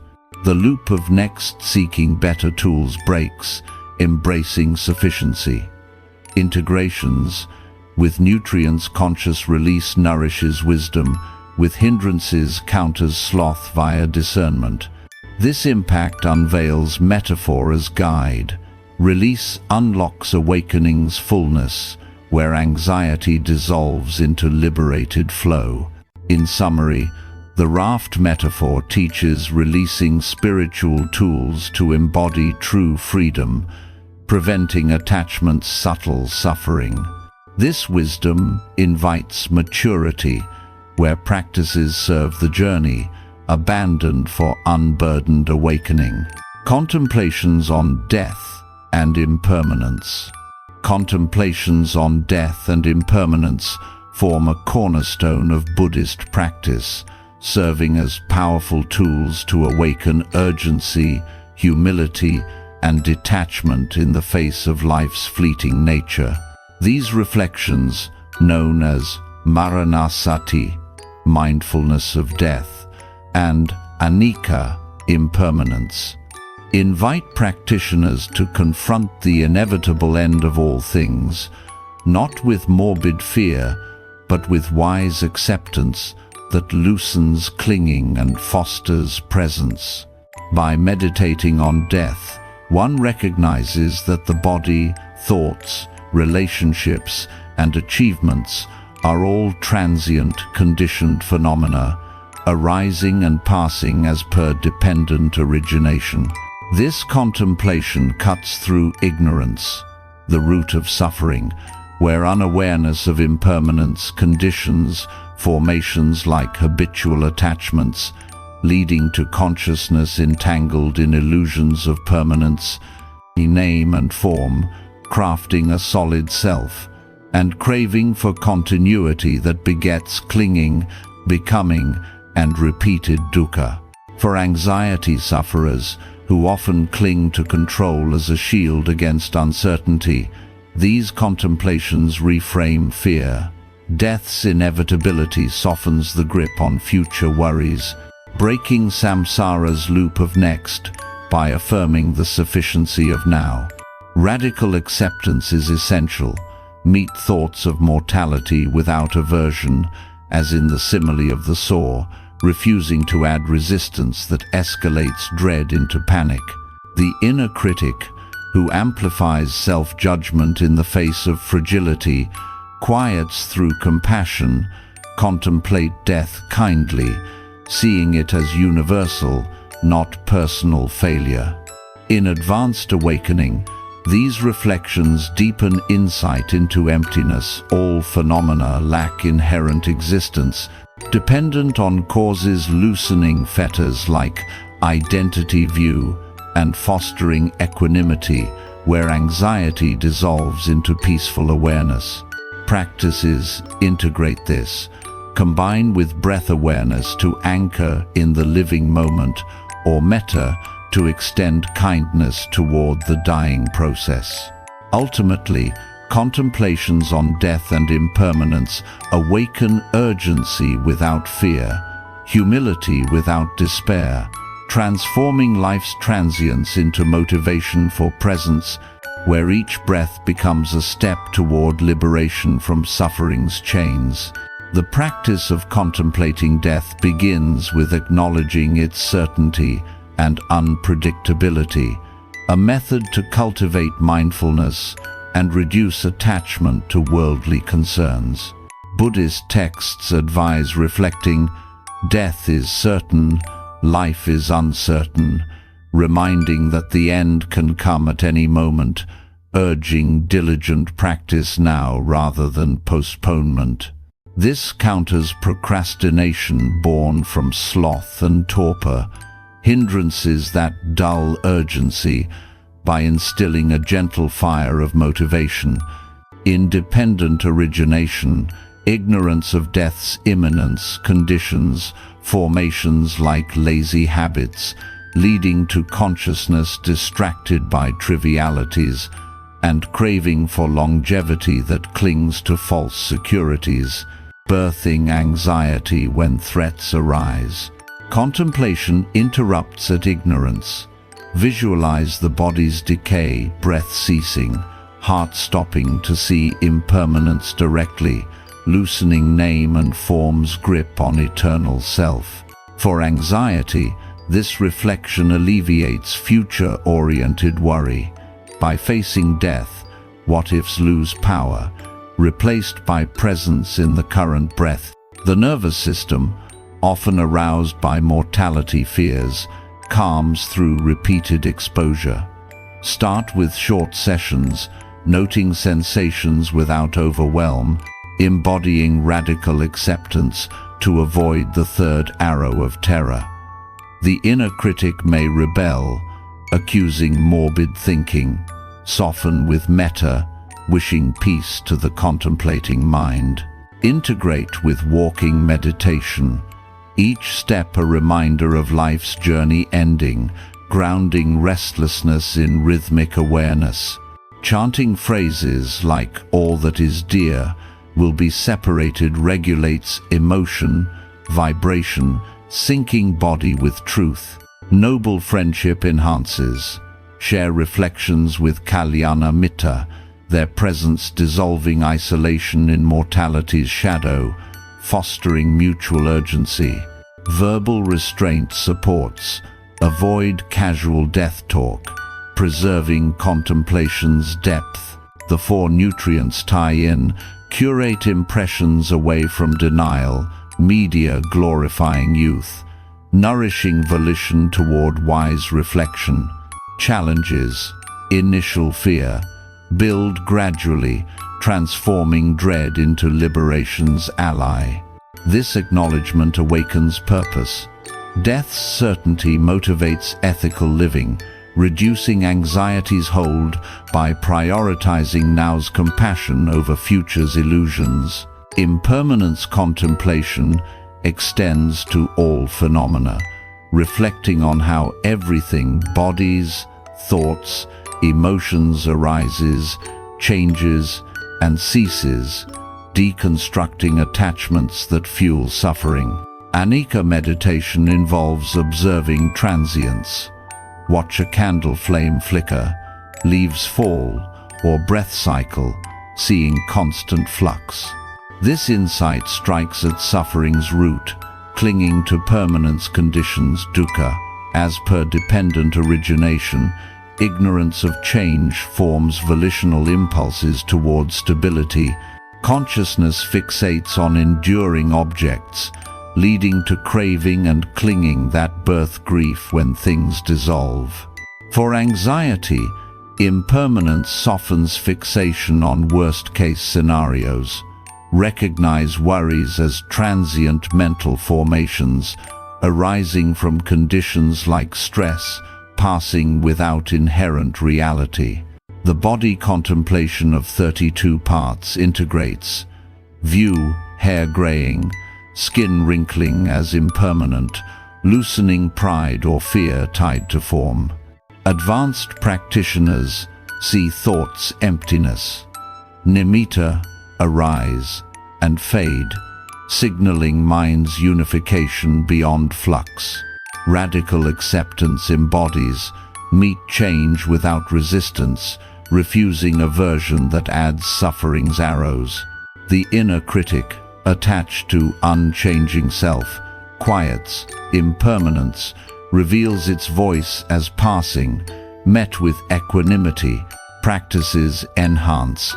Anapanasati observes breath's impermanence, each inhale, exhale, a micro-death, grounding restlessness. Loving kindness extends to changing beings, fostering compassion amid loss. Walking notes, steps, transients, integrating motion with awareness. Chanting rhythms, mirror rise fall, regulating nervous system. Noble friendship deepens. Discuss impermanence with companions. Shared insights, dissolving isolated grief. Verbal restraint. Avoid denying change in speech, preserving truth. Nutrients. Nourish with impermanent, aware inputs, like nature walks. Challenges. Despair from flux, counter with joy in liberation. This contemplation awakens wisdom. Impermanence as teacher, guiding detachment where anxiety yields to peaceful flow. Combining death and impermanence contemplations amplifies their power, creating a holistic reflection that instills urgency and detachment simultaneously.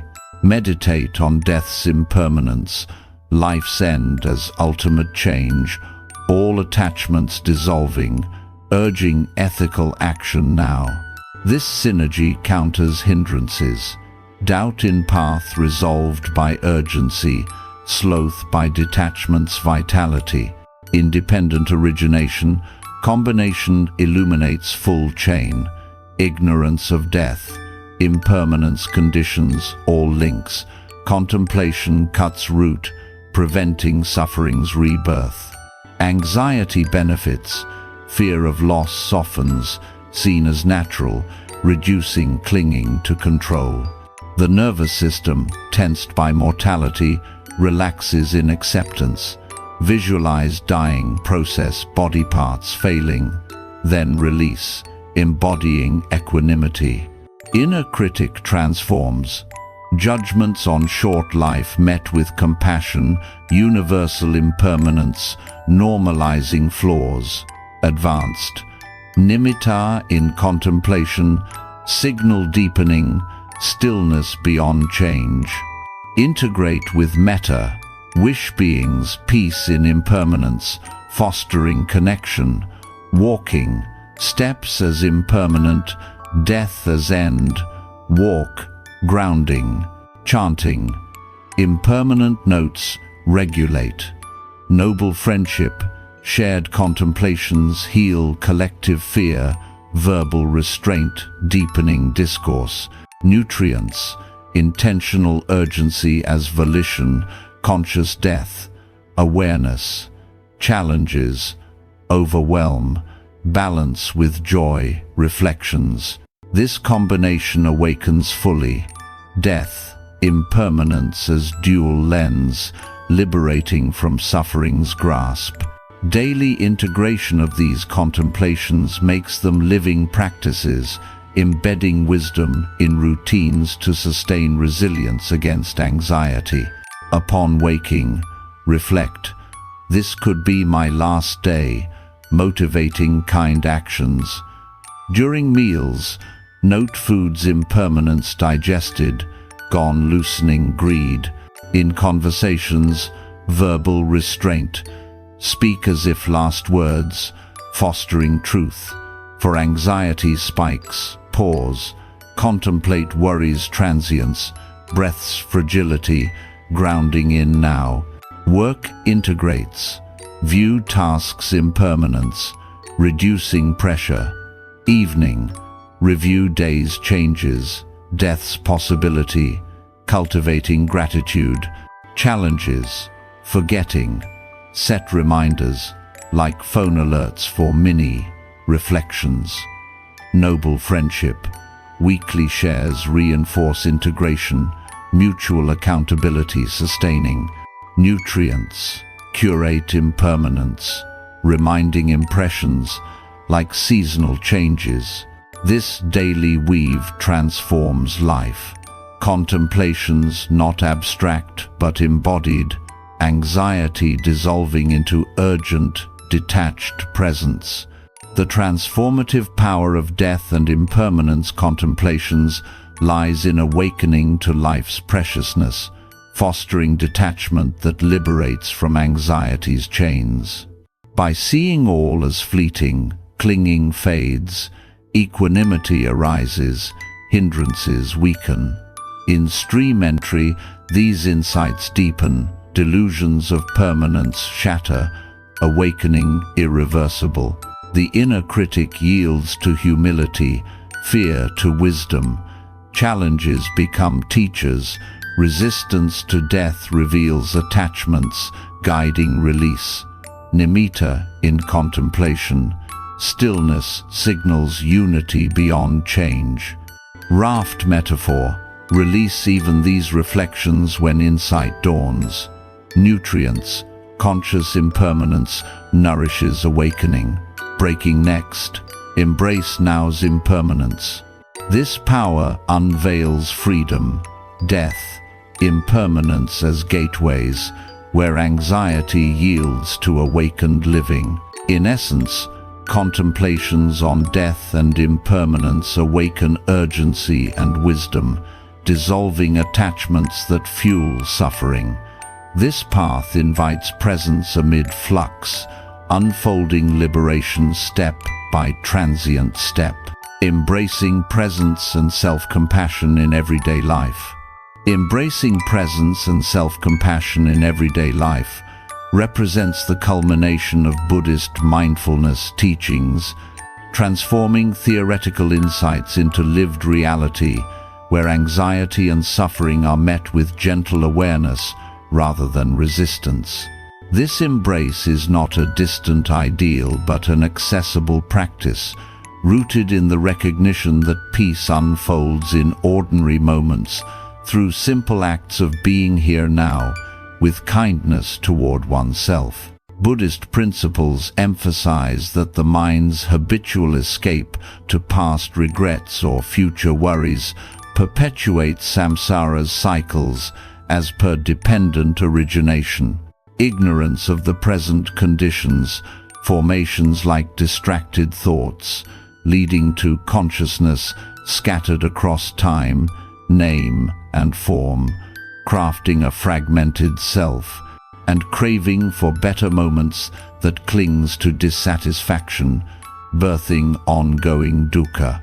Embracing presence interrupts this at ignorance. Anchor in the now, seeing its sufficiency, loosening fetters like restless seeking. Self-compassion complements this, countering the inner critic's harsh judgments, often amplified in anxiety, with metta's warmth, fostering radical acceptance where imperfections are held without the third arrow of self-attack. In daily life, this means integrating mindfulness seamlessly. During routines like eating or commuting, pause to note sensations with kindness, transforming mundane into meditative. For anxiety, presence softens overwhelm. When fear arises, breathe into it compassionately, refusing escalation. Teachings invite flexibility.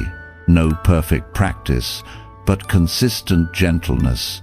Aligning with the raft metaphor, release rigid methods for natural being. Noble friendship supports. Shared moments reinforce presence, mutual compassion, healing, isolation. Ultimately, this embrace awakens freedom. Everyday life becomes the path where presence and self-compassion dissolve suffering's grip, unfolding clarity, resilience, and joy in the unfolding now. The foundation of embracing presence lies in cultivating mindful awareness as a continuous thread through daily activities, countering the mind's tendency to wander and fuel anxiety. Buddhist teachings describe presence as anapanasati, extended beyond cushion. Observe breath or sensations in real time, anchoring amid distractions. This foundation addresses dependent origination's consciousness link. Scattered awareness conditions, unpleasant feelings of disconnection, craving focus that clings to multitasking, becoming fragmented states.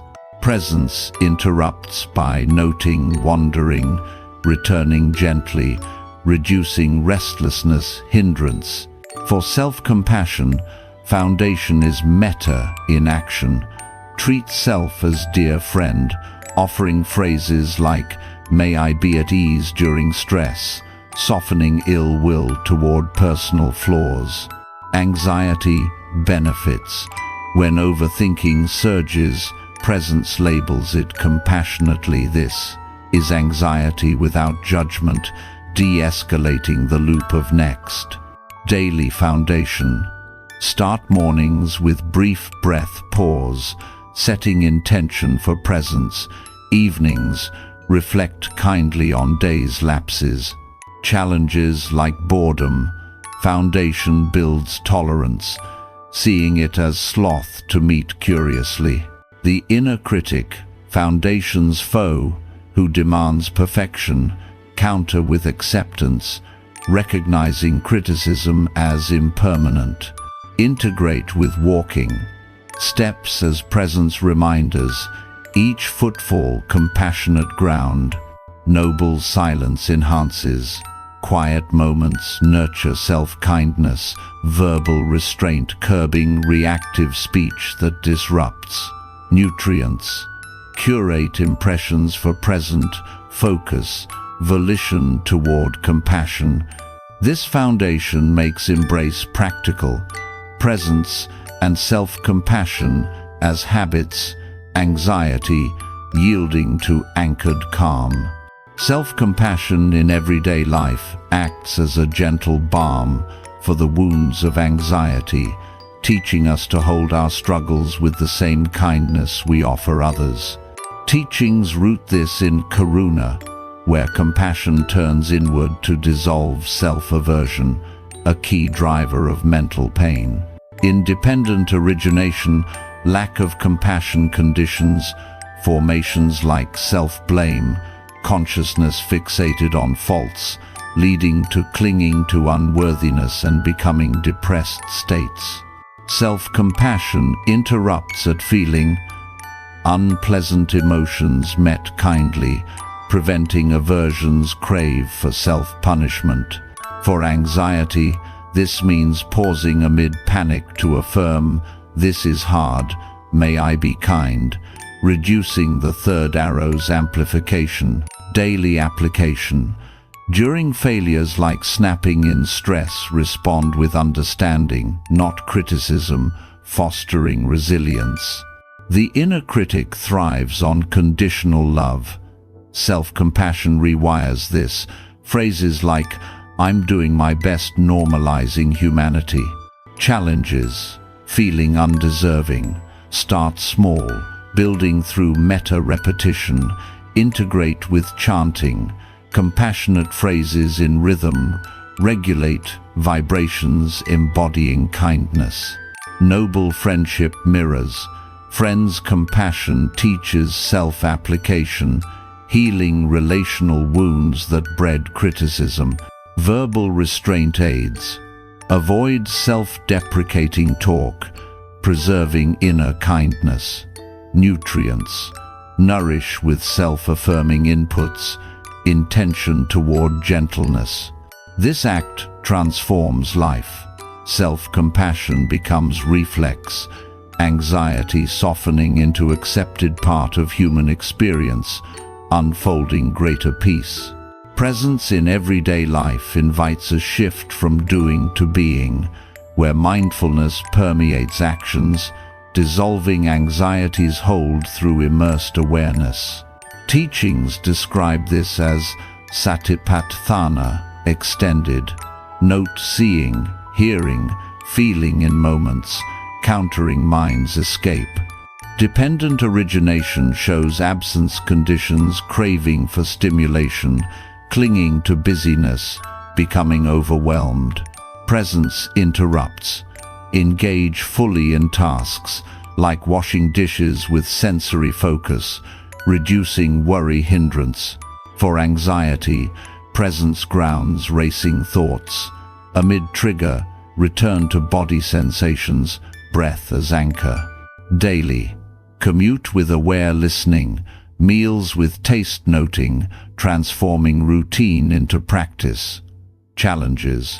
Distraction. Gently return, accepting without self-attack.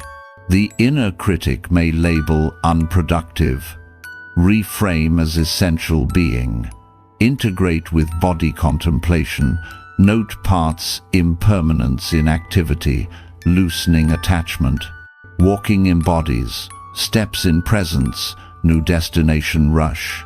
Noble silence supports. Quiet actions deepen immersion. Nutrients present focused impression nourish. This invitation makes life meditative. Presence dissolves anxiety's future.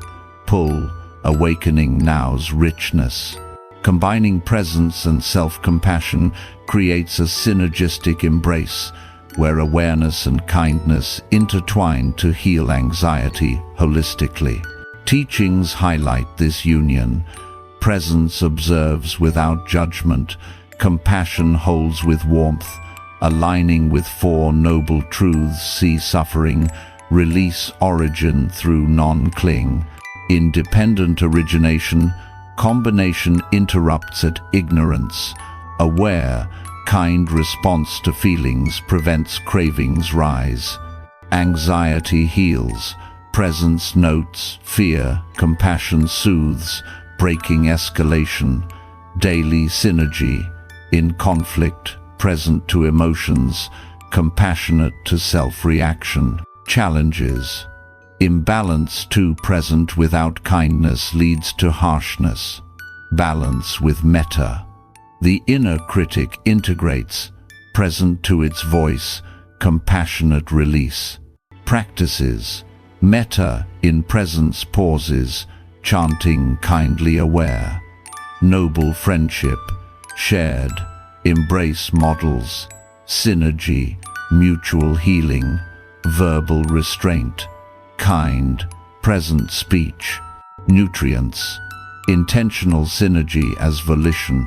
This combination awakens fully, embrace, unfolds freedom, anxiety into compassion's field.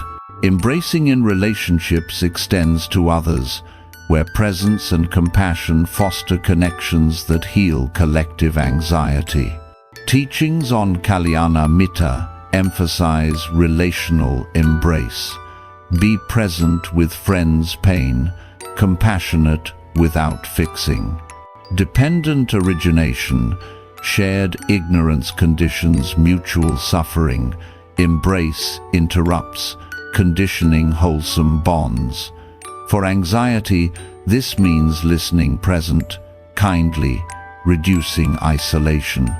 Daily, conversations with full attention, compassionate responses. Challenges, empathy, fatigue, self-compassion first.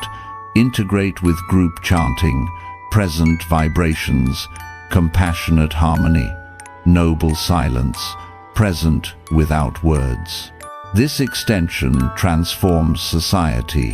Embrace ripples, anxiety, dissolving in connected kindness.